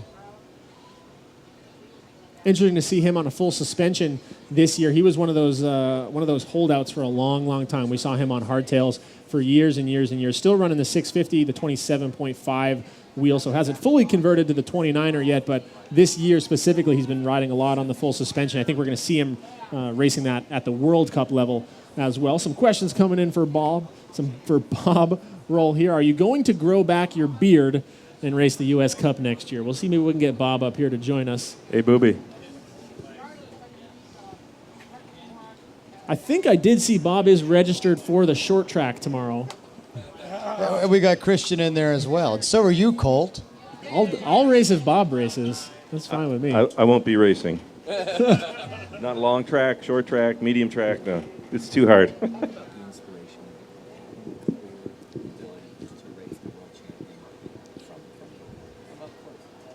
Yeah, it's a great, I mean, Scott just whispers a question, and Bob, you've been in this position. I mean, talk about that, the motivation of having the opportunity to be in the race, not just in the same race, but be racing alongside the world champion or the former world champion with a guy like Nino. It gives you that extra motivation to, you know, you want to prove yourself against that guy on this day, right? Oh, it's huge for the riders to close a gap on a guy like Nino Schurter. It very often happen. Usually once he's gone, you never see him again. But it's great for the morale to close a gap, and it gives you the impression, whether it's real or not, that you're competitive, and it's huge for the morale to catch back up. So it's going to be very tough for Nino to keep putting in those big accelerations and expect to get away, and it's going to be a humdinger. The women's finish was great. Might be in store for something special in the men's race also. Speaking about that morale, though, it's you ride such a high as you make contact, and then they attack again and they're gone. Now what? I don't, The more times you can close the gap down, the better it is, going forward for the rest of the race. If you've done everything you can to catch up and the rider in front of the caliber of Nino Schurter is maybe taking a slower lap to hydrate, get some nutrition going, and then goes, well, that's maybe a problem that you cannot overcome. But we'll see in the next lap and a half. But it's a race now. It's not just a one-man runaway. So it's going to be a great last lap for these guys. Yeah, and what that can do for your career for a guy like Rafael Gagne to step up here on the world stage, to be able to show, hey, I can close a gap on Nino. I can race alongside Nino. Nino would even attack his own shadow. Well, that's exactly what he's doing, Brad, as we talked about. I mean, he's racing the ghost of Nino's past out there. He doesn't care if he's 3 minutes or 30 seconds ahead of the field. He's committed every single climb, every single pedal stroke to doing the best possible race that he can, because whether it's today or tomorrow or the next race, he's going to find himself locked in a battle with Jose or with Julian, and there's going to be a gold medal at the Olympics on the line. And the more experience he has in racing that style, the more prepared he's going to be on the day that it counts. So nice shot of the helicopter within the sky, a little bit of inception there, the shot of the shot of the Nino's shot. so fast on the descents. He's just so much faster. Well, and the big thing Nino does is he accelerates over the top really, really well. He's out of the saddle and just keeps pushing. So he carries his speed onto those descents. And the rest of the guys are still in kind of a seated technique and not quite carrying the speed or the momentum. It's true. On a course like this, you'll notice a lot of guys back in the pack. They're out of the saddle. They're grunting out 50, 60 RPMs. They get to the top of the climb, and then they sit down and they actually shift into an easier gear, and they try to recover for 5 seconds. A guy like Nino stays out of the saddle, comes over the top, puts it in a harder gear, continues to accelerate all the way into the downhill. And that's, you pick up 1 second or so that way every time you go over one of these little rollers. That in itself can help establish a gap. I remember reading a mountain bike action article back in the late 90s where Ned Overend talked about that mindset of, don't stand up on a climb until you're sure you can make it all the way up the top and over the other side. Whereas you see a lot of, amateurs out there that they'll get up, they'll attack for 30 or 40 meters, and they got to sit down and soft pedal the rest of the way. And it actually is slower than just than building your momentum throughout the whole climb. Looks like they just made those couple of man-made obstacles out there that we saw riders earlier, Troy Wells, have a few issues with. So they're wrapping up this 6th lap, penultimate lap underway. We're going to see the bell lap coming up here in less than 4 or 5 minutes. And these guys are torching it around this race course right now. Fireworks on the hillside in Bonelli Park. Nino Schurter was caught by a 2-man chase group of Rafael Gagne and the Spaniard Sergio Mantecon about 15 minutes ago, maybe a little bit less than that, and then a big effort by Nino Schurter, and he's opened up about another 10, maybe 12-second gap. And it seems to just be kind of holding on to that. Well, look at this. All of a sudden, it seems to be even more than that. Out of the everything into these efforts now. Yeah, I mean, again, there's no out of sight, out of mind on this course. It snakes back on itself so many times. There's not a lot of tree cover. You're always able to see where those other guys are. So for a guy like Sergio, for a guy like Rafael, they're constantly able to gauge that gap. If they sense it starting to get a little too big, whether they're able to or not is up to them, but they're at least able to try and maintain that advantage. And wherever they were able to close that gap before, maybe that's what they're thinking.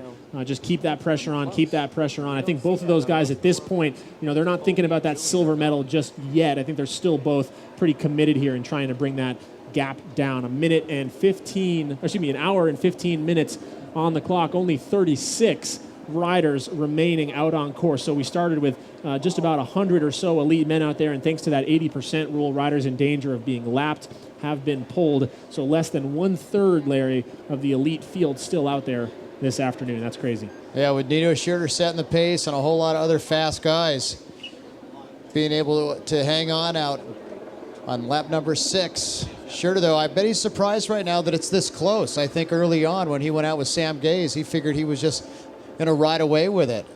And for it to be this close, 10, 12 seconds, whatever the separation is, with just about a lap to go, that is absolutely amazing. Look at that. Looking for an update here on Adam Morka. Guys, last time I saw he was sitting just about 7th place, so a very strong ride for him. Adam Morka is the husband of Emily Batty, the winner in the Elite Women's race, also her coach. Also, as you can tell, a very talented bike racer in his own right. How's it going, guys? Again, up here in the booth, Cole McElwain, joined by Larry Longo, Christian Van de Velde, and Bob Roll here in San Dimas, California, for round number 3 of the USA Cycling US Cup Series. USA Cycling US Cup, but not a lot of US riders here inside the top 10 this afternoon. We have Switzerland, Spain, Canada. Steven Ettinger, our top US rider right now, sitting right around 4th or 5th. He had Derek Zanstra breathing down his neck last time we saw. Would be great to get a U.S. rider on the podium this afternoon. When we were here a couple of weeks ago, it was Todd Wells who was the top U.S. rider all the way back in 9th place. Well, I think we're going to see Nino virtually in our eyesight here in just a second. And in fact, there he is, going by the swing set here in Bonelli Park. And we'll look live at the chase. And so far, they are not coming into view. So this has been a very fruitful final couple of kilometers. It's about 20 seconds, and it is Gutierrez who is bringing up that chase, and he and Gagne need to continue to kind of work together.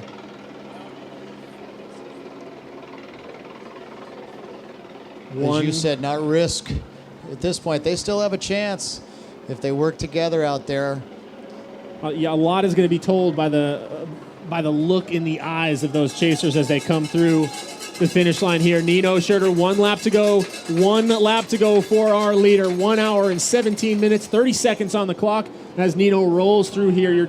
Your former multi-time world champion. And here it goes, Larry. The gap right now is shrinking. The gap is shrinking. Sergio Motocom Gutierrez, Rafael Gagne, silver medal, bronze medal position right now, but still very much with their mindset on the gold. Larry, what did the body language tell you? Are those guys chasing? Do they still believe? Well, it looked to me like Nino Schurter was very workmanlike. His mouth was shut. He was breathing through his nose. And then you saw Gutierrez and Gagne, and both of the guys were gritting their teeth and almost snot bubbles coming out of their ears. So they are throwing everything into it to try to bring this thing back. But their body language, to me, suggested that they are hurting. Yeah, I don't. Sergio was getting no help from Gagne back there at all. I mean, I think Gagne was very happy to be up on the podium position, and God bless him for that. But I think that he's probably hurting, obviously, a lot just sitting on the wheel of Sergio. But Sergio really needs the help of Gagne to catch Nino at this point, for sure. There'll be some interesting between we have a French-Canadian with the Spanish chasing down the Swiss. If those guys get together, there's not going to be a lot of communication. United Nations. There it is. You're right. I don't think Rafael has an option. I don't think he has anything left in the engine room to be able to come to the front and do any chase making himself.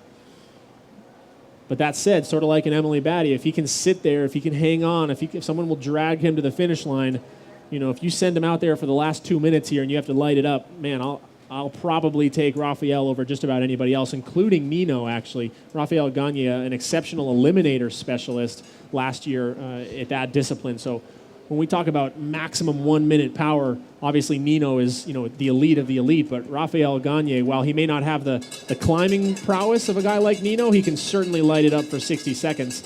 Although right now starting to struggle a little bit more as the Spaniard here continues to stretch that elastic band. Yeah, Gutierrez looking like he was in a little bit better favor on that bike right there in that opening climb. Final lap, number 7, is underway here. Nino Schurter looking like he is once again beginning to take command on a beautiful afternoon here in Southern California. There's Schurter on the first big descent, this roller coaster race course, pummeling these guys' quadriceps, hamstrings right now, but Schurter totally out of the saddle this whole section. He's never sat down. He has big monster gears, and he is opening up time gaps over Gutierrez and Gagne. Just for fun, I'd like to just keep sending him out for laps and see when he would actually stop being able to attack like that. Because I've never seen him fade. I've never seen him blow up.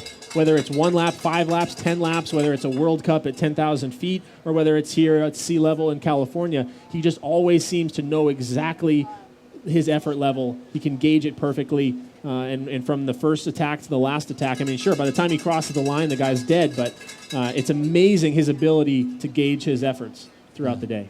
It'll be interesting to see what he does next week up at the Sea Otter Classic. In fact, he stays here in California. Completely different style course. What do they do? Like a 16-mile loop or something like that? They're running the old track, right? I believe they are running the old school race course. So.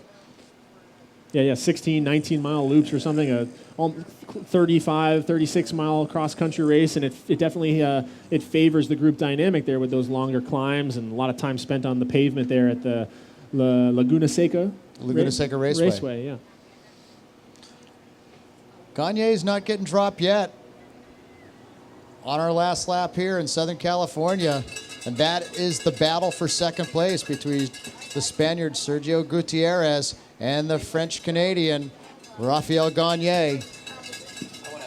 All right, I think prediction-wise, everybody's picking Nino. I think everybody's pretty safe with Nino. The question now is, who are you looking at as the favorite for the silver medal at this point? As we talked about, Sergio on the front right now. He seems to be the stronger of the two in that he's setting the pace, but Raphael Gagne with that exceptional sprint. Use the hashtag US Cup. Let me know what you guys are thinking right now. I'm kind of leaning towards Raphael myself. Hey guys, I'm gonna put Dave Manchester on the phone. He is Mr. Cannondale. He's the reason why we're able to do this race between Cannondale, a lot of other good people, but Cannondale has really stepped up big time, and they've helped us out. So I want to have Dave talk to you guys a little bit about what mountain biking means to Cannondale. Well, we're thrilled to be here once again for another crazy weekend of racing. And thanks to Scott Tedrow, Show Air, Ride Biker. We're just so thrilled to be part of this event. It's an amazing event, world class, and there's some hints there when I say world class. World class, world class. Hint, hint. But we're thrilled to be here, and we appreciate all the support, and we look forward to some more racing tomorrow and an exciting finish to this pro men's race. Awesome, and as we've said, guys, it's simply not possible. We talk a lot about Scott Tedrow and the Show Air Cycling Group in terms of leading the charge here, but it really is Cannondale and these brands that come in to support the series, that support the sport of mountain bike racing at this level, that lets it all happen. Obviously, Scott said we got to thank the racers for showing up. It does. It takes a village to raise a family, and it takes the entire cycling industry to bring racing of this level to the United States, to Southern California. So thank yous go all the way around. Thank yous to the brands. Thank you to the management. Thank you to the athletes. And, of course, a big thank you to all of you at home joining us via uscup.net, tuning in. Thank you guys so much. I mean, without you, literally none of this happens. We don't have a race. These racers don't have jobs. I don't get to hang out here with Larry Longo and talk about bike racing for an afternoon. So thank you guys. Thank you for sharing the link out there to make sure we get as many eyeballs on this stuff as possible. And hopefully we're going to be able to do this for you guys a lot more often. Right now we've had 3 big races here brought to you live around the world. It would be great to get to do this 5 weekends a year, 10 weekends a year, 15 weekends a year here in North America. Nino out of the saddle again, side to side to side to side. He's going to be on one of those one-by drivetrain systems. Wouldn't be surprised if he's running a 44, 46-tooth ring on the front, the way that he just mashes these climbs right now. He never seems to be over-geared. He never seems to be struggling on these climbs, but yet we see him lighting it up here, 26, 27 miles an hour, pedaling downhill along some of these sections as well. So that 11-speed drivetrain in the back, giving him a full range of gears out there. Again, riding a 27.5 full suspension Scott racing bike, tubular tires on there as well. Well, he's certainly come to Southern California and put on an amazing display of strength and riding prowess. Let the chase come to him, I think, once. If nothing else, he was just trying to maybe animate it himself. Another big surge, completely recovered out there. And since he's throwing that attack on Gutierrez and Gagne, he hasn't looked back at all. He is riding away. He's riding at this point towards a victory here this afternoon. Probably about 7 minutes away. He's about a half a lap to go. But this great battle continues on at about 15 or 20 seconds behind Schurter. There is Schurter, but the last we saw them in the trees up there in Bonelli Park, Gagne was just sitting on the wheel of Gutierrez. And as you said a few minutes ago, that sprint, that kick that he has, we've talked about where you need to be when you come onto the infield here, a long, flat, relatively grassy section. And Christian Vandeveld, I think, with the women's race was saying, you want to be at the front at that point. There's no place to get around. There really isn't. Through that chicane, you have to be at the front going before that chicane. I'm going to put that out there right now. I'm going to go with Nino. I know that's a bit controversial, but You're I got a feeling. You're crazy, Cole. I got a feeling. Okay. Yeah, coming in over Twitter, a lot of you guys are going with Sergio, and I think it's a pretty safe bet just based on the way he's riding. He's been on the front there. He clearly looks the strongest as he's continued to gap Raphael Gagne just ever so slightly over some of those climbs. Gagne, I think, a better descender, a better bike handler out there. He's able to close the gap down on these downhills out here. But as we come into the finish line, I would not be surprised if Raphael has that ability to turn it up just a little bit more. I think his maximum is about 5 or 6% better than Gutierrez. Taking a look over the switchbacks here, this is a great chance to get to see the size of that gap. Now, right before they made contact, this is the section where we saw them start to come back together. Now, interesting here, that gap is opened up. That looks like Gagne. Uh-oh, I see Gagne, and I do not see Sergio Montacam Gutierrez. There he goes. Wow. That's a big gap. Just about 2 minutes was the gap there, and already those two, in a 2 minute span, those two went from being together to already being about 25 seconds separated. So, not sure what happened there.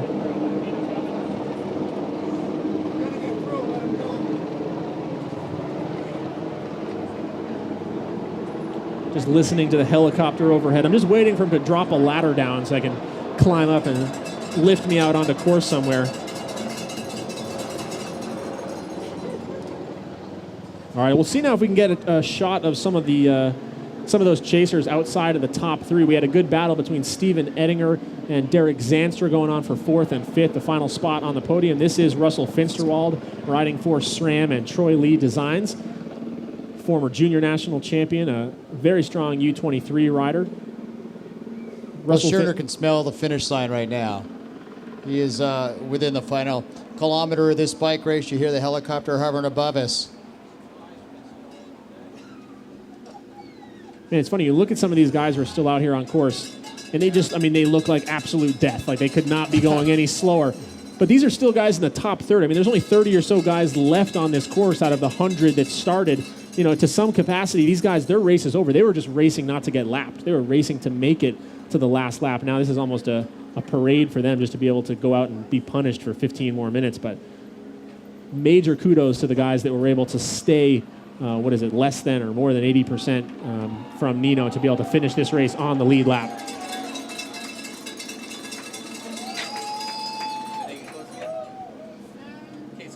And that's a rider right there that as he came through, you hear the cowbells ringing. Almost wishes he would have got caught, not have to do that one more circuit. Somebody pull me.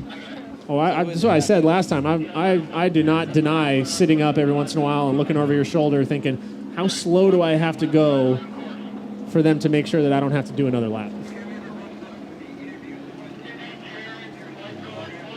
So he's just, I think, Nino Schurter just about to come into our sight lines here. Essentially back in the venue, in and around this huge expo. Again, a huge shout out to Cannondale Bikes this weekend. Ride Biker Alliance bringing you live streaming video of an HC race in Southern California. Schurter is now onto the grass. Unbelievable racing today, Larry, from the women to the men. I mean, this race needs to be a World Cup. We need to bring the top 100, the top 150 men and women here and see what this course looks like under those sort of circumstances. Well, let's see if he sticks around tomorrow and races short track. I hope so. That'd be good.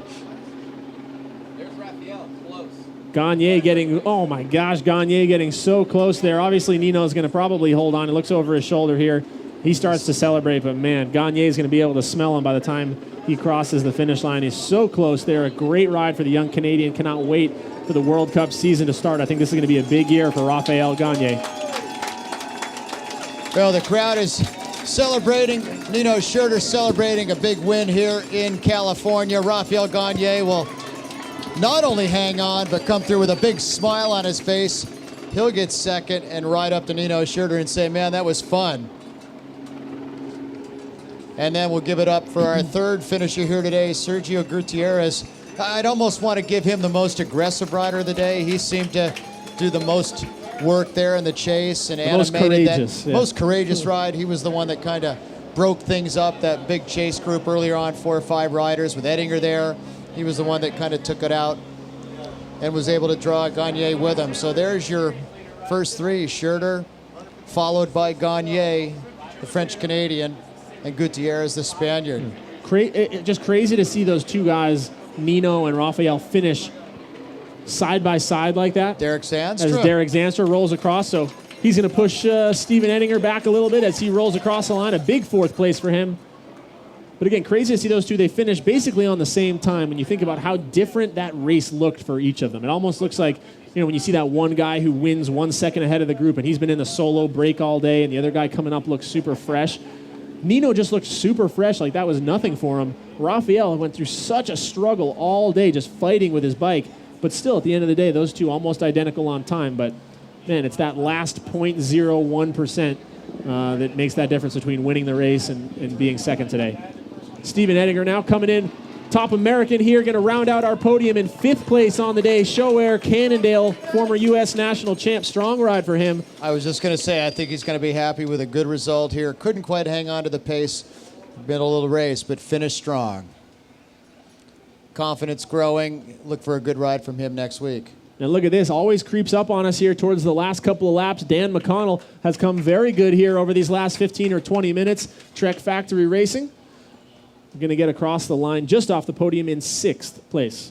Colt Christian, I got to go. I got the you got work to do. Pro Men's Crit. I got to stage him in about 40 minutes over there in Redlands. So I'm going to say thanks for coming, Christian, to Southern California. Always a pleasure. Nice to see you. Larry, jump on your helicopter and go back. Yeah, I ended up having to drive the truck. I'll be in the carpool lane. And Colt, it's always a pleasure.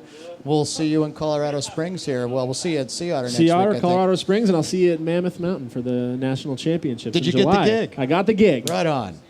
All right, thanks everybody. We'll see you in Sea Otter next week. All right, Larry Longo taking off. The voice of mountain biking, ladies and gentlemen, as Adam Morka rolled across the line there, just behind Dan McConnell. Going to hang on, I believe that was 8th place, so still very solid top 10 ride for him. That's 3 Canadians inside the top 10 right now. Unbelievable how Canada dominates the sport of mountain biking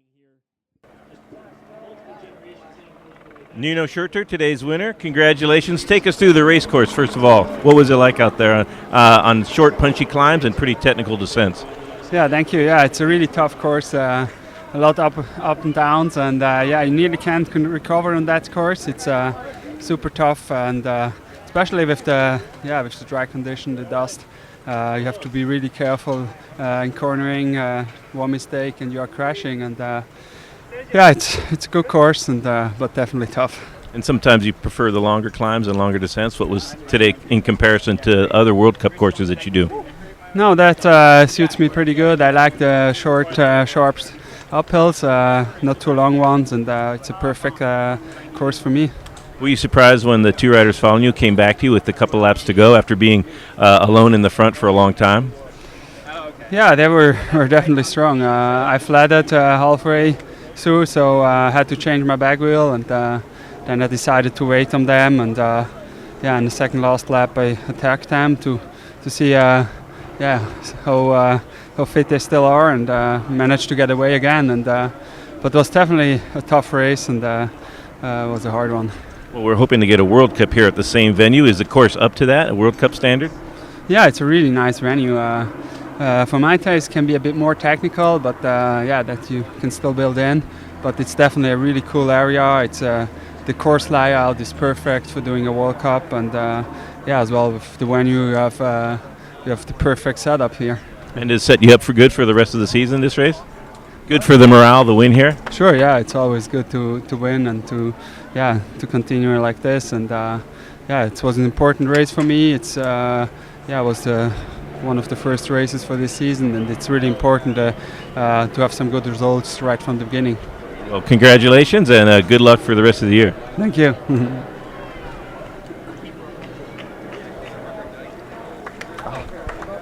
Thomas?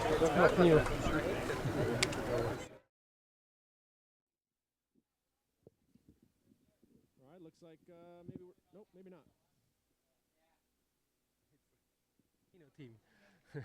Did you have any worries when Nino flatted about halfway through the race, or you thought that even if they caught, he still has a chance to win? Well, certainly, I mean, he had good legs. We could see that from the very beginning, but such a flat tire kind of can bring you out of the game, you know. Right. Something to overcome, but Nino is a mentally very strong rider. He knows how to deal with such situations, but probably that's what makes the difference between a rider and a champion. And would you have liked, Thomas and I raced a lot together, would you have liked a course like this? I think it would have suited you. Yeah, actually, these were the kind of courses I preferred. There's some back in the days when we were battling it out, long climbs with long descents, and I think this is much more spectacular for the spectators, also for the riders. It's more like up and down. The field is more compact together. As we've seen, one little mistake, one mechanical, and then things come together again. Back in the days with Johnny T, Ned Overend, and you and me, we had like minutes in between, and so it was not really that interesting to watch. Would this venue be capable of putting on a World Cup? Do you think the same course or a similar course to have a World Cup mountain bike race here? Certainly, yes. It offers a great course which has a World Cup level, that's for sure. I really like the venue because the infrastructure and the way it's laid out and the scenery here is awesome. So yeah, you have definitely my vote. All righty. Well, what's next for the team? We're heading up north now for Sea Otter next week. Tomorrow we're doing the short track race to get a good spin in the legs, and after that back to Europe, couple races there. The World Cup doesn't start until end of May, so there's still some time in between to kill with some other races, but it's going to be an interesting season, especially because all of the World Cup races and important races are really compressed towards the end of the season, so it's kind of hard to be patient and keep some juice for the end of the year. Well, congratulations on today, and best of luck the rest of the year. I'll pass it over to Nino. Okay. Thanks, Thomas. Good job. Yeah, thanks. Nice meeting you, man. Pleasure. Raphael Gagne came back right there at the end. Halfway through, were you surprised to see Nino coming back after his flat tire? I knew it was going to happen because he was looking back. He was waiting for us, I think. Yeah. And he played it pretty smart. I mean, he waited for us. He sat in, and he just pulled away like 5 minutes after he rode with us. But he was super strong. I mean, hats off to him. I'm super happy with my race. I mean, coming second to Nino, it's a big win for me. Last race here, you were the winner, but second today is not so bad against the competition. Yeah, not so bad. I mean, the last HC race, I was second to Anton Cooper, and here second in other HC race. UCI points are a big thing, and it's awesome to have the points here in North America, and especially the TV. I mean, back home people are watching in Canada and Quebec, and that's awesome to have this. Well, congratulations on second. What's next for you? Next week, Sea Otter. I've never been to Sea Otter, believe it or not, so I'm thrilled to be heading there. I know some people don't really enjoy that course, but I mean, I'm super excited to go to that festival with Rocky Mountain, and I'm looking forward to it. And good morale after today's race. You should have coming into next one. Yeah, that's for sure. I'm pretty sure I'm taking over the leader's jersey, so that's awesome. The belt is something very cool and pretty badass to have this on the podium. The jersey, I mean, it's great, and I'm motivated for what's coming up. And now it's a big question mark if I'm attending the final in Colorado Spring, but for sure the big goal this year. Yeah, well, I think big pressure from the sponsor and other U.S. Cup people, but yeah, big focus for me is the World Cups, obviously, and the Worlds at the end of the year. But definitely that series, it's top. All right. Well, congratulations today, and good luck in the future. Thank you very much. Thanks for being here. My pleasure. Good job. Thank you. All right. Back to you guys.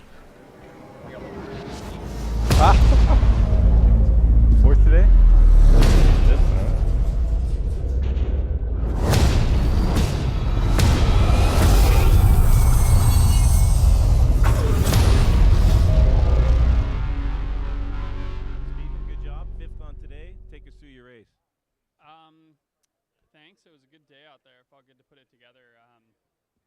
good, fast, clean start out there, and jumped right away. I was kind of chasing behind Nino.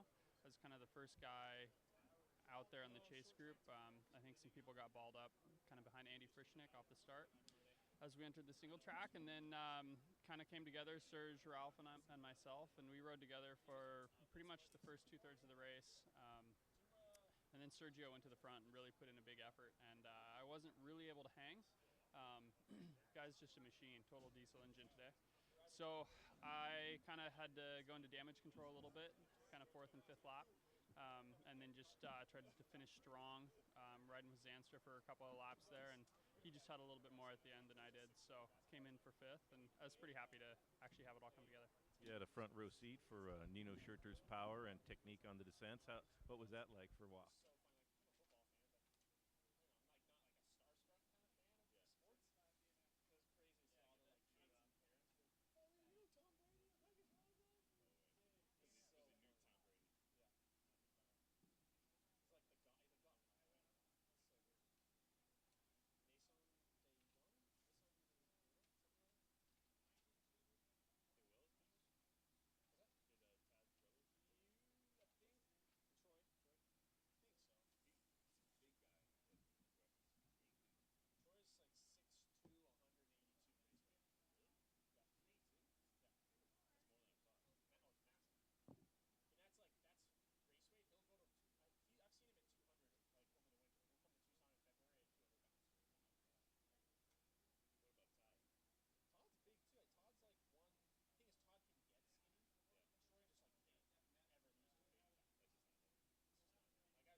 Ago was hard.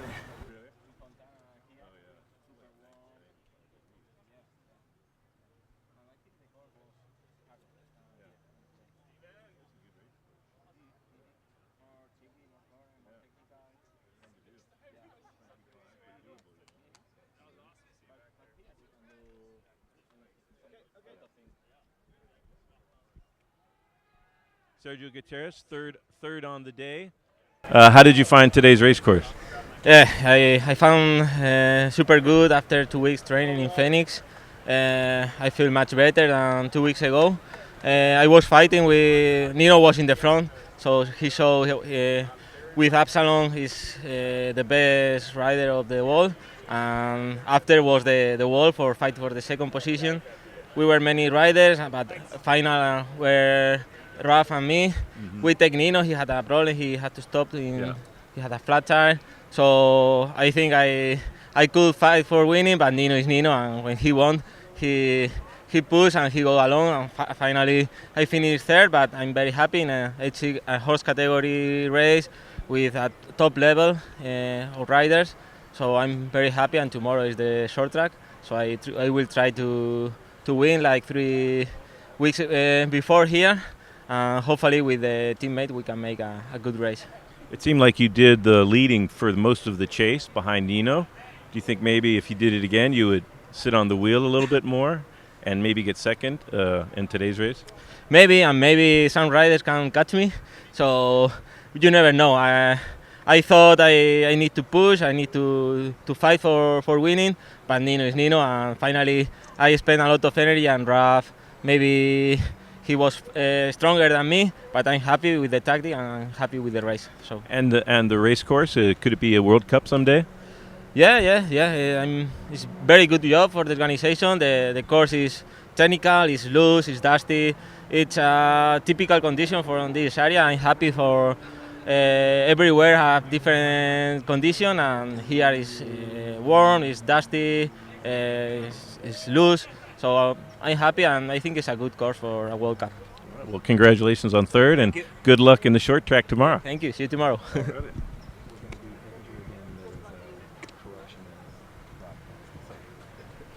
Thank you, man. Okay. Good Thank luck. you. Good luck. See you tomorrow. Thank you, and All a right. pleasure to meet My you. pleasure. Yeah. Hang in there. See you. Another one? Get to do it all over again. Wow. Let's roll. No audio? I guess not. That hell's your leg. Are you guys good over there? You're talking no audio.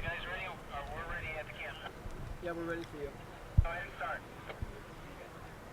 Steven, fifth on the day, did a lot of work to stay in contention early. Take us through your race real quick. It was a great day out there. It was good to be racing fast and putting everything together. It's been kind of a roller coaster start to the season, and this is really where I want to be and where I belong right now. So it felt good to do that. Good, clean start out there. And I was kind of the first chaser as we hit the single track. Some people got balled up behind Andy Frischnick, and so I was out there chasing Nino. He opened up a pretty early gap, and then Serge and Raf came up and bridged up to me. And then the three of us worked together pretty well for the first 2/3 of the race, I guess. And then Sergio just kind of opened it up. I couldn't really follow. Guy's just a machine. Excuse me. When he went, I kind of had to go into damage control a little bit and just finish up the race. And Zanster caught me with a lap to go, and I couldn't quite hang on. So rolled in for fifth, but happy with it. Good to be on the podium. Well, you face a wild variety of cross-country race courses throughout the season. How does this one compare to the other ones you do? You know, this one is so different than a European World Cup. Typical SoCal dusty race course. We get some of this kind of stuff in Italy or in Spain as well, but it's a different kind of course. It's short, punchy, fast climbing, and but really just a world-class course as well. So it's fun to be out here racing on it. And will you be doing the short track tomorrow? Yeah, I will. Looking forward to it. I'm the current U.S. champion for that, so I'll be repping Stars and Stripes, and always one of my favorite events. It's a good way to end the weekend. All right, well, best of luck, and congratulations on today's ride. Thanks, Bob. Good job, man. Yeah. Take her easy. Good luck tomorrow. Appreciate it. Thank you. Thanks, Bob. No sweat. Thank you, thank you. Man, he should do this for a living.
Hi, I'm Todd Wells with the Specialized Racing Team. For Bonelli, I'll be using the Specialized S-Works World Cup Epic. Front and rear suspension, one of the unique things to Specialized is the brain technology.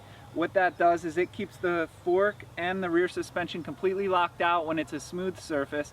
You can stand up, jump around on the top. Any forces from the top don't activate the suspension, but as soon as it hits a bump from underneath, the suspension opens and becomes active. I'll be running the Roval wheels. These are carbon fiber 29-inch wheels. They're unique the way the bead hook is. It isn't dremeled out like some of the older rims, so what that does is it makes the rim a lot stronger. We run pretty low pressure. I'll be running Fast Track Specialized S-Works tires. The S-Works version is the lightest casing they make, so they're more supple. Since they are so supple, they give a lot, and with a lot of these big impacts out here, we'll be coming down the hill 15-20 miles an hour, all of a sudden sharp edge rock.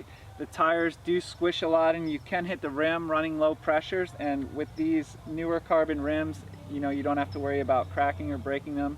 For me personally, I ride the Epic. I used to switch between the hardtail and the Epic, course dependent a lot of times. Okay, we are but about they've made the bike set for the so light, pro so podium. efficient that So now please I head don't on even over to the have podium, to all think you about pro switching men back and and women. forth. I just Top always 5 the Epic, and series you know, it's leaders. the perfect bike Please for every head to the race. I podium raced the Leadville ASAP. 100 on it. Please 100 head to the miles smooth podium dirt road to I race ASAP. here, East Coast.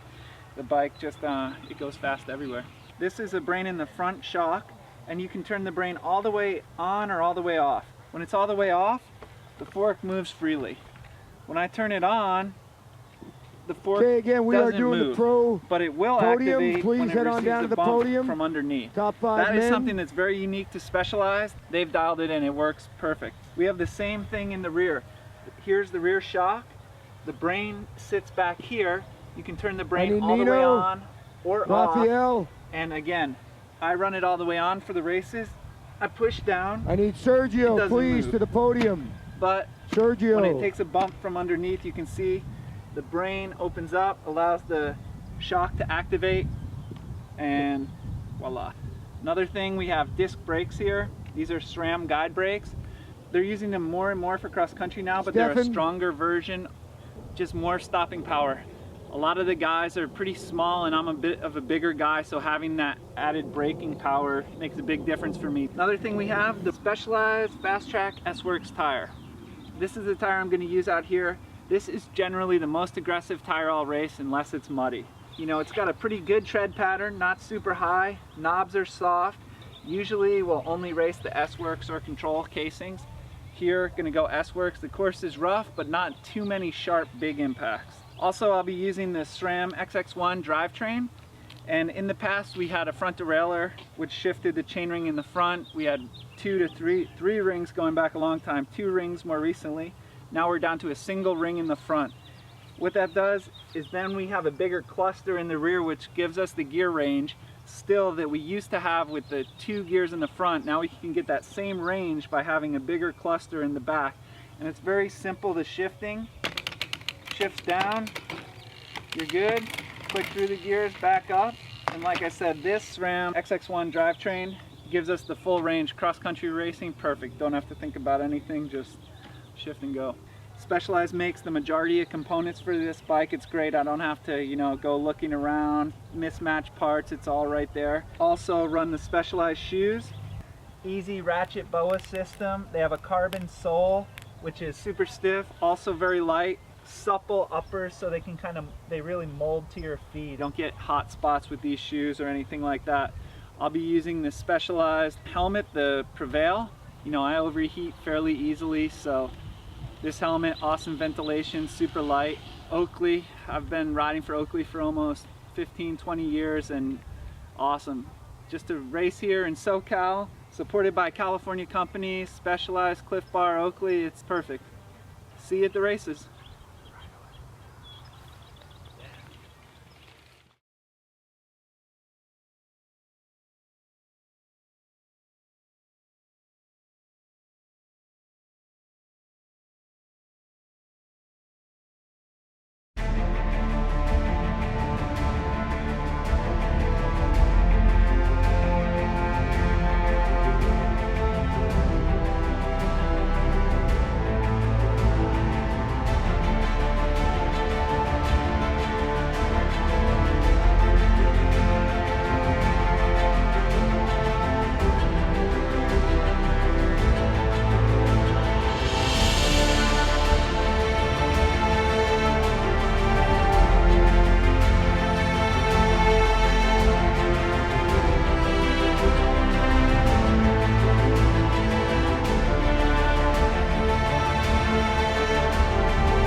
Austin. I ride for the Showair Cannondale North American Factory Mountain Bike Race Team, and we're here at gorgeous Bonelli Park in San Dimas, California.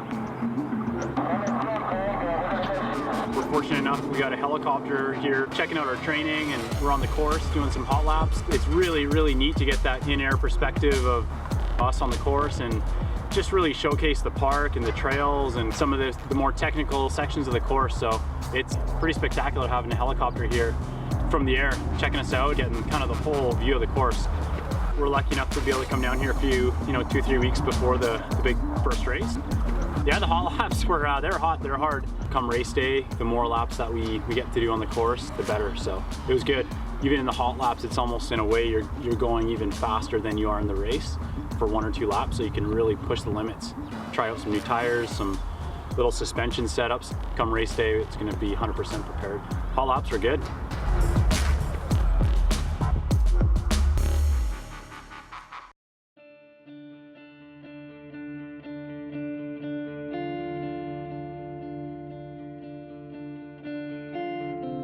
What makes this stuff deceivingly challenging is just how dry it is. You take a look, I mean, they're in the middle of a really bad drought here in California, and it's all these small sort of ball bearing sized rocks, so every single corner here, every single climb is just waiting to steal that traction away from you. So high speeds, like these elite World Cup level racers are going to be bringing to this track, really it has a speed limit almost. There's so much you can go there testing the limit of the traction on your tires that this course, every single section, whether or not it's got big logs to hop or not, is going to be treacherous.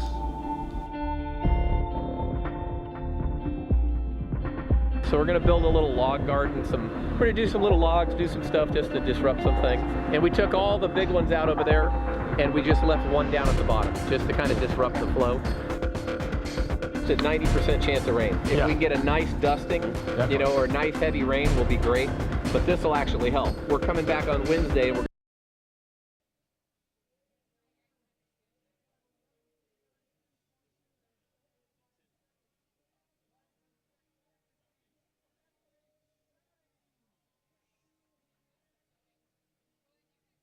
I'm going to take some liberties here.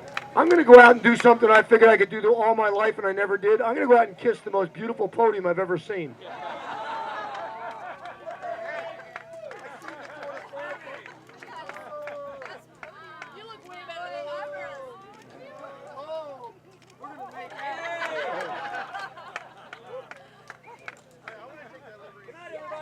All right, there's 20 bucks. Anybody wants to kiss the podium? No.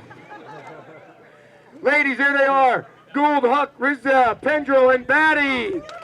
Congratulations, ladies. Congratulations.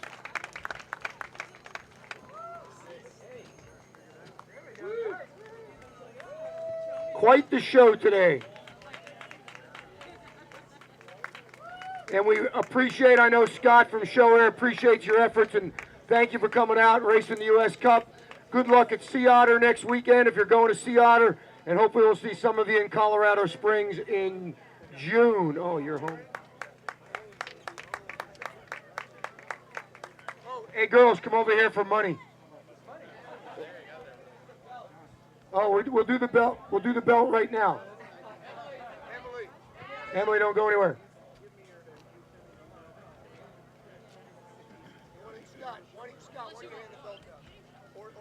Come on. She's our series leader. She gets the big U.S. Cup belt, leading the series, and she gets the series leader jersey, riding for Czech Factory, Emily Batty.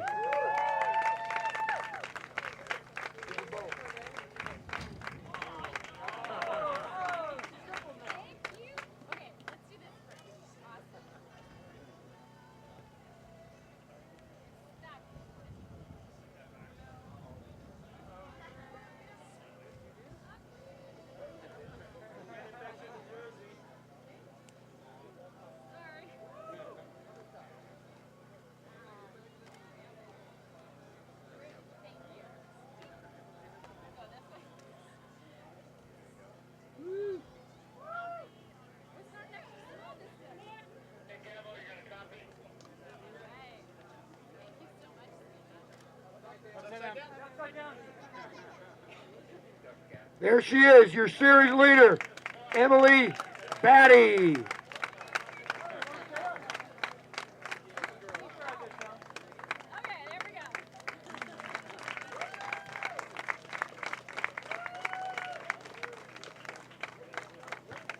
Good job, Emily. Thank you.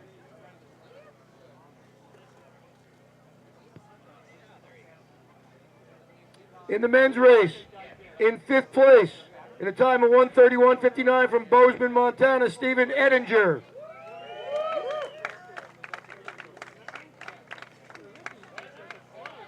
In 4th place, at a time of 1:31.17, riding for Scott, 3 Rock Racing, Derek Zanstra.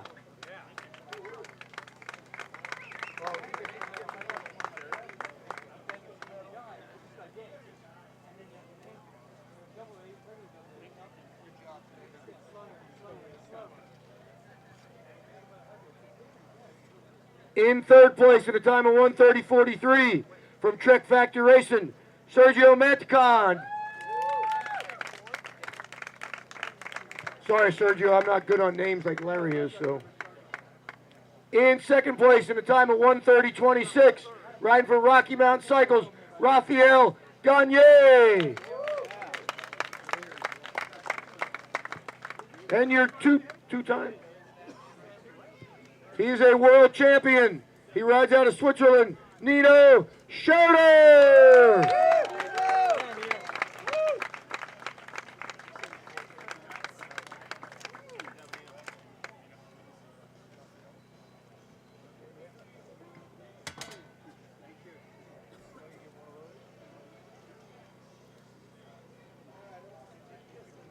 There they are. Edinger, Zanstra, Sergio Manticon, Raphael Gagne, Nino Schroeder.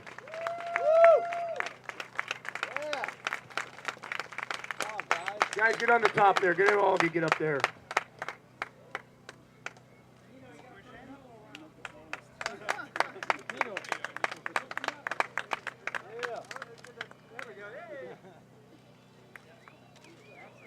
Anybody want to kiss the podium? Come on, Judy.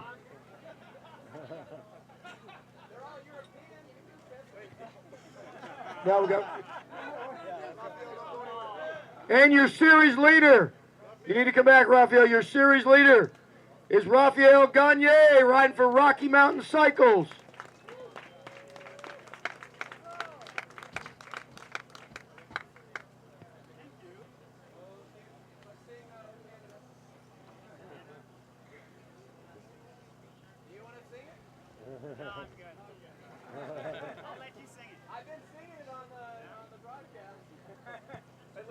Again, we'd like to thank everybody for coming out.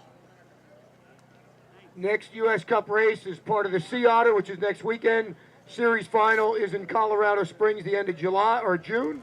There he is, your series leader, Raphael Gagne.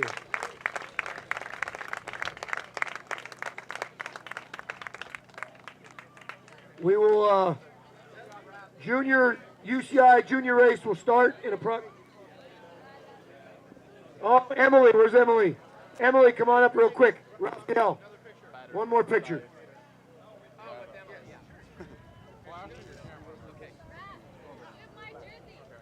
No, he wanted an extra small.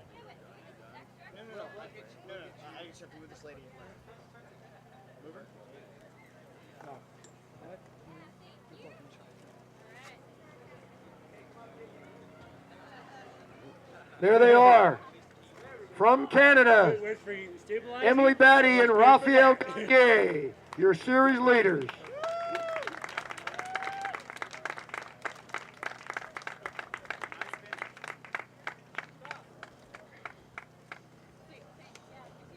Congratulations, thank you. All right, in about 25 minutes, we'll be starting the UCI junior race. At times, I'm almost ready to take someone's